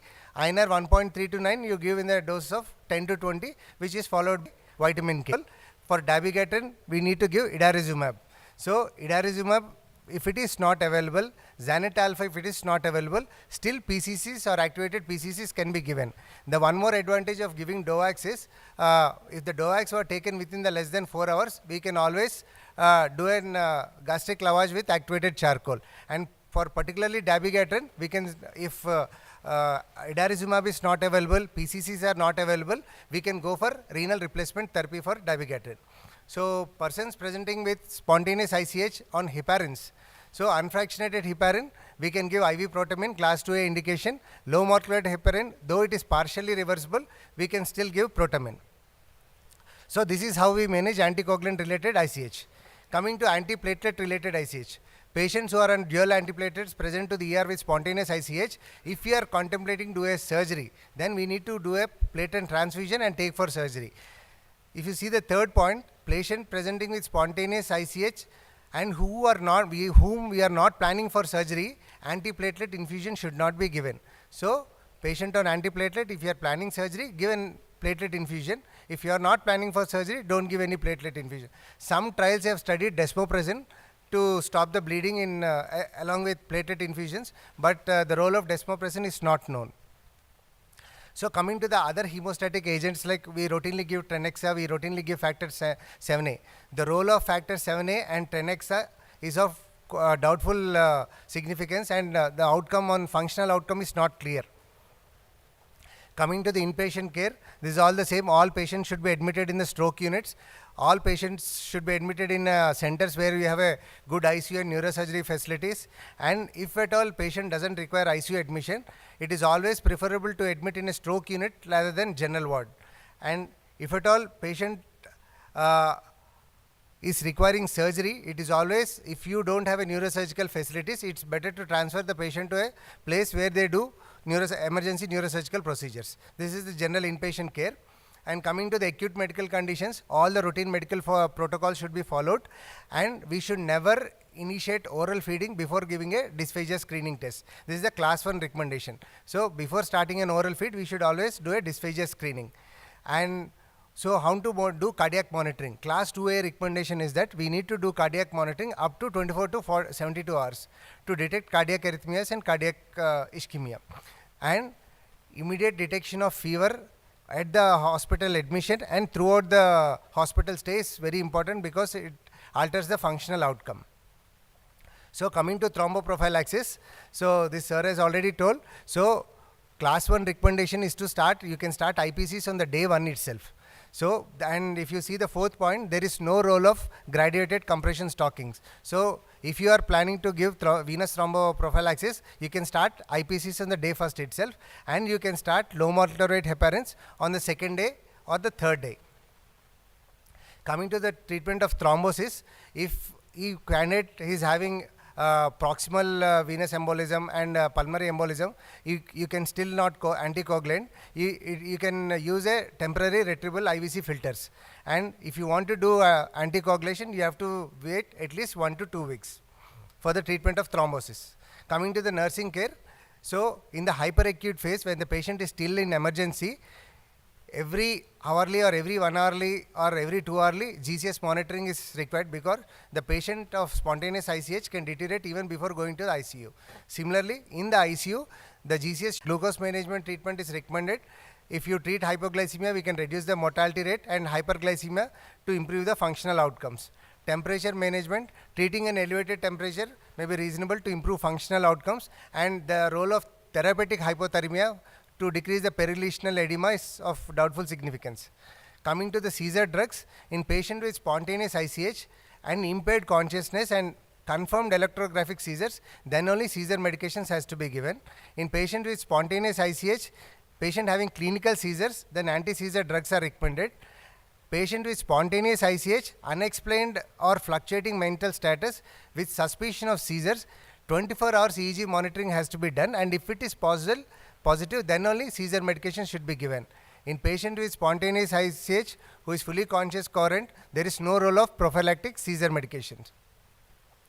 Coming to ICP monitoring and edema treatment, patient with spontaneous ICH and IVH with having hydrocephalus that is contributing to the decreased level of consciousness, ventricular drainage should be done, and all moderate to severe cases ICP monitoring has to be done. So, the efficacy of early prophylactic hyperosmolar therapy for improving outcomes is not established, but bolus hyperosmolar therapy may be considered for transiently reducing ICP, and there is no role of steroids in the treatment of ICP. And this is based on the MISTY trial. So, minimally invasive surgery for hematoma evacuation for patient with supratentorial ICH, 20 to 30 ml with GCS scores 5 to 12, and minimally invasive hematoma evacuation with endoscope or stereotaxic with or without thrombolytic can be useful to reduce mortality when compared to medical management. The same profile, minimally invasive hematoma evacuation with stereotaxy when compared to conventional craniotomy will improve the functional outcomes. But the same profile, the effectiveness of minimally invasive hematoma evacuation with endoscopy or stereotaxic aspiration with or without thrombolytic use to improve only functional outcomes is uncertain. So, coming to the minimally invasive surgeries, I'll just go through this.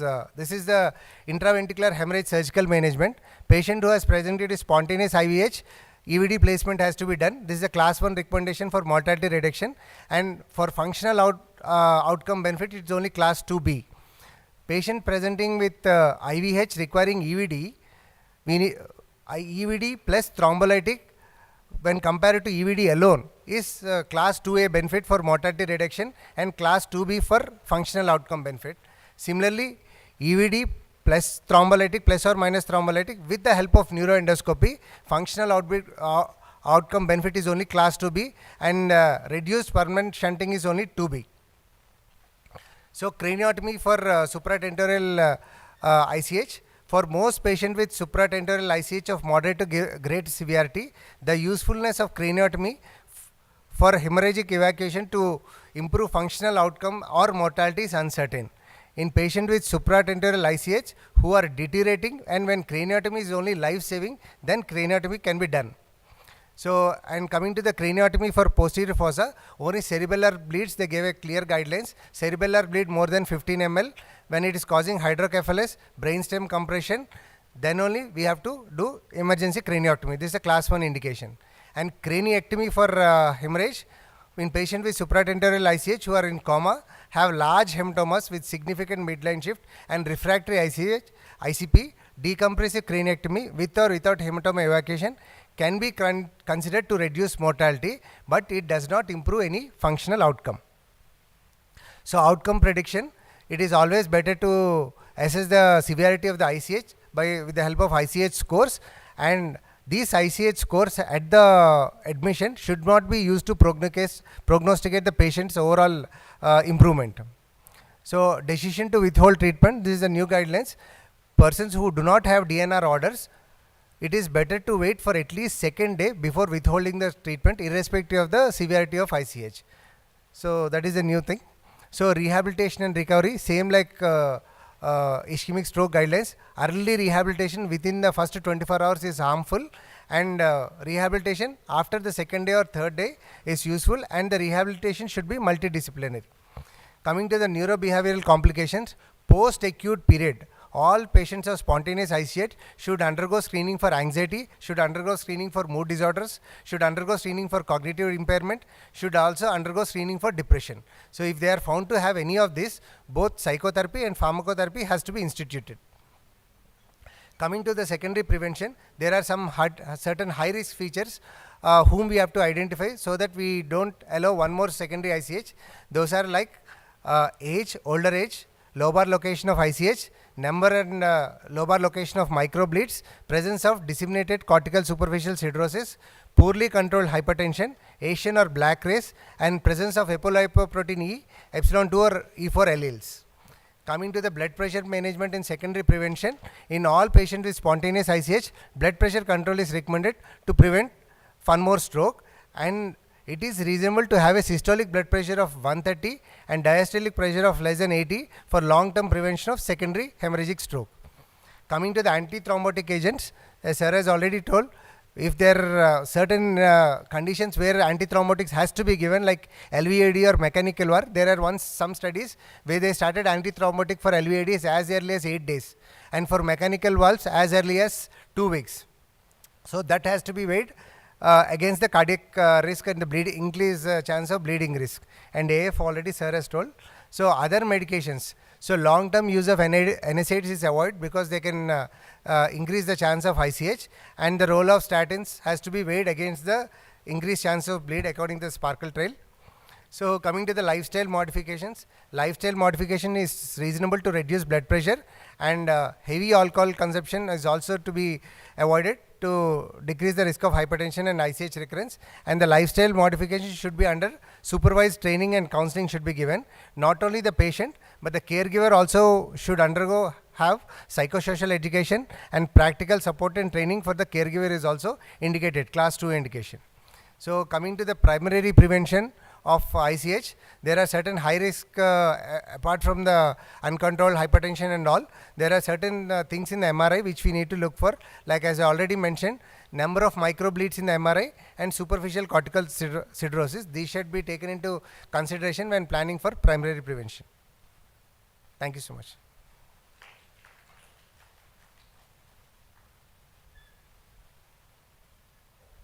Any comments or questions? Thanks for the nice talk.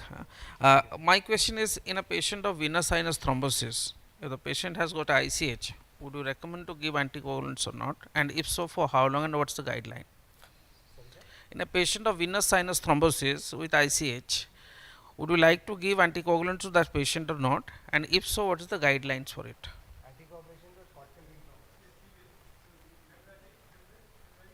Patient has come with ICH. With a venous thrombosis with ICH, what is the guideline suggest about how?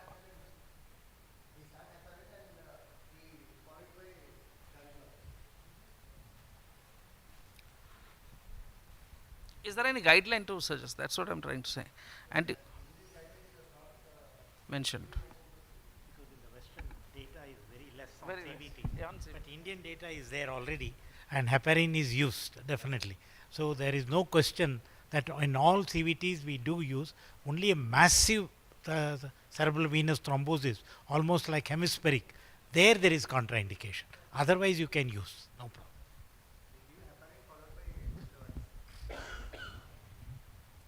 Yeah, may I invite Dr. Vikas Kumar Sharma to hand over the memento to our speaker.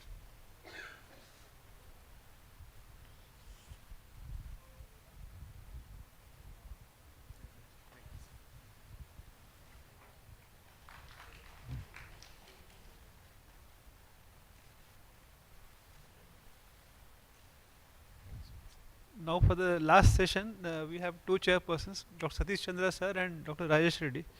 So may I invite you on the stage. And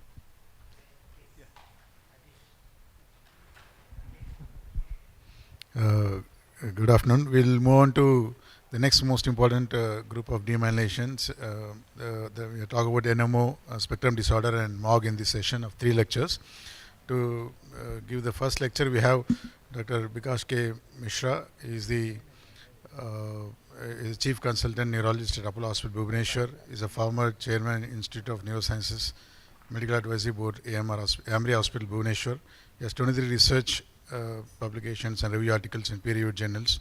His area of his interest are stroke and demyelinating disorders and movement disorders. And over to Dr. B.K. Mishra. You will be speaking on NMO spectrum disorder, features and mimics.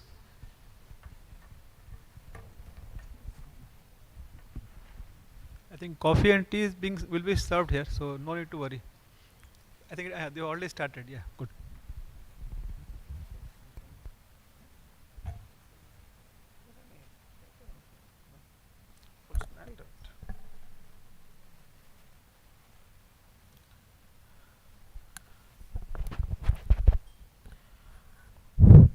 Good afternoon, my seniors and friends, colleagues. At the outset, I would say a great thanks to Dr. Sudhir for taking pain to arrange such a conclave.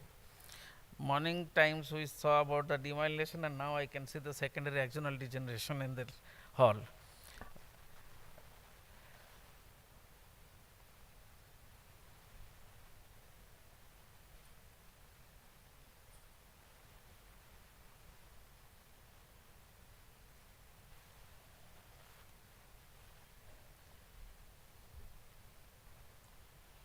My today's topic is NMOST, features and mimics. Without wasting much time, I would like to go ahead. NMOST is an inflammatory disease of the CNS mediated by the autoimmunity, and it causes the antibodies secondary to the antibodies against the astrocytic water channel protein aquaporin 4. Over the last few decades, there has been significant advances in the biological knowledge of the NMOST, leading on to identification of various disease phenotypes, biomarkers, complex inflammatory cascades, disease pathogenesis, as well as therapeutic options. If we look at the epidemiological data for NMOST, it's pretty interesting that it is unlike MS, from where the whole process started. It is seen in more in the Asians and African Caucasians, Caribbeans, rather than the Caucasians and whites. The MS is more prevalent in Caucasians and whites, whereas African and Asian populations do have more of NMOST. In Indian scenario, the published data suggests about 2.7 per 1 lakh of population. However, the global presentation is around 0.5 to 10. The female predominance is more robust in patients of NMOST, where it is 9:1 in comparison to multiple sclerosis, which is the female predominant disease, is again 4:1. So it can be said that almost all the females, anybody who is having NMOST, almost all are females. And the median age of presentation in NMOST is little longer and later than that of the MS, where it is in the 2nd to 3rd decade in MS, whereas it is the 3rd to 4th decade in NMOSTs. The HLA based studies in the literature suggest that DRB 10301 and 1037 is more prevalent in patients of NMOST, and this is not seen in patients of MS. However, the allelic presentation for SLE is akin to that of the presentations in patients of NMOST.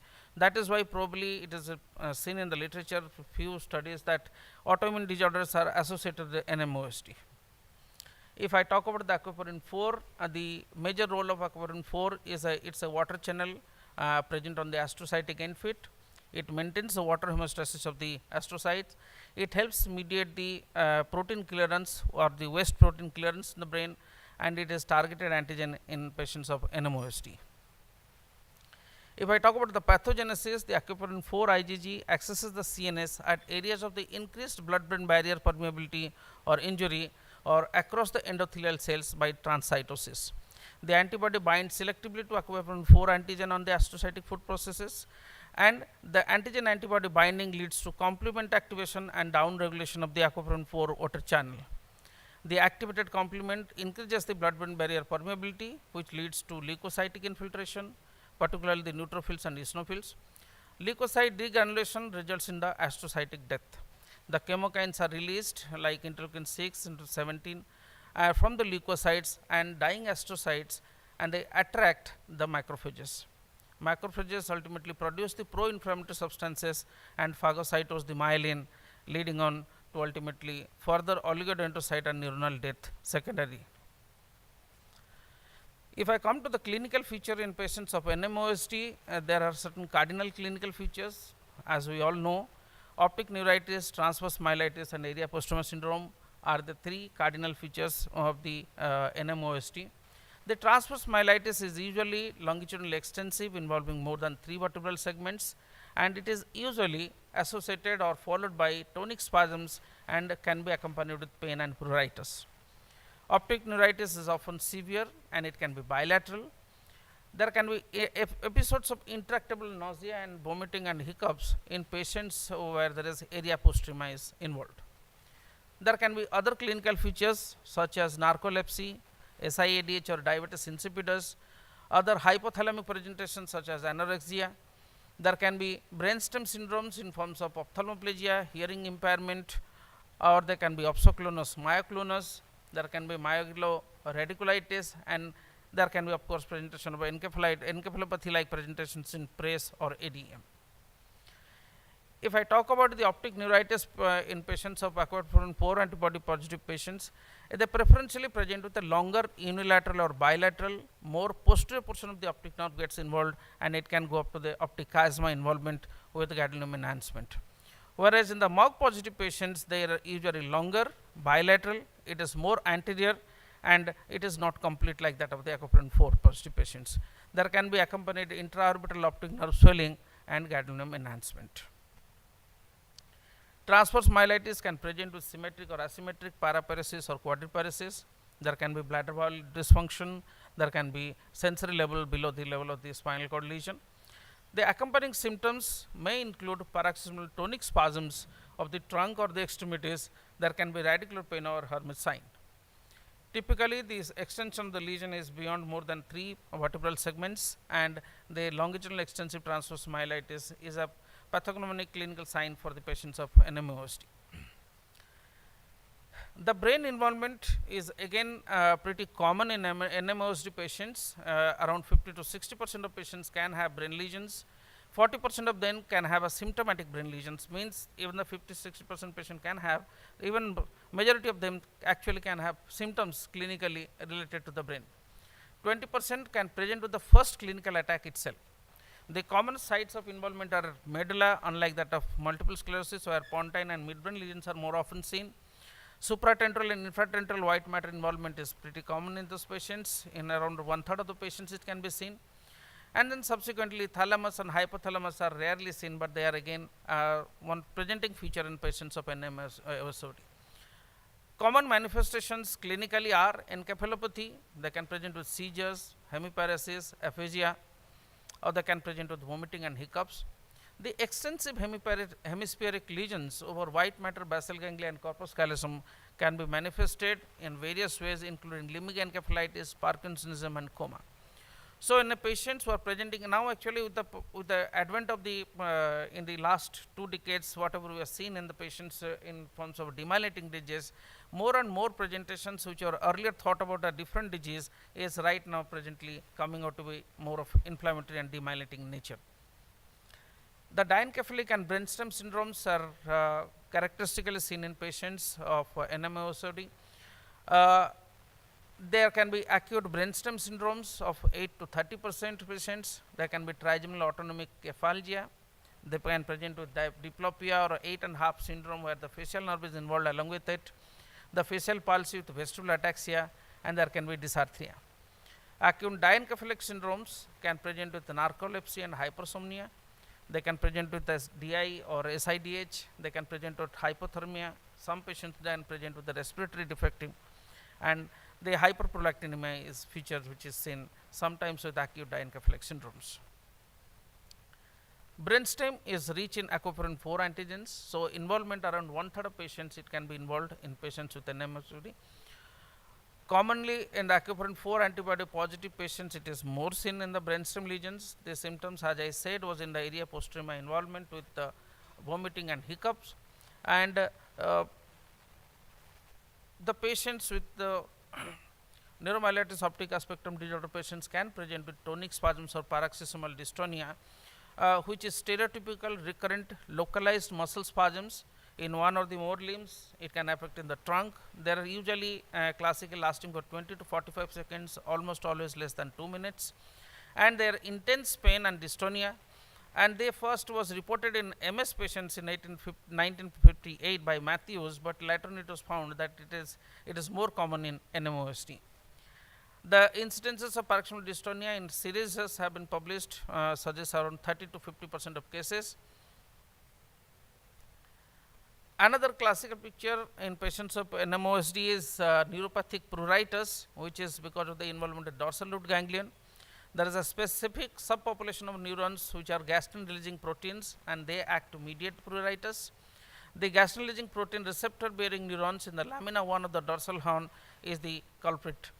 They are very rarely present as the first symptoms of the relapse in patients of NMO. So, any patients of NMO with a relapse with its pruritus, one can think about a relapse of the NMOSD picture in that particular patient. There are reports of cognitive impairment in patients of NMOSD. Around half to two-thirds of the patients can present with cognitive impairment, which is specifically in terms of the memory involvement. There is a involvement in the processing of the speed, executive functions, attention, and verbal fluency. They are the predominantly affected pictures in patients with cognitive impairment. Importantly, impaired learning, memory, information processing speed, and attention are affected in patients with NMOSD. Additionally, they can have neuropsychiatric and behavioral manifestations, and most commonly there is a depression and anxiety and fatigue, which is most commonly seen, which can impair the quality of life in such patients. If I look at the literature, what I found is about the natural history and prognosis, around 80% to 90% can have a relapsing course, whereas monophagic is around 10 to 20%. The disability is, the cumulative disability is more severe than that of the MS patients. The secondary progressive disease is less common. The relapse occurs within the first year in 60% of patients, and by third year 90% of patients will have one or more relapses. The prognostic indicators so far as the MRI is concerned shows that spinal cord T1 hypointensity or cavitating or atrophic lesions have got a poor prognosis. Those who have refractory pain, permanent disability, and lesions in the upper cervical cord extending to the brainstem, they have a poorer prognosis. In a recent multi-center study, it was suggested that presence of longer acute spinal cord lesions with symptomatic brain lesions were having a poorer outcome in patients of NMOSD. The interesting part is the thoracic cord lesion is more often associated with the higher risk of post-myelitis chronic pain than at the cervical and other areas. Looking at the CSF analysis in patients of NMOSD vis-a-vis in comparison to MS, acuprin 4 antibodies present usually in the NMOSD, and CSF cell counts in particularly the relapse cases are elevated very remarkably, whereas in MS patients it rarely goes up beyond 50 cells. The neutrophils and eosinophils are more often seen in patients of NMOSDs and usually absent in MS. The protein is elevated in NMO and normal or marginally elevated in patients of MS. The oligoclonal bands are more often seen in around 80 to 90% of patients in MS. However, it is less than 20 to 25% in patients of NMOSD. Glial fibrillary acidic protein level is increased in the patients of NMOSD, particularly during the relapse, whereas it is normal or marginally elevated in patients of MS. The characteristic MRI signs which can be comparison in between MS and NMOSD are that the lesions are intimately adjacent to the lateral ventricle extending along the length of the corpus callosum, whereas they are perpendicular to the lateral ventricle in patients of MS. There are large edematous and marbled callosal lesions seen in patients of NMOSD, which is one of the characteristic features. whereas the lesions located in MS are inferior callosal margin or callosal septal surface. The lesions are large and confluent in NMO and discrete and ovoid in MS. There is long and contiguous CST lesions seen in NMOSD. However, therefore lesions are juxtacortical E fibers in patients of MS. The cortical lesions are common in MS, the perivenous lesions are common in MS, and the clinically silent lesions are more likely in patients of MS than that of NMOSD. Here is the pictorial presentation of the MRI suggestive of various lesions in the area posterima, or there is a arch breach, and this is the arch breach presentation. There can be marble lesions where there is in the ependymal lining, and there can be longitudinal segments of involvement in the spinal cord with the contrast enhancement. The typical NMOSD brain lesions are in the diencephalic region, as I have explained earlier, can be in the thalamic or hypothalamic region, cerebellar, dorsal brainstem region, dorsal medullary lesions, hemispheric, deep and subcortical white matter lesions, and there can be periventricular white matter lesions adjacent to the lateral ventricle, including the corpus callosum. In the study published in 2014, it suggests that ependymal dot spot is more often seen in MS patients, whereas the linear ependymal lesions that is projected here is 100% specific about NMOSD. So, my intention of putting up this slide was to suggest that the linear ependymal lesions are more characteristic in patients of NMOSD, and the punctate lesions are also more common in the MS, or corpus callosal lesions are more common in the MS. So, this is a differentiating point where there is a clinical doubt is there, then one can take the radiology help to reach it to a conclusion. The spinal cord lesions, as I had explained earlier, long segment involvement with the ganglion enhancement and subsequently cavitating lesions if it is a progressive cord. The diagnostic criteria for NMOSD has been revised from time and again. It started with 1999, then again 2006, and revised 2007, and ultimately in the 2015 the international panel has suggested, which is more acceptable worldwide right now. The core clinical pictures are optic neuritis, longitudinal extensive transverse myelitis, area postrema syndrome, acute brainstem syndrome, symptomatic narcolepsy or acute diencephalic syndrome, symptomatic cerebral syndromes with brain lesions.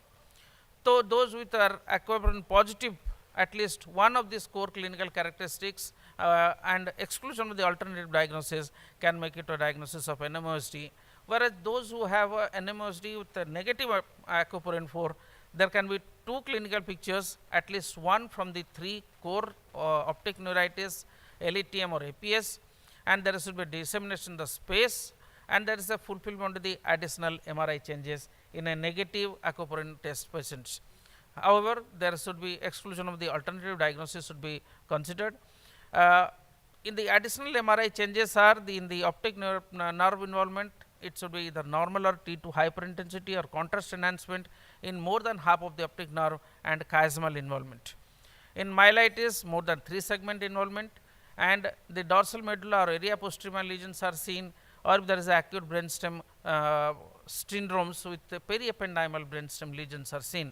So, if any one of them is there, and with any of the two characteristic core clinical signs are there, and there is aquaporin negative, then also one should consider about NMOSD. To approach a patient of NMOSD, the clinical presentation, if there is anything of the visual, motor, seizures or vomiting, and exclude the comorbid illnesses or the other differential diagnosis like any paraneoplastic lesions, infective lesions or autoimmune diseases, be it the sarcoidosis or SLE, and then test for the aquaporin 4, MRI and the CSF. If aquaporin 4 positive with these clinical signs, then it is NMOSD. If the MRI is typical of the NMOSD, but aquaporin 4 is negative, then again another way to diagnose NMOSD, and if the MRI is looking like MS, then one should think about the MS. So, this chart is basically suggestive of how to approach a case of NMOSD, how to reach to a conclusion. And in the CSF, if oligochondral bands are seen, it is more likely to be MS if there is aquaporin 4 is negative in such patients. The red flag or the atypical findings in NMOSD are that is a progressive overall clinical course if the nadir of the attack reaches within 4 hours to 4 weeks, it is beyond 4 weeks and less than 4 hours, then probably we are not dealing with NMOSD. If the transverse myelitis is partial or patchy and the CSF is showing oleoculin bands, one has to scratch his mind to think about something else. The brain lesions are perpendicular to the lateral ventricle. If they are adjacent to the lateral ventricle in the inferior temporal area, juxtacortical fibers are involved, cortical lesions are there. If there is a persistent gadolinium enhancement, one can think about a differential diagnosis. The spinal cord lesions are shorter, less than 3 segments. They are predominantly in the peripheral of the cord, and they are the indistinct signal changes in the T2 sequences. Then one can think about a differential diagnosis in patients who are suspected to have NMOSD. If I look at the neuromyelitis optica spectrum disorders vis-a-vis MS, there are certain points which I have discussed already. They are seen in Asian African more, MS is more in the whites. The younger presentation, the longitudinal segments are less than 3 in patients of MS.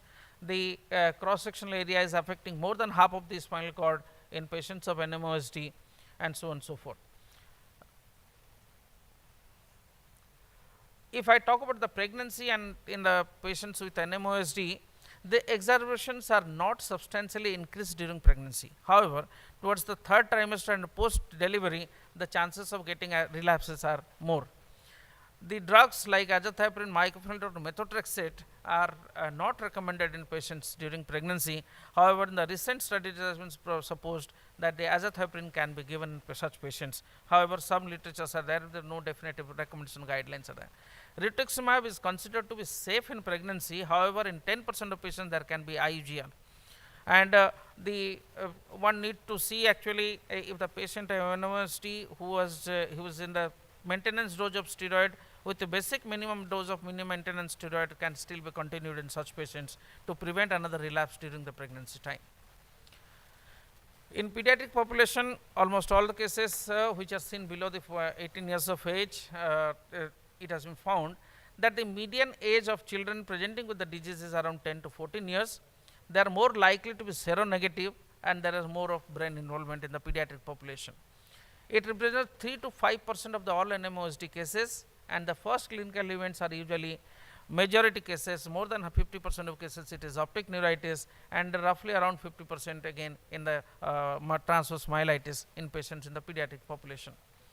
If there is history of previous bone marrow transplant or any viral infection like influenza or herpes virus, they could precede the first symptoms of NSOD, and the children usually have better outcome in comparison to that of the adults.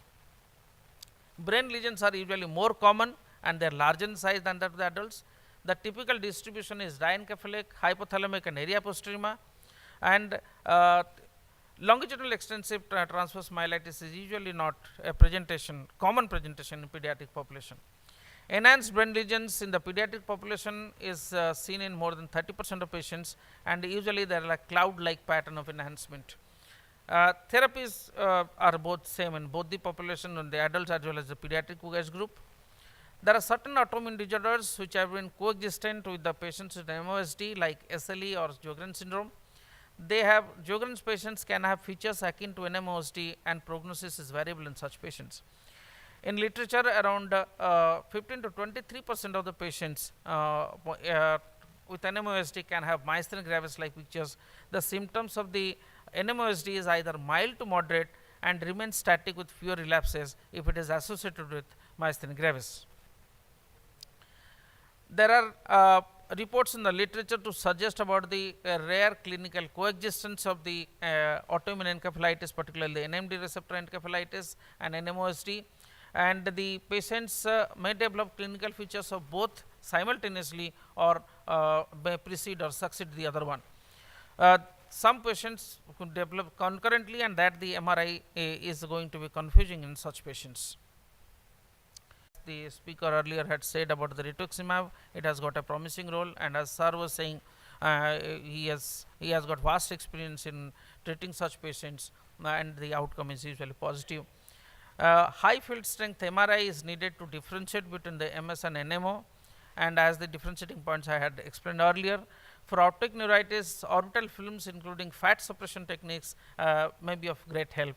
However, do not exclude the possibility of NMOSD in first episode of the short segment transverse myelitis patients.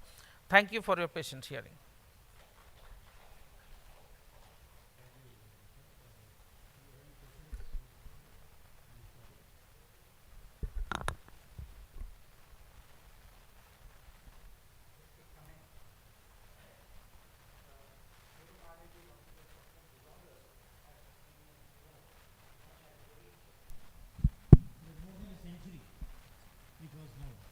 But we are talking about the criteria as late as 2015. Why is it?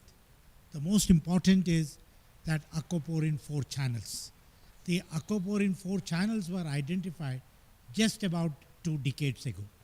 So till then we were not aware of it, and we were all talking about this as neuromyelitis optica Devick's disease as a separate entity.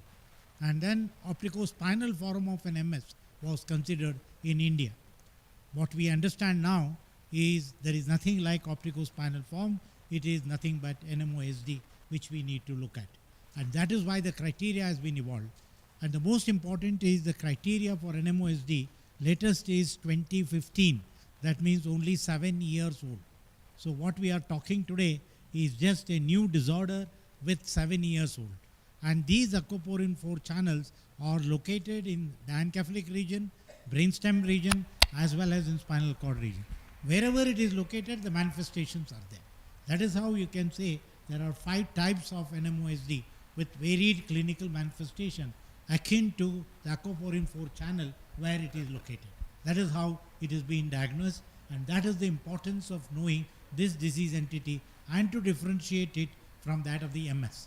And the most important is when a young lady comes with a demyelinating disorder, more often than not, your diagnosis should be MS. If an older lady comes, maybe around 30 years plus, you always think of NMOSD. You are right. That is the way we should think about it. In differentiating the age group is extremely important in differentiating NMOSD from that of multiple sclerosis. And I'm sure the next talk will be there about the treatment. Anybody else? Any comments? Any questions, sir? Any questions? No, Mr. For the sake of residents, so do you actually need to repeat a MRI or an antibody if it is antibody, particularly if it is negative initially, and the clinical picture and radiological picture classical of NMO? Do you repeat an antibody, and when do you repeat the antibody test? It is the antibody test. There is no definitive recommendation of when to and how to repeat it. Depending on the clinical severity and the response of the treatment, one has to do it. The clinical presentation and the response to the treatment is the only guideline. There is no definitive one to where it is written that when you should repeat it. I haven't come across. Sir can say better if it in a clinical practice. When to repeat it, because it goes on. And MRI and clinical diagnosis, it is more often imaging along with confirmation of the diagnosis, and then it goes on. So there are relapses very often known to occur and much more graver. The prognosis is not that good in NMOSD, unlike MOG. MOG is a more benign disorder. Here it is more fulminant disorder. They have much more of manifestation, and their recovery rate is much poorer. And plasmapheresis is useful, and newer drugs are there. I'm sure Sucheta will be talking about it later in the class. Then we will see about it. And more often, because it has been the diagnosis is delayed and confused with MS, and the newer therapy started like that of MS, actually deteriorates the condition more in presence of NMOSD. Thank you, Dr. Mishra. That was nice. To give the next lecture, may I invite Dr. Sucheta. The lecture will be on how and when to treat aquaporin for antibody positive NMOSD. Dr. Sucheta is the senior consultant neurologist at Apollo Hospital, Ahmedabad, and she will be delivering the lecture now.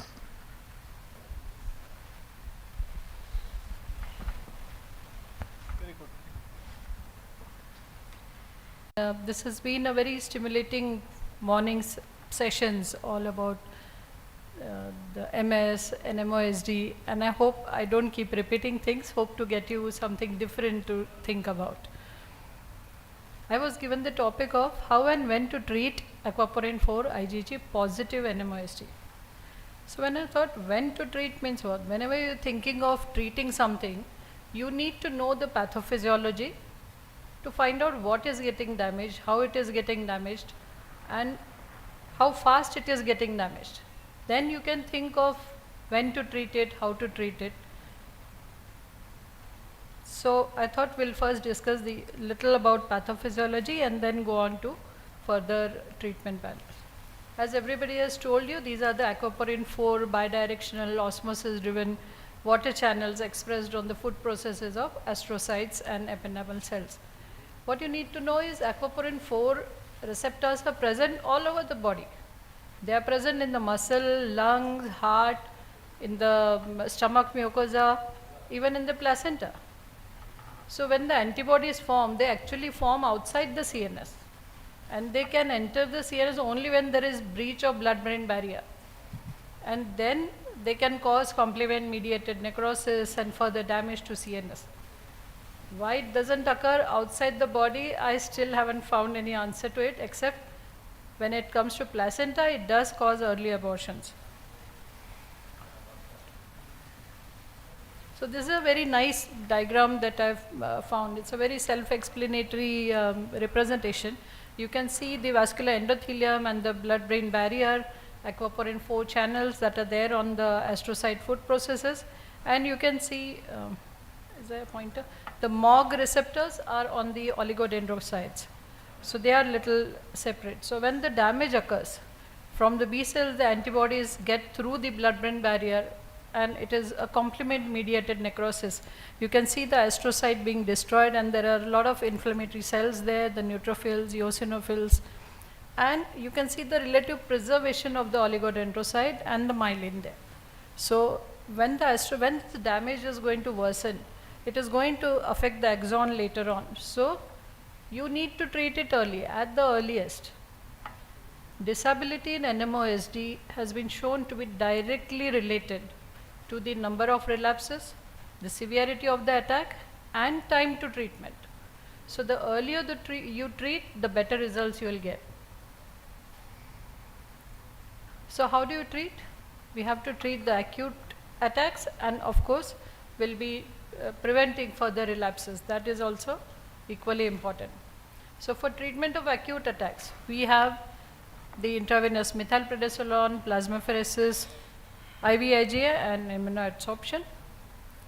According to the current guidelines right now, they say that it's for acute attack, you treat them with high dose methylprednisolone, followed by plasma exchange when the corticosteroid proves ineffective. There's a lot of controversy regarding that, but this is what the guidelines say. And the tapering dose of oral steroid is to follow till the next immunosuppressive treatment takes effect, and that could be about 3 to 6 weeks. Our PGI colleagues, Dr. Vivek Lal and his team, they studied NMOSD in the northern Indian population. And what they did was, apart from the other observations, they used IV methylprednisolone. Even in this, instead of those tapering oral steroid, they used IV methylprednisolone every month till the next immunosuppression became effective. So for about 3 months or so, they kept using IV methylprednisolone. They found that the side effects of oral steroids were much less when they used IV methylprednisolone. That was one interesting thing. So how do steroids work? Obviously, they reduce inflammation. So by inhibiting the pro-inflammatory cytokines, they increase the anti-inflammatory cytokine secretion, reduce cell adhesion, they try to restore the blood-brain barrier, which was the basic reason why the antibodies came in, and by suppressing nitric oxide production by myeloid cells. Coming to plasmapheresis, we have heard quite a lot. As you all know, we do it in 5 sessions, 1.5 to 2 liters in a day. And it has been shown to be effective in patients who did not respond to IV methylprednisolone. Plasmapheresis removes autoantibodies and the pro-inflammatory factors, and there is regulation of the lymphocytic function and proliferation. Now there was a study where they did a meta-analysis. This was published in Journal of Neuroimmunology 2021. Here they analyzed 24 studies with 528 patients, and they showed that the EDSS improvement was 1.69 when plasmapheresis was used as a rescue treatment, and it was 2.34 when it was used as a first line treatment. So first line treatment gave better results compared to when it was used as a rescue therapy when MP failed. What should be the time? There has been a study saying what should be the timing of plasma exchange for NMOSD. In that meta-analysis by the Chinese people, they showed that plasmapheresis can ameliorate even severe NMOSDs. They found that the effectiveness was associated with duration between the disease onset and the initiation of PE. And the optimal timing, they said, was 8 to 23 days after the onset of disease. This gave the best results, and this was even corroborated by the French group. From Jaipur, Dr. Kumawat, Dr. C.M. Sharma, Renu Chaudhary, they were the first people to say in 2019 when they published this paper in Annals of Indian Academy of Neurology, saying that plasma exchange should be the first line therapy in acute attack of NMOSD. They showed that the only predictors of good outcome was the time to plex. Shorter delay, better outcome. They also showed that patients who underwent plex for their first attack did remarkably well compared to people who came for the second, third attacks. So first time if patient comes to you and treat with plasmapheresis, you have got very good results. And there was no significant difference if the patient was treated or not treated with steroids. So actually the combination with steroids they felt was not so good. However, in that same journal, Dr. Rohit Bhatia and the AIMS team, they raised a good question saying that in India plex is not available everywhere. So it's better that you start with steroids and then go on to plasmapheresis as early as possible. That would be the best option of treatment. This graph is self-explanatory. On the y-axis is the EDSS improvement, and on the x-axis is the time to plex. So you can see that when plex was done within 10 to 12 days, you got remarkably good results. 2 patients having almost 100% recovery, and the others also between 60 to 80% improvement. Whereas when it was delayed, it is a very poor outcome. This is another study in 2012 where they studied plasma exchange in severe attacks of NMOSD. This is regarding the optic neuritis part, and they showed that in NMOSD visual impairment could be very severe. So immediate unilateral blindness occurred in almost 1/3 of patients after optic neuritis, and when there were 2 attacks or more, then there was a definite loss of vision. But when they did plex, up to 11 days, they got 100% improvement. And that improvement from day 12 to 22 was only 57%, such a big drop. And from 23 to 72, not much difference, just 53%. So earlier plex, better results. The prognostic factors associated with good outcome are male sex, early initiation of plex, short disease duration, and minimum disability at the baseline. Then you see very good results. Going on to IVIG. IVIG alone has not been shown to be very effective, but when used in combination with methylprednisolone, it may be effective in patients with high EDSS. That's the Chinese study. And it has been helpful as a rescue treatment in NMOSD and has shown longer remissions also. Immunoadsorption, I have not used this much. It's basically an alternative apheresis to plex. The plasma fraction is separated and then passed through the eye device where tryptophan or protein A is used as an absorber, and it provides a rapid removal of the antibodies and the cytokine and complement production, whereas while the albumin and the clotting factors are preserved. Now one more study for NMO evaluation. This was the neuromyelitis optica study group. and they have published this in 16 after the criteria came on. They evaluated 871 attacks with almost 1100 treatment courses, and they showed that remission rate was high for isolated optic neuritis, if first presentation being only optic neuritis, or when it was unilateral optic neuritis, not bilateral, and isolated myelitis responded better to plasma exchange or immunoadsorption rather than to steroids. Now I want to show one of my patients. This is a lady from Ajmer. She had this long segment myelitis. You can see that, no? Yeah. Long segment myelitis going right up to area postrema.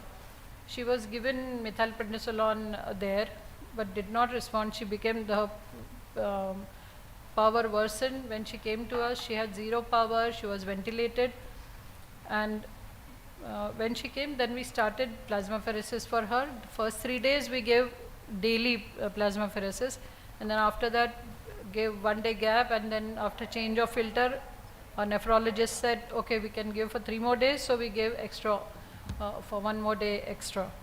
By the time we finished plasmapheresis, she had started showing improvement.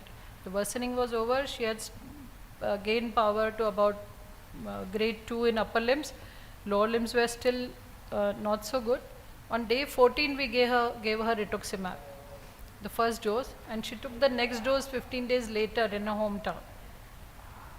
2 months later, she came walking for follow-up. So I think earlier you treat, the better results you get, and that was the one more picture. Now, what are the future acute treatment possibilities?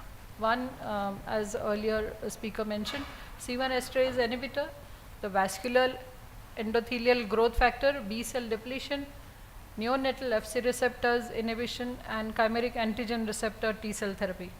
A lot of things we'll look at a little later. Coming to the preventive treatments, conventional immunosuppressants we all know about. The main ones, corticosteroids, azathioprine, MMF, all that we know about. The B cell depleting, rituximab, we have heard quite a bit, and inebilizumab, also a B cell depleting agent.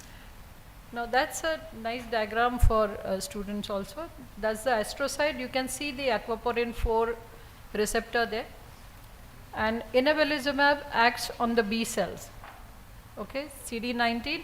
So naturally the antibodies are reduced. The complement is reduced by eculizumab because it prevents the cleavage of complement into C5a and B.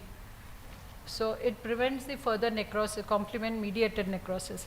And satralizumab and tocilizumab, they work on the inflammatory cytokine IL-6.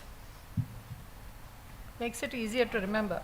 So interleukin 6, tocilizumab, satralizumab, complement blocking, eculizumab, and IVIG. Now, all immunosuppressants we have heard quite a bit since morning. In short, azathioprine, approximately 70% reduction in the NMOSD relapse rate in some studies. In a retrospective review of medical records of 103 aquaporin 4 antibody positive patients, 89% had reduced their annual relapse rate, that is called ARR, from 1.5 to 0. That is very significant. 61% remained relapse free at median follow-up of 18 months. However, side effects are quite 47% stopped treatment due to side effects, and it has delayed effects for 3 to 6 months to take effect. MMF suppresses cell-mediated immunity and antibody production. In a prospective study, including 67 NMOSD positive and negative patients, MMF reduced ARR by 49%. Fewer side effects, better tolerated, but time to take effect is prolonged. IVIG has also been used for this, but then after the initial full dose, IVIG had to be given every 2 to 3 months. So cost problem is always there with IVIG, though it has got multiple actions like reducing the membrane damaging components, interferes with antigen recognition, reduces cytokine secretion, and suppresses T cell activation. Rituximab, we have heard so much, I don't need to say it again. The only thing is that rituximab prevented relapses for 72 weeks in patients with NMOSD who were aquaporin 4 positive. That was from the multi-center randomized double-blind placebo-controlled trial published in Lancet 20. So what's new in NMOSD disease treatment? As we discussed, there are so many different monoclonal antibodies, and the new future concepts are very, very interesting. So let's see them one by one. Eculizumab, humanized monoclonal antibody. There was this PREVENT trial which showed that it showed 94% effectivity of eculizumab. It's approved in USA and Europe for treatment of atypical hemolytic uremic syndrome, myasthenia, and also PNH. So it's easier for them to get it. And it acts at the complement level. We just talked about that earlier. In this study with eculizumab in aquaporin 4 positive patients, NMOSD, the relapses occurred in only 3 of 96 patients treated with eculizumab, compared to 20 out of 47 in the placebo group. So promising. Satralizumab, that is acting at the cytokine level, IL-6. So that is a humanized monoclonal antibody that binds to IL-6 receptor, and in this trial they showed that among 55 aquaporin 4 antibody positive patients, 11% relapse in satralizumab group, whereas 43% in the placebo group. Tocilizumab, we are all a little more comfortable because this was used so much during COVID. So there was this TANGO trial comparing tocilizumab with azathioprine, published in Lancet 20, and they showed that in the tocilizumab group had a relapse of only 14% compared to 47% in the azathioprine group. So this is the only one which is a little less costly, I think, compared to other monoclonal antibodies that we are talking about. Inebilizumab, it's a monoclonal antibody against the B cell marker CD19, and that is how it acts, reducing the B cell. In the double-blind trial again, this was called the N-momentum trial, in 231 NMOSD patients, it showed 77% reduction in relapse rate compared to placebo. And at 28 weeks, at the end of the trial, 89% of aquaporin 4 patients with inebilizumab were relapse free completely, versus 58% in the placebo group. Now, apart from all these antibodies, immunosuppressive treatment and all, symptomatic treatment is equally important. So we need to pay attention to the pain and paresthesia that patients have, the urinary symptoms, catheter care, constipation, DVT prophylaxis, recurrent vomiting and hiccups, fatigue, depression, cognitive impairment, and of course physiotherapy. Many of these NMOSD patients have associated other autoimmune disorders like SLE, Sjogren's syndrome, thyroiditis, ulcerative colitis, rheumatoid arthritis, even myasthenia gravis and polymyositis is also associated, and so is celiac disease. So treatment of each one separately is also equally important. Now coming to future concepts, how are we going to reduce the damage? So one part was inhibiting the aquaporin 4 antibody. So we'll see how that works. One was to reduce the antibody. The second is to reduce inflammation, so the damage is less, cell death is less. The third is to promote healing. What can we do to promote healing? Okay. So in the first part, where we want to reduce the aquaporin 4 antibodies, they use this IgG degrading enzyme produced by the Streptococcus pyogenes, which effectively cleaved aquaporin 4 antibody in mice in vivo and greatly reduced lesion formation. Similarly, the bacteria develop endoglycosidase. It can also target the aquaporin 4 antibody and reduce its pathogenicity because the antibody cannot bind to the receptor. The neutrophil protease inhibitors they prevent the damage caused to the astrocytes. And the civilestat, which is an inhibitor of neutrophil elastase, has been shown to have beneficial effect in animal model of NMOSD, which prevents further damage caused by these antibodies. Interestingly, cetirizine has been shown to be useful. Cetirizine we have been using for years together now for allergy. It's a selective antagonist of H1 receptors. This was administered orally before and during aquaporin 4 antibody intracerebral injection given to the mice.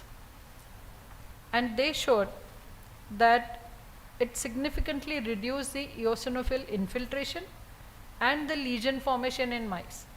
So they found this very interesting, so used it in humans. In 16 NMOSD patients, when they gave cetirizine 10 milligram a day for 1 year, and they found that the annual relapse rate reduced 4-fold. I think that is significant. We all can try this in our patients. See if it works, wonderful, and we can make something out of it. Now bortezomib is another selective inhibitor of 26S proteasome subunit that causes enhanced cell death. So if in 4 out of 5 patients who were refractory to all other treatment, when bortezomib was used, they showed significant improvement. So again, reducing cell death, reducing damage can be helpful in treating NMOSDs. Dalfampyridine, that is Ampira, that again probably blocks potassium channel in the spinal cord and improves the conduction, action potential conduction. In this, the initial recovery might have been just because it reduces inflammation, but recovery over next 6 months was due to biological healing and partial remyelination within the cord. Now this can be useful in many other conditions where spinal cord is affected. If it is promoting healing, it can be used, it is being tried for trauma as well. Apart from dalfampyridine, another anti-LINGO, it's an antibody developed to stop, there are some cytokines or whatever, it inhibits remyelination. Just like there are promoters, there are something that inhibits remyelination. So this antibody inhibits that inhibitor, and then it promotes remyelination that way. There's a recombinant human IgM22. It's an IgM product that binds to myelin and stimulates the oligodendrocytes. It promotes that proliferation, so the healing, as you saw oligodendrocyte there in the picture, it will help healing of the myelin. Stem cell transplant we have been quite hopeful for this for quite some time, and the first transplant in NMOSD was tried in 2010, but in 2014 there was a European study. Here what they do is initially they collect the autologous stem cell from the blood of the same patient, and after that they give either chemo or radiotherapy to completely destroy the immune system, and then re-inject these antibodies back to form a new immune system. However, in that trial, after the infusion, there was a relapse again in 13 patients. 1 died and 3 improved. So another Chinese study also failed to show any significant improvement. However, Northwestern group, they have found some better results, and 12 patients showed remission. But the present bone marrow transplant European guidelines, they recommend Hitech-City only in refractory NMO. So to summarize, treatment at earliest reduces disability. NMOSD acute treatment should be methylprednisolone and Plex for 5 days, followed by tapering oral steroids or IV, whatever you choose. And Plex should be given between 3 to 18 days to get best results. Further immunosuppression, you can use rituximab, azathioprine or MMF. Azathioprine and MMF still cheaper options for patients. And newer agents, if relapses continue, but cost of course will be prohibitive. There are new interesting treatments like anti-allergics, dalfampyridine, and maybe stem cell transplant in future. Now, before I stop, I want to show you this patient. This is a young lady, 37-year-old lady who came with status epilepticus. She had to be intubated, ventilated, and this was her MRI. This is the diffusion, ADC, and this was flare. So we said, what is this? ADEM. And when we were doing MRI, we could see that even the spinal cord was it. So we did an imaging. You can see in the axial image, there is hyperintensity in the cord. So presenting with status epilepticus. We initially wanted to give her methylprednisolone, but counts were very high. She had sepsis also. So we, luckily blood pressure was okay, so we could do plasmapheresis in her over a few days. However, the infection ultimately, even after 5 doses of plasmapheresis, we didn't get results. She succumbed to her infections, sepsis, septicemia. She went into septic shock. And so though we have all these treatments and we say what is best and what is not, patients don't come to us with an isolated one disease. They have in addition some other disorders, maybe infection, hemodynamically not good. So we have to treat patients as they come. So maybe we might have something better in future. So on that thought, I'll say thank you. A lot of work to be done still. Thank you, Dr. Suchita. Any questions or comments? To make one or two comments. This is regarding the NMOSD treatment. Methylprednisolone followed by plasmapheresis is the best. Yes. But one of the problem of plasmapheresis is most of the hospitals have got the dialysis machine. What we use is the dialysis machine with the plasma filters and then use that. That is not that effective.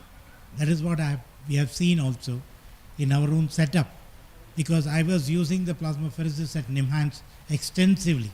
Even before the rituximab came in, we were using only plasmapheresis for the treatment of NMOSD. It was very effective because we have a separate transfusion department wherein we have a separate machine which is used for plasmapheresis.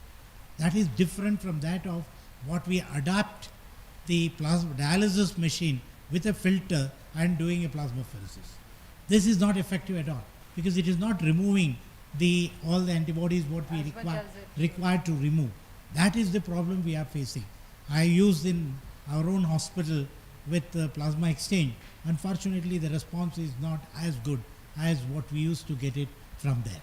And in our own paper in NMOSD of 118 patients from NIMHANS which we have published, we wrote about the continuation of the methylprednisolone, IV methylprednisolone pulse dose. That is called pulse dose IV methylprednisolone every month, maybe 2 injections, not 5 injections, because there are some people who use the same 5 grams every month. We have landed up in trouble. There are some patients who have got avascular necrosis due to the steroids usage. So don't give that heavy dose. Some people do practice that. That may not be appropriate. It is better to use 2 grams, that means 2 days therapy every month, pulse dose, to prevent the side effects of the oral steroids.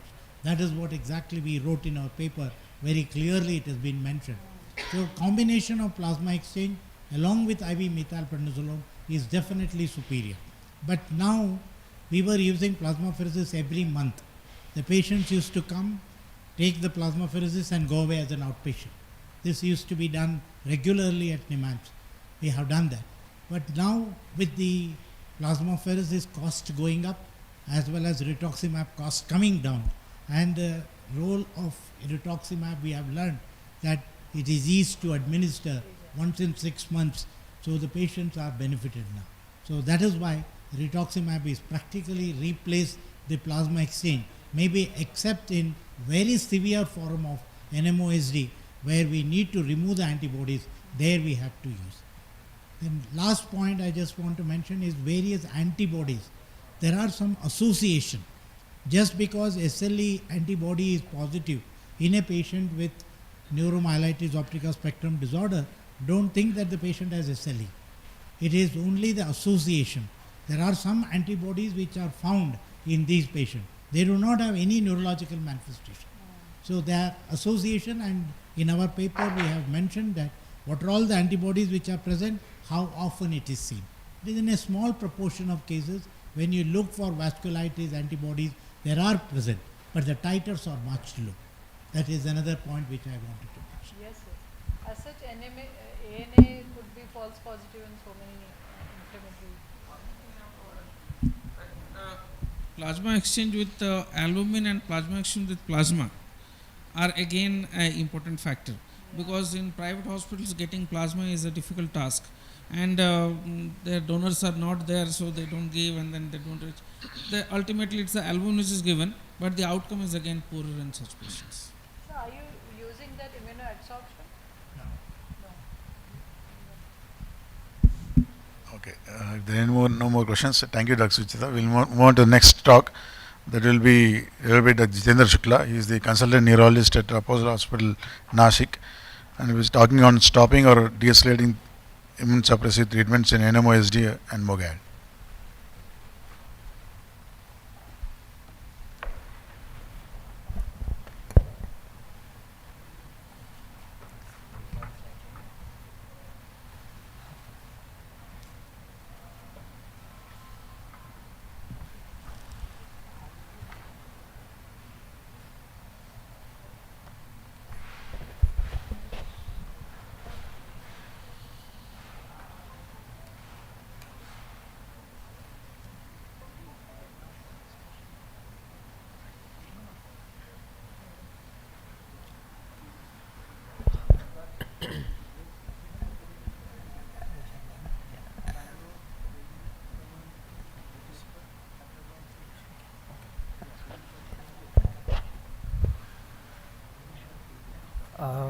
Good evening, everyone. So initially I would like to thank Sudhir sir and Rajesh sir for inviting me in this very innovative initiative taken by Sudhir sir. So today's last talk about de-escalation or stopping treatment in NMOSD or MOGAD syndrome. So there are no clear-cut guidelines for whether it is de-escalation or stopping treatment in case of NMOSD spectrum disorders. So we'll just see in short, we all know it is an autoimmune disease characterized by antibodies targeted against aquaporin 4 channels and acute episodes of transverse myelitis, optic neuritis, brainstem and other cerebral manifestations. Term was coined in 2007, and it was the protein was detected in water channels of astrocytes, and in subsequently 2015 the criteria was given for NMOSD spectrum disorder classification. There are certain core clinical characteristics of NMOSD: optic neuritis, acute myelitis, area posthuma syndrome, like episodes of otherwise unexplained hiccups or nausea and vomiting, acute brainstem syndrome, symptomatic narcolepsy or acute diencephalic clinical syndrome with NMOSD typical diencephalic MRI lesions, and symptomatic cerebral syndrome with NMOSD type typical brain lesions. So for diagnosis with aquaporin 4 antibody, one core clinical characteristic is enough with positive test for aquaporin 4 IgG, and other causes should be excluded. And for diagnosis without aquaporin 4 IgG, there should be two core clinical characteristics, and one must be either optic neuritis, acute myelitis with longitudinally extensive transverse myelitis, or area posthuma syndrome. There should be dissemination in space, and there should be fulfillment of other additional MRI criteria, and the test should be negative for aquaporin 4 IgG using cell based methods, and obviously other causes should be excluded. and we have just seen it has been associated with other autoimmune disorder, SLE, Sjogren's, antiphospholipid antibody syndrome, and there is a immunopathologic overlap with myasthenia gravis and other channelopathies entailing complement system activation. Mortality with NMOSD is high, mainly because of secondary to neurologic respiratory failure, which occurs with extension of cervical lesions or primary brainstem lesions. As we know, the natural history of ecophorin for NMOSD, there is a stepwise deterioration due to recurrent attacks, and the disability keeps on accumulating and the EDSS gradually increases. So long-term immunotherapy is indicated for prevention of acute attacks as soon as the NMOSD diagnosis is made. So NMOSD treatment, just we have seen methylprednisolone, plasma exchange, and intravenous immunoglobulins. And the treatment for relapse prevention, like conventional immunosuppressant, corticosteroids, azathioprine, mycophenolate, cyclosporin, tacrolimus, B-cell depleting agent like rituximab, inebilizumab, interleukin-6 signaling blocking agents, tocilizumab, satralizumab, complement blocking agents, eculizumab, and intravenous IgG. In just short, maintenance therapy for NMOSD, rituximab usually the preferred agent, which is given as 1 gram over 2 weeks, and usually it is repeated every 6 months. Azathioprine usually is given 2 to 3 milligram per kg dose, and it has to be initially started with oral corticosteroids for at least 6 to 9 months when azathioprine is started. And the same is with mycophenolate. Usually it also has to be concomitantly started with prednisolone, and it has to be continued for 6 to 9 months. So I'll just move forward, like more important questions to be answered. How long IST immunosuppressive therapy to be continued? Is it advisable to stop immunosuppressive therapy? And which group of the patients are high risk group which are likely to have relapse? So as you know, several experts have suggested lifelong therapy for NMOSD patients given the often devastating nature of the relapses. Others have suggested to tailor the length of immunosuppression according to the severity of attack and disability. But however, there are no level evidence to guide physicians in this decision. There are some experts who have suggested can stop immunosuppressive therapy after 5 years. Shesha et al. And others colleagues have suggested those patients who do not disseminate in time either clinically or radiologically, long-term therapy like more than 5 years may be unnecessary. But however, 2 patients who experienced only a single attack before stopping immunosuppressive therapy, they relapsed after IST discontinuation. Carroll and Fujiyama et al., they also recommended those patients who have monophasic course IST to be continued at least for 5 years before discontinuing it.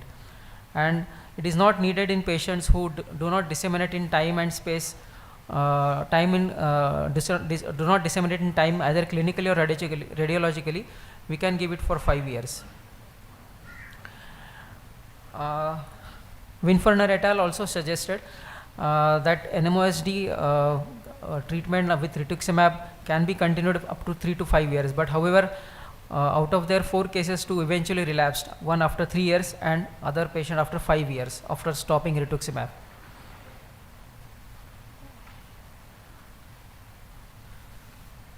So de-escalation therapy is another alternative where those patients who are stable on rituximab, they can be either switched over to azathioprine or mycophenolate.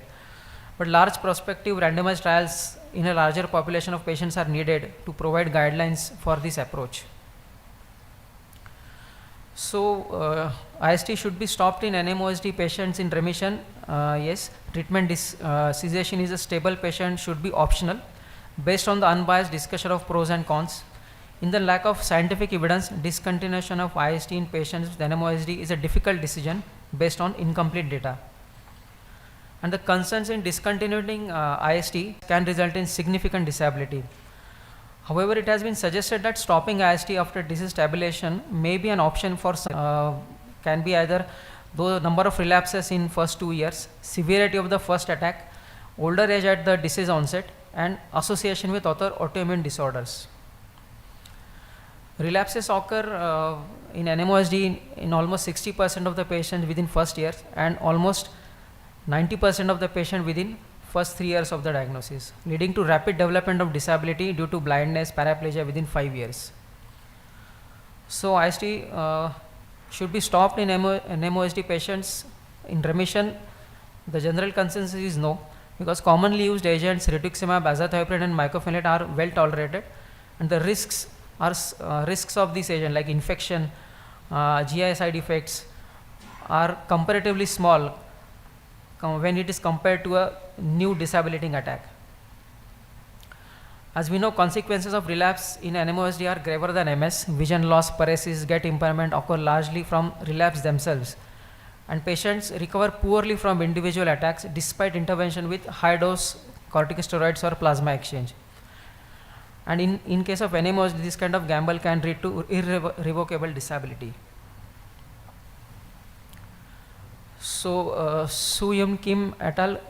They in their study reviewed a medical record of 17 patients who discontinued IST after a relapse-free period more than 3 years. IST was discontinued at a median age of 40 years. Among 17 patients, 14 relapsed. So IST was discontinued after relapse-free period of almost 62 months, like 5 years, and almost 82% of the patient relapsed within span of 6 months. And out of them, 21% had severe attacks, and out of them, 2 never recovered. So it indicates that IST discontinuation can lead to a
So it indicated that discontinuation lead to increased risk of relapse. So they concluded that IST discontinuation increases the risk of relapse in NMOSD even after 5 years of remission. And given the potentially devastating consequences of a single attack of NMOSD, caution is advised whether IST to be discontinued or not. In some patients with late onset NMOSD, it is usually advised to continue IST because these patients are likely to have relapses again and again. So in late onset NMOSD, it is advisable to continue immunosuppressive therapy.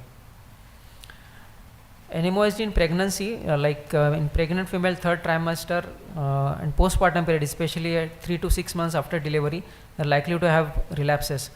So it is advisable to continue IST in pregnant patients. Azathioprine, rituximab are usually considered safe, and even some studies they have recommended tocilizumab in case of more severe NMOSD. Pediatric NMOSD, it is uncommon in children. It usually accounts to 3 to 5% of all NMOSD cases. Children with seronegative NMOSD generally have similar features to adults with this disease. As in with adults, chronic immunosuppression is needed, and commonly used regimens include rituximab, mycophenolate and azathioprine. Even vaccination also can increase the risk of relapse within first 30 days of inoculation. So studies indicate that vaccination is generally safe for patients with NMOSD who are receiving appropriate immunosuppressive therapy, and in this patient IST has to be continued. NMOSD in special circumstances like infection, systemic inflammatory condition, cancers, immune-mediated connective tissue disorders, immunosuppressive therapy should not be stopped. Rituximab and to a lesser extent mycophenolate mofetil have been used to treat patients with both connective tissue disorders and NMOSD. Treatments interfering with TNF alpha such as infliximab, adalimumab or etanercept should be avoided, as these patients have been associated with exacerbating CNS inflammatory disorders. Aquaporin antibody status, whether can it help, whether to continue or discontinue immunosuppressive therapy.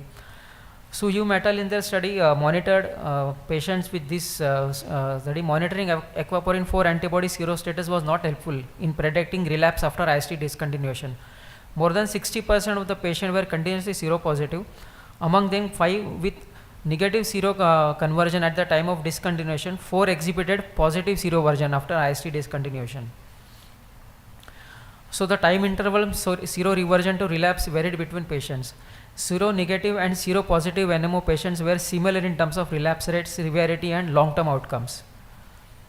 So prognostic markers for relapse, like those patients who have number of relapses within first 2 years, severity of the first attack, older age at the disease onset, were and those patients who are associated with other autoimmune disorders are likely to have a high relapse chances. So in these patients, immunosuppressive therapy should not be stopped. And role of biomarkers like GFAP, glial fibrillary acidic protein, NFL, CXL12, like B cell chemokine and interleukin 6 level, whether these can help in deciding whether immunosuppressive therapy in these patients can be continued or stopped. GFAP has been studied extensively in NMOSD subjects, and there is evidence that CSF and serum GFAP levels correlate well, and the strong association between GFAP levels and NMOSD relapse has been predicted. However, serum NFL level usually it has a potential for predicting new relapse and gadolinium enhancing lesions in RRMS. So in conclusion, for NMOSD, evaluation of the balance between risk and benefit of maintaining long-term IST should be individualized. Most studies advocate continuing relapse prevention therapy in patients with NMOSD. Future studies enable us to determine whether, when and in which patients IST can be safely discontinued, or until a validated biomarkers to predict relapse are well in advance are available. So there is no level A evidence to guide physician about stopping IST. Most of the studies recommend immunosuppressive therapy to continue, and the aquaporin 4 antibody status does not tell us whether the IST to be stopped or continued, and best way to treat relapse is to prevent relapse. So most of the consensus for NMOSD is to continue immunosuppressive therapy. Now coming to MOGAD, as we have all extensively heard about MOG antibody disease, usually most of the patients have a single attack and it has a monophasic course. Usually the median age is early to mid 30s. It has a bimodal distribution. The pediatric population represents almost 35% of the cases, and the second peak occurs in young and mid adulthood. Males and female appear equally at risk. Usually the difference between MOGAD and NMOSD is the recovery after the attack is good in MOGAD compared to the NMOSD spectrum disorders. NMOSD is the recovery is quite incomplete and the EDSS is high. And when we see the clinical course, usually the response is very good to the relapse, and the baseline EDSS is low as compared to the NMOSD, where the relapse after the relapse the EDSS gradually keeps on increasing and they have a residual disabilities. So treatment for acute attacks in as we have already seen in MOGAD, methylprednisolone, plasma exchange, and those who are refractory to this methylprednisolone, either IVIG or plasma exchange can be considered. De-escalation of after acute attack, like slow oral glucocorticoid taper is usually recommended. Slow glucocorticoid taper may be helpful in patients with relapsing disease who are starting maintenance attack prevention immunotherapy. Pediatric guideline usually suggests starting an oral prednisolone taper at 1 to 2 mg per kg, and usually it is gradually tapered down to 0.5 mg per kg over 1 to 4 weeks. And gradual and the special caution is advised when the dose of steroid is less than 0.5 mg per kg, because some patients usually relapse in that dose. So there are multiple studies who recommend that the glucagon taper should be slow, and the optimal duration of corticoid treatment at first event is still debated both in adults and children. So some studies have recommended 3 to 6 months if well tolerated, and if it has to be partially replaced by monthly IVIG for first 3 to 6 months in case there are any contraindication for steroid use. So as we have seen, after the acute attack, the de-escalation is started, and the taper should be usually for 3 to 6 months of oral steroids, and the special caution is advised when the dose is less than 0.5 milligram per kg per day. So in MOGAD, usually the immunosuppressive therapy for long term is not required, because most of the patient, 50% of the patient have monophasic course, and empiric immunosuppression is generally reserved for those who have a relapsing disease, and this approach avoids exposure to immunosuppression and its antecedent attack and patients who do not relapse. MOG associated disorders may follow either a monophasic or relapsing course. Patients, those patients who have a single non-disabling relapse, or those patients who have a relapse occurring at long intervals, and those patients who have optic neuritis with good recovery, in these patients usually immunosuppressive therapy is not required. One study found that almost 40% of the affected individuals had their second clinical event within 2 years. Another reported a median time to second event in just 5 months. So adults at a higher overall risk of relapse compared with children, and children younger than age 10 had lower risk of relapse. So approach to attack prevention, like observation after treatment for a first attack, is advised, since almost 40 to 50% of the patients will have no further attacks. Preventive therapy is generally reserved for patients who have relapsing disease. So those patients who have 2 or more frequent relapses, long-term immunosuppressive therapy is recommended, or those patients who have a single relapse with residual disability or poor response after the acute relapse therapy. Those patients who have appearance of a new attack on tapering oral steroids, those patients who have an index case as myelitis, and older age appears to be a strongest risk factor for relapse, or those patients who have a MOG associated disorder which arises in a post-infectious setting. In this population of patients, long-term immunosuppressive therapy is recommended. And the same agents usually are given for long-term immunosuppression, like azathioprine, mycophenolate, intermittent IVIG, rituximab. I'll just keep this slide. So usually in this flow chart, after the relapse, acute treatment is given, and then the maintenance therapy is started either with either MMF or azathioprine. In case there is a relapse, if the patient is stable for 2 years with no relapse or no other outcomes, de-escalation of the maintenance therapy or cessation of treatment is recommended. After the cessation of treatment, again if the patient relapses, then the maintenance acute treatment is given, and followed by that either rituximab or IVIG is recommended, and the patient is observed for 2 years. If there are no relapses and the patient's clinical or radiologically there are no relapses, then the treatment is discontinued. Even after this, if the patient relapses, then it is either combined with rituximab and IVIG, or along with that corticosteroids are recommended. So de-escalation and stopping of IST in MOGAD after 2 years of stable disease without any relapse, stable assessment concerning visual, motor, autonomic, cognitive outcomes, in this patient IST can be stopped.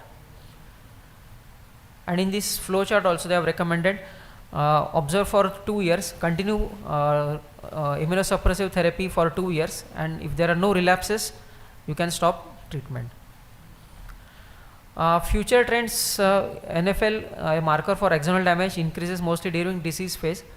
Serum NFL at first demyelinating event has also been suggested to correlate with neuroradiologic disease burden and risk of subsequent relapses. Interleukin 6 in CSF is a future biomarker for MOGAD as in NMOSD. So in conclusion, after first attack of MOGAD, IST is not needed.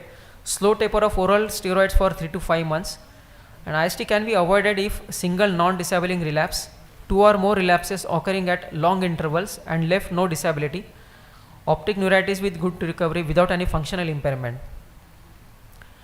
And immunosuppressive therapy is advised to those patients who have 2 or more frequent relapses, single relapse with residual disability, poor response to acute relapse therapy, and those patients who develop relapse on tapering oral steroids, older age, and index event bin myelitis. And as with NMOSD, antibody status is not reliable, and IST to be continued for 2 years, and then it can be stopped. Thank you. Thank you, Dr. Jitendra. That was very lucid to the point. So I think he has covered almost everything. So, Dr. Vineet, sir. Any de-escalation in MS? Any evidence of de-escalation in MS? Because these are the two other demyelinating disorders. But what about in MS? Because I think we think there is no de-escalation, and patients also come and say, I've had no attacks now for 10 years, and MRI had no activity. It's like NIDA. So, what is the? Like as sir said, newer techniques, biomarkers, and some patients even continue to decline in their cognitive state can also be a marker of progressing disease. So whether to de-escalate in these patients can be a question. But as with NMOSD, this patient, even a single relapse can be devastating. So discontinuing IST is not recommended. But MOGAD being no. The answer is there is no question of de-escalation in case of multiple sclerosis. How often? They said it depends when will you, if at all, if you want to. It depends upon the natural history of the disease in your country. For example, if you ask in Canada, it seems even an 80-year-old person, they make a diagnosis of multiple sclerosis. There are patients who are getting relapses in Canada up to 80 years of age. In this country, what we are seeing is most of the patients after about the age of 60 practically goes into remission. So is there a role for de-escalation after 60? Is the question which needs to be debated still. Answer is not yet found. But that is a point one need to look at. Possibly by the age of 60, the chances of getting relapses in India is less.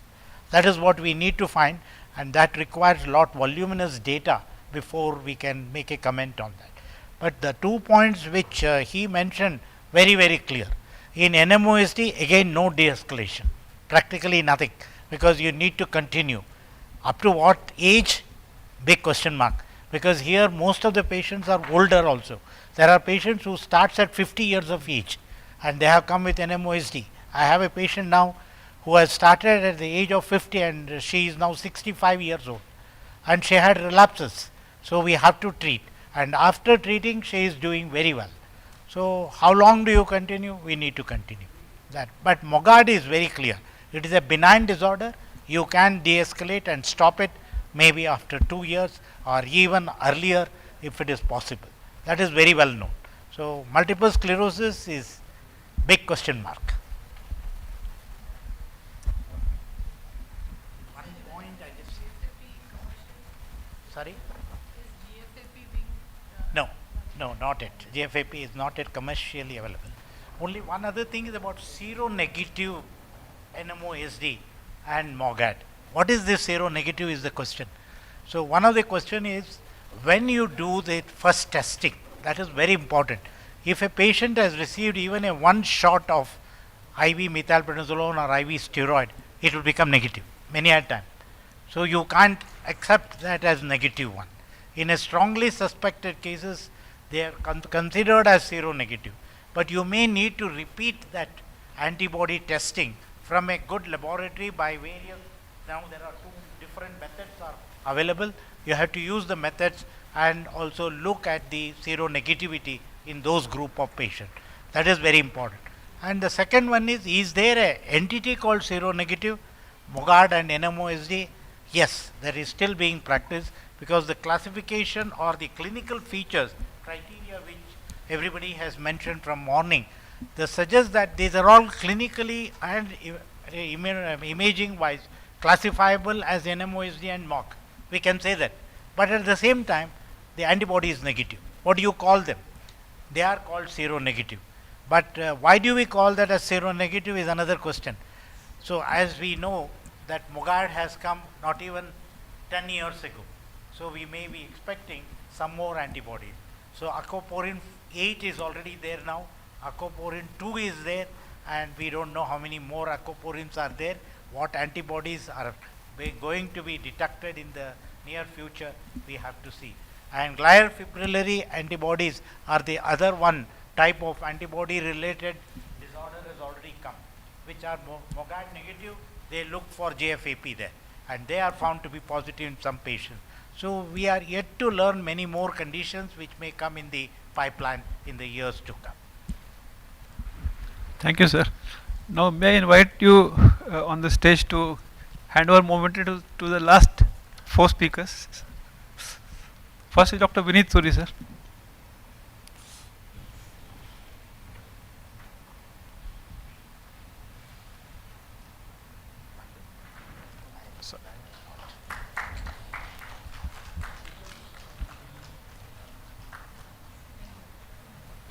Dr. Vikas Kumar Mishra, sir.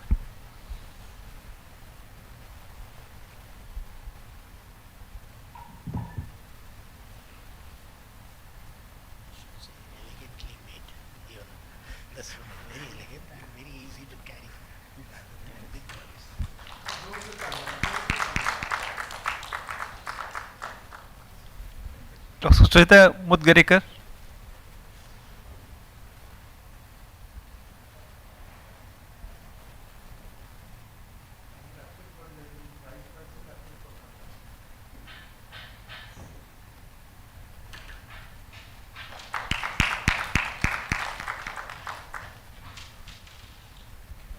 Dr. Jitendra Shukla.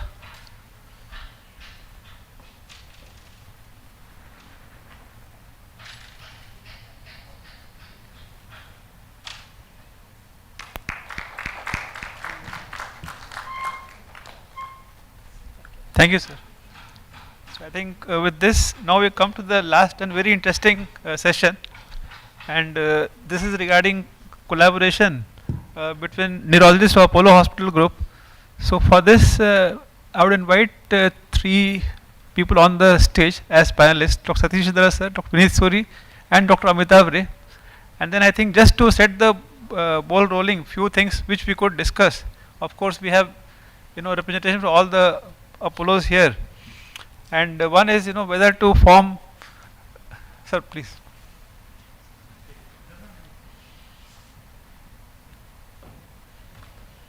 Dr. Amitav Ray, please.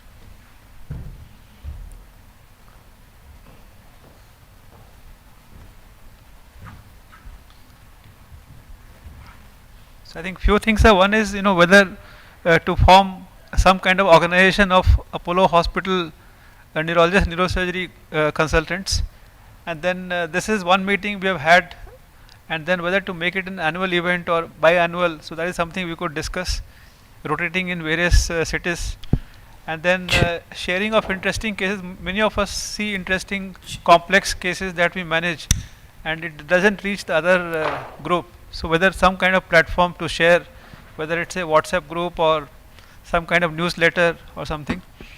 And then most Apollo hospitals have students, DNB students, and we have individual classes and teachings. Whether we can have some centralized teachings where through Zoom and online modes, which got popular in the last 2 years, so that all students can benefit.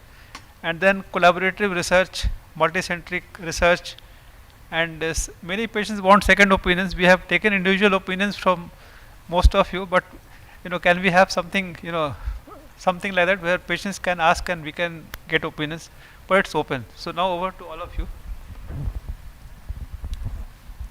I think it's a great initiative, Dr. Sudhir. It's like, and I think all 3 points that you mentioned can be collaborated. One is to have a group and have an annual meeting or maybe a 6 monthly meeting like this. But I think we should have only neurology. Maybe my suggestion, leave the neurosurgeons out. It becomes very difficult, when you have neurologists and neurosurgeons. Maybe some topics, but let it be a neurology group where the neurosurgeons can be invited, for maybe some sessions. So let it be that's my suggestion. But I think the other panelists can look at that. But I would feel that let it be a predominantly neurology group, and neurosurgeons, neuroradiologists, neuropathologists, they can they can be invited, for some sessions. What do you say for that? I think.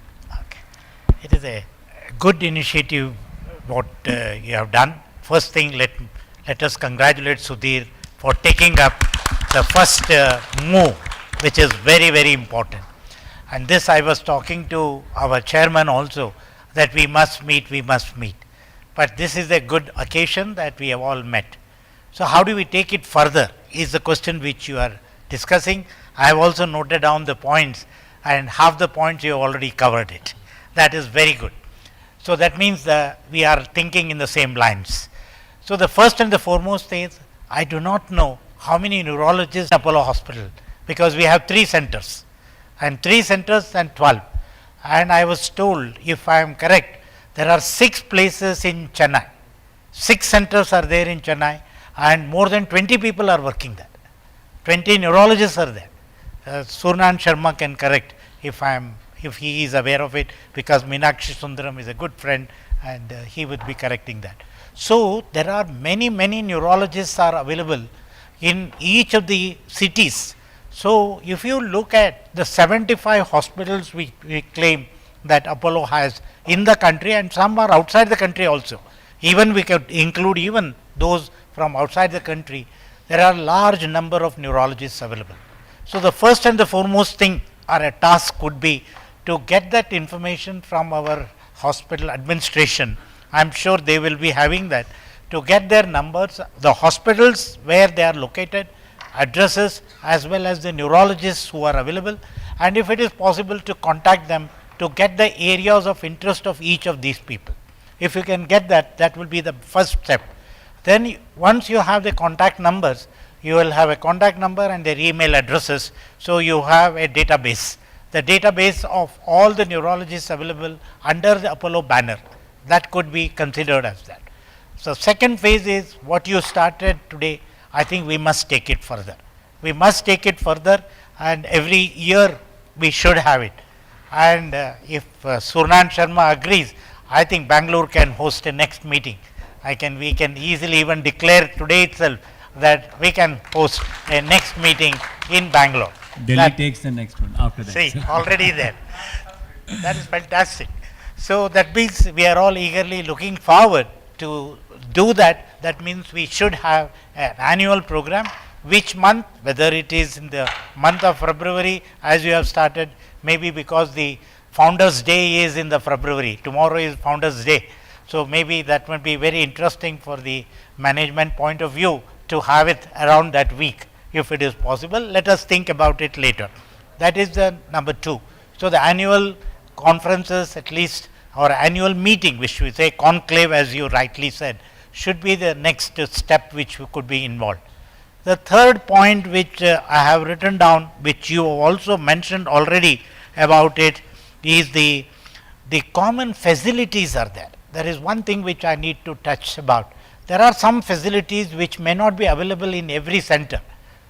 For example, I am going to say that at Bangalore, shortly we will have a neuropathology which is going to be started, and that neuropathologist may be a very good neuropathologist who is very well known, retired recently from NIMHANS, may be joining us. And if that is so, if it all happens, we will have an excellent neuropathology which would be started in Banerghatta Apollo. And if that is so, that would be a facility which I am sure the neurosurgeons will be looking forward to get that type of facility. You can send it and then you can get that facility.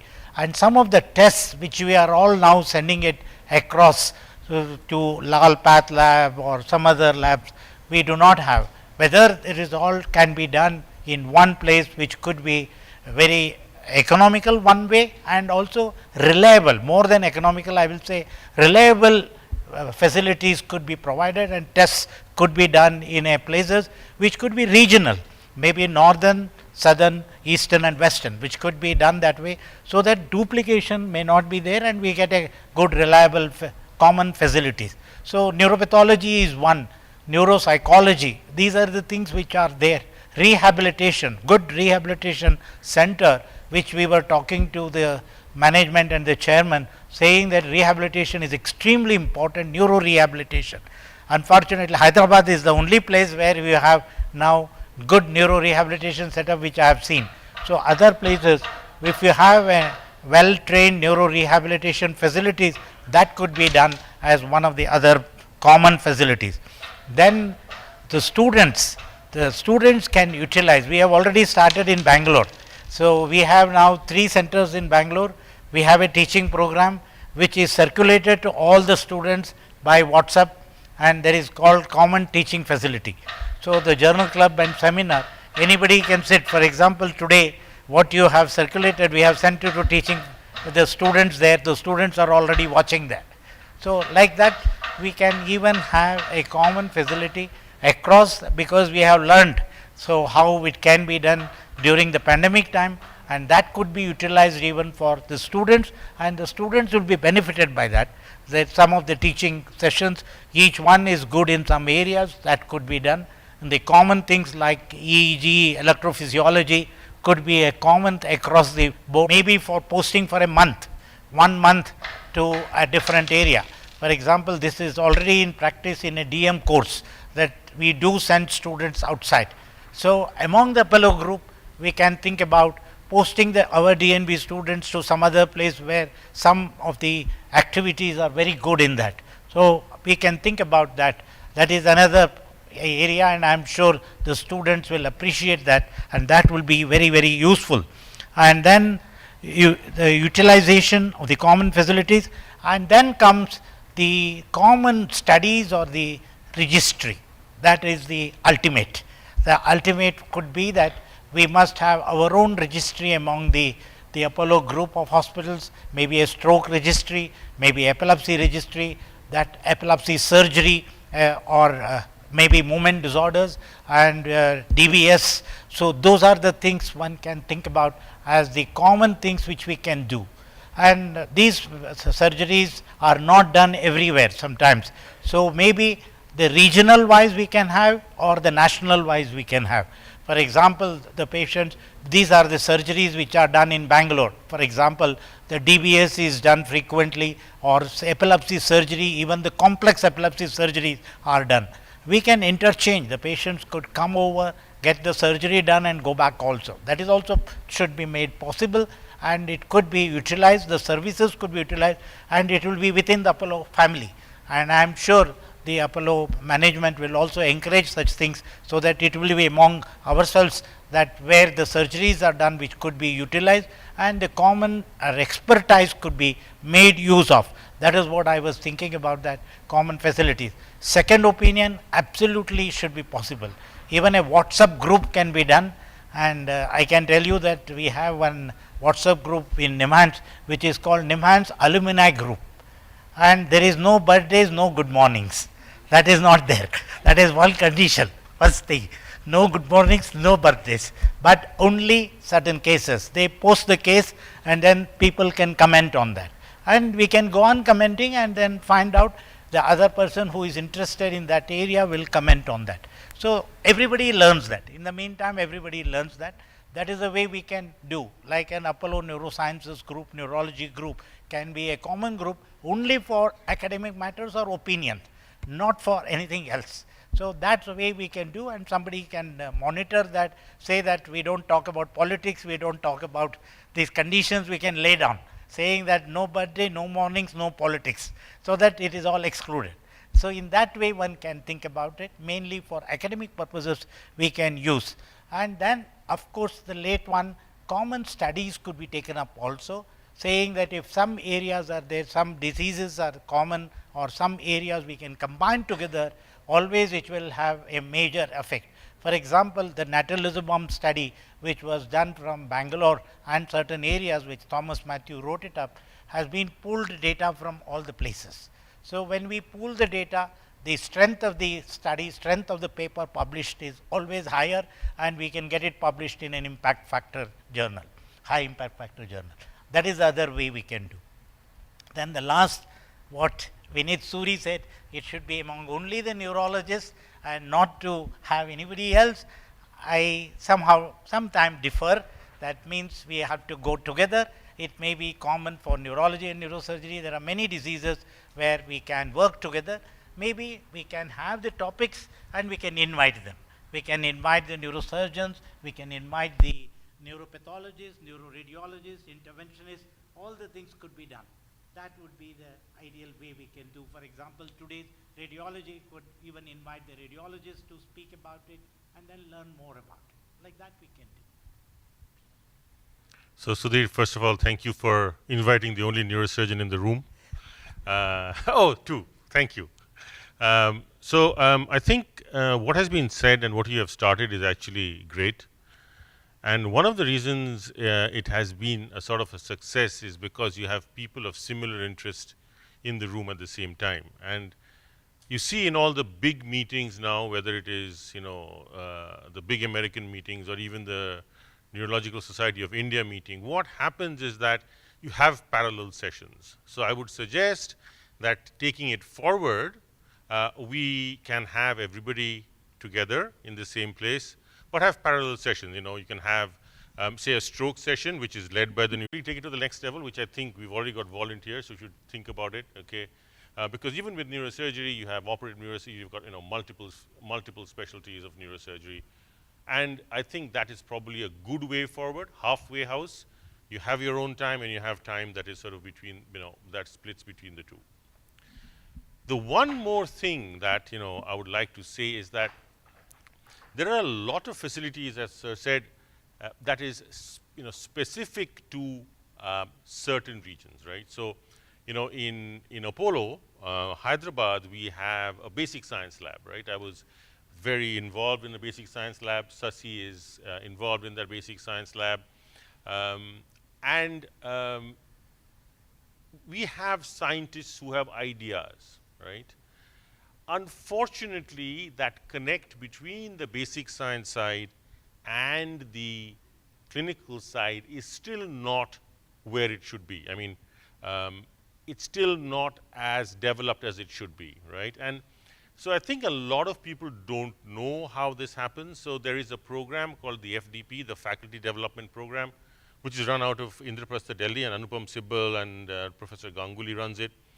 So if you have an idea and you can articulate the idea in a 1.5-page memo, it can go to an FDP program. And if it goes to FDP, you get your first 5 lakhs from there. Okay, 5 lakhs is not a lot of money, but 5 lakhs will give you that little boost you need to start your study.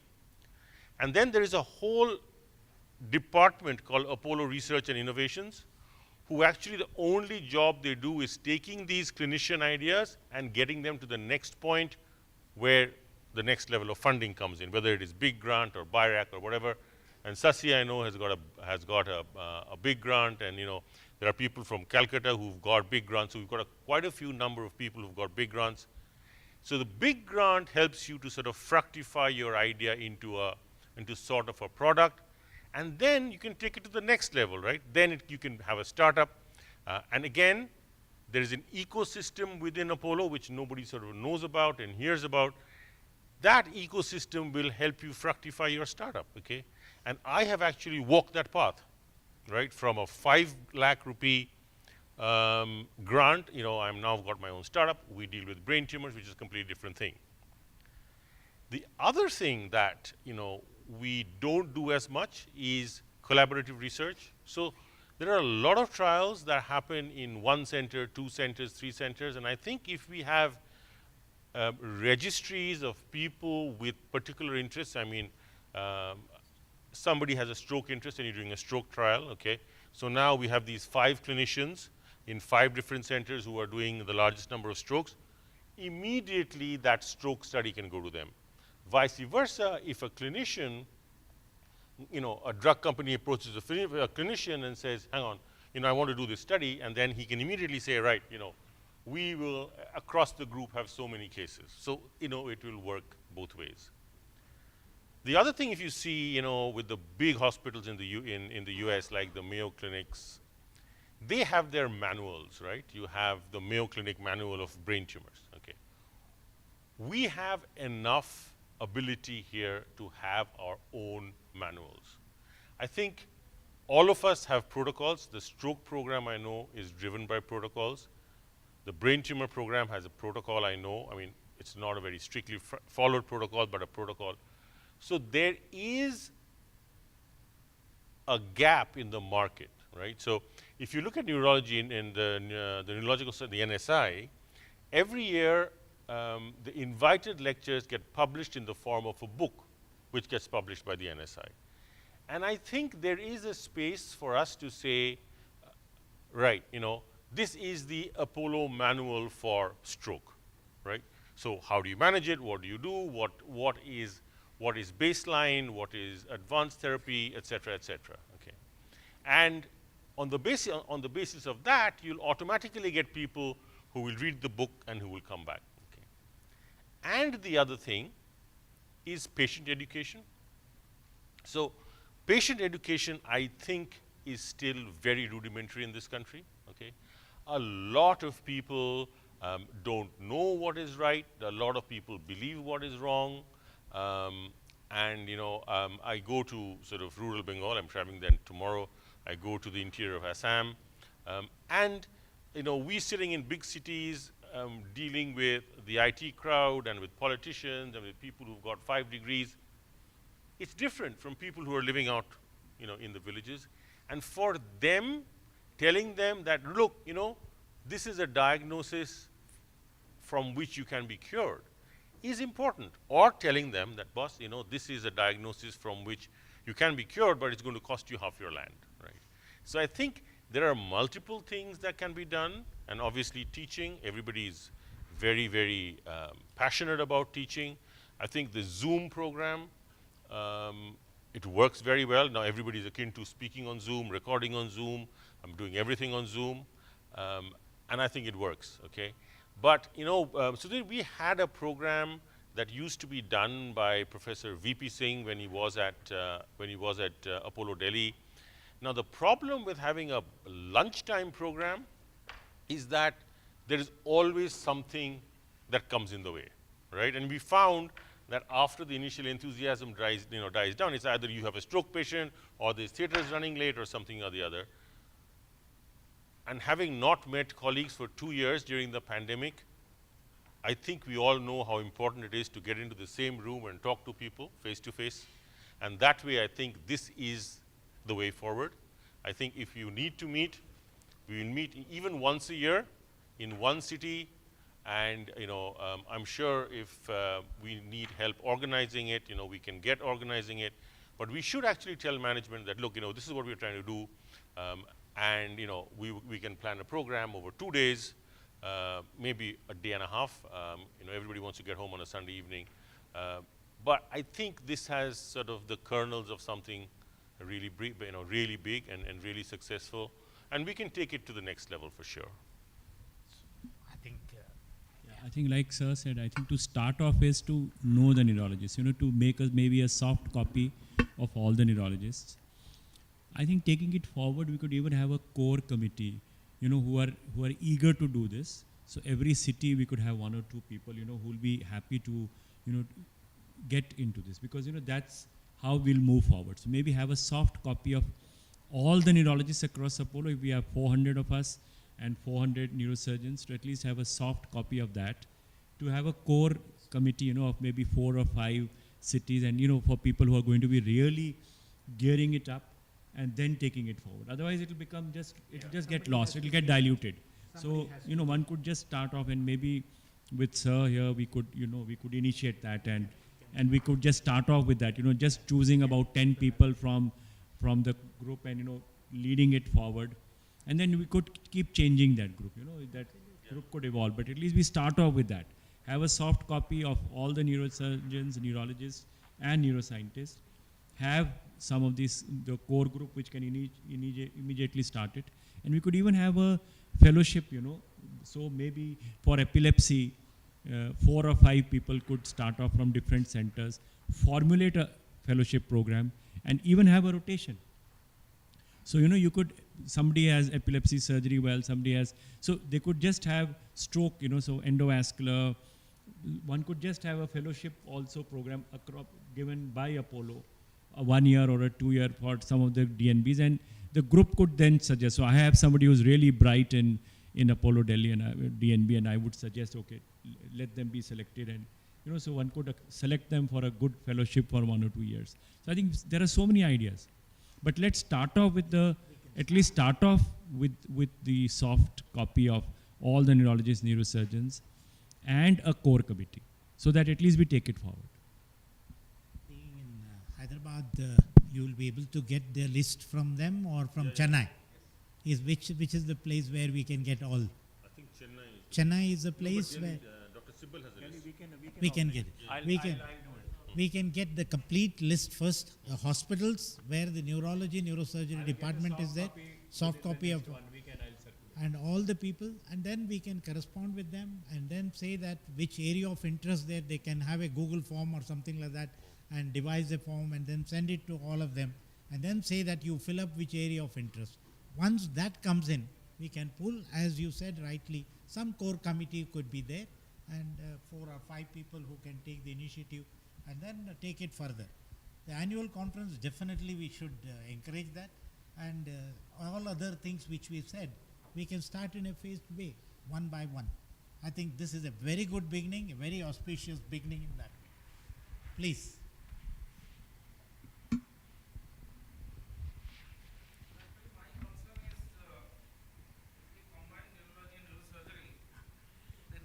Keep on expanding to neuropsychiatry, neuroradiology.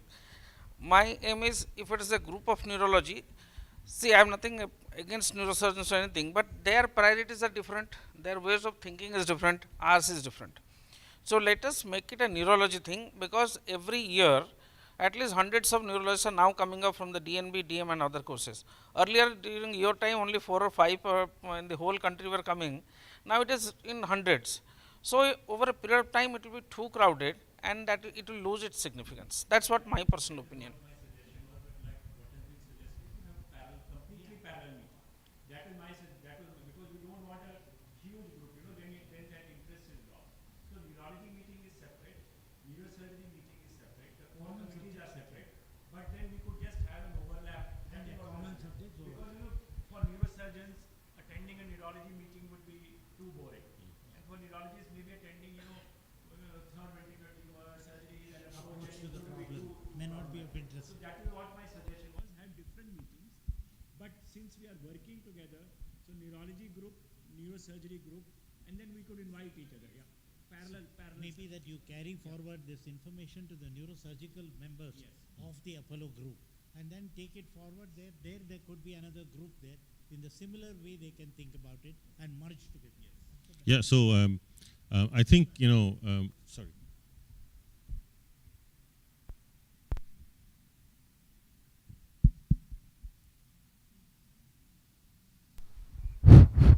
I'm Dr. Sahu from Apollo Hospital, Bhubaneswar. I'm a neurosurgeon. What has been proposed, I fully agree that actually these days, as has been said, that neurosurgeon priorities different neurologists.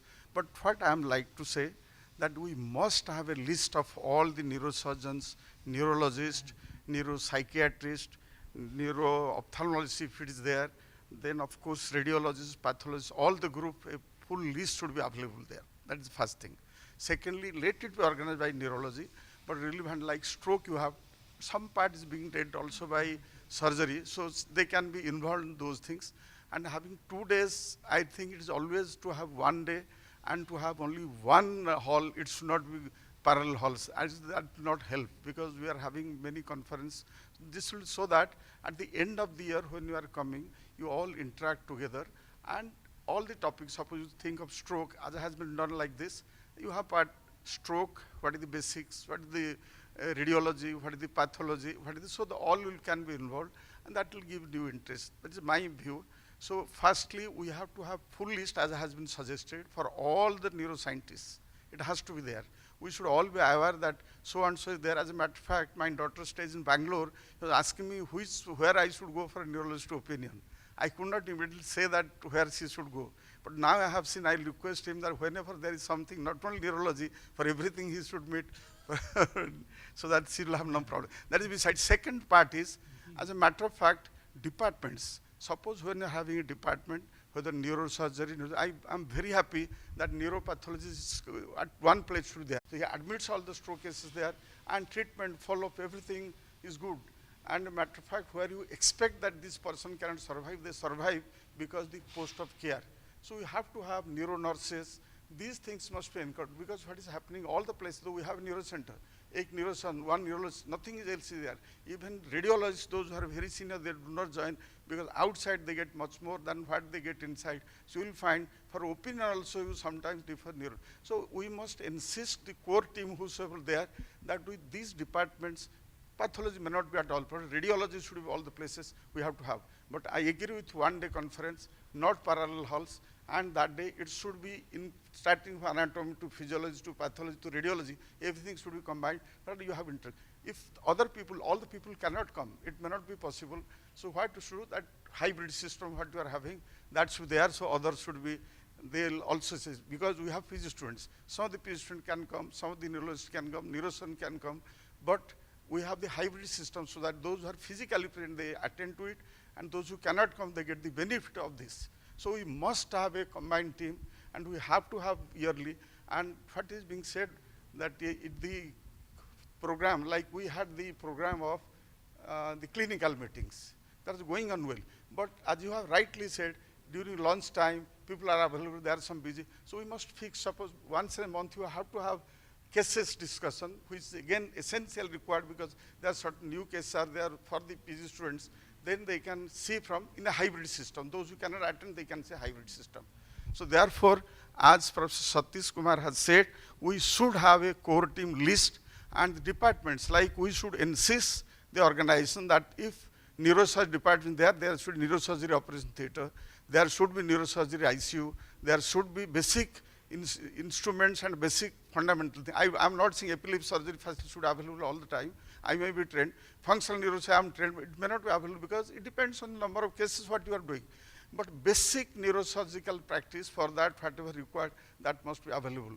It should not so happen that a anesthesiologist is there, he is not a neuroanesthesiologist. For 130 sugar, he will say, no, he is not fit. If the sugar is, say, sodium 130, he is not fit. 200 sugar, he is not fit. These are the things which is happening, I am telling you. It is not in one place, all the places. Major places might not be having, small places happening, so you have to wait, you cannot take case for surgery. So anesthetists also must be trained. We must insist that the trained neuroanesthesiologist must be there for handling neuroanesthesia. It is always different when neuroanesthesiologist there and ordinary anesthetist who is doing general surgery, he is entirely different. They make a group, and similarly critical care, again there is sometimes most dangerous. It has to be neuroanesthesiologist under, it's like our stroke unit, under the neurologist, he looks after, and there are critical care people, those who look after. So direction by him, not by the critical care specialist. In this fashion, we must develop the centers, and it's always welcome, had to have all suggested. There should be a core team for everybody, but let it be conducted by neurologists, but they must involve other people also. And I would like to say that a token money must be given to make a registered body so that neurologists, neurosurgeons, they are all together. Thank you. So I think let's take it forward. And let's take it forward. So I think I'll get the list of neurologists, neurosurgeons, and circulate it. I think I propose let Sir be the chief of the core team. And we will have, we can have the core team. We can have members. So we can have Sudhir, you representing Hyderabad, and man for Ahmedabad. Anybody from, yeah, we can just have at least the region wise. At least we can just propose it now. So we make a list, and what we are saying 100% region wise, one should be there. They should coordinate. Chief, Sudhir, you represent Hyderabad. I take Delhi. Man is here for Hyderabad. Anybody else? So I'll get the list, I'll circulate immediately. And we can start we can just have a WhatsApp group, sir, me. Yes. And so that at least we can start talking and instantly. And we take it forward. Okay. One which you started as Apollo Neuro Conclave, maybe you can end that and make that as a core committee and continue. That would be the way. Yes. Sudhir, I think just start a WhatsApp group. Yeah, we can do that. And we just start the WhatsApp group. I'll give the separate. Yeah, I think we had a lot of interesting ideas. So I think one thing we got from here that we'll have next 2 years meeting venues are confirmed. So next year it is Bangalore. We have Sundayan Sharma and yes, and then 2025 in Delhi. Yes. Certainly. Correct. Yes. Okay, thank you. I think with this we had a long and busy day, and then we have what 1 hour break is there, and then gala dinner with DJ night in the same place at 7:30 onwards. Thank you. Thank you. Really good. Very good. Thank you very much.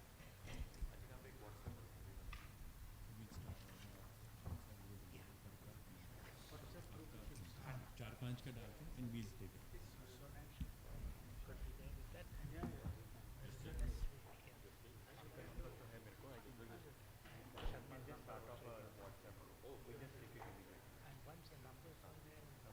I'll get the list.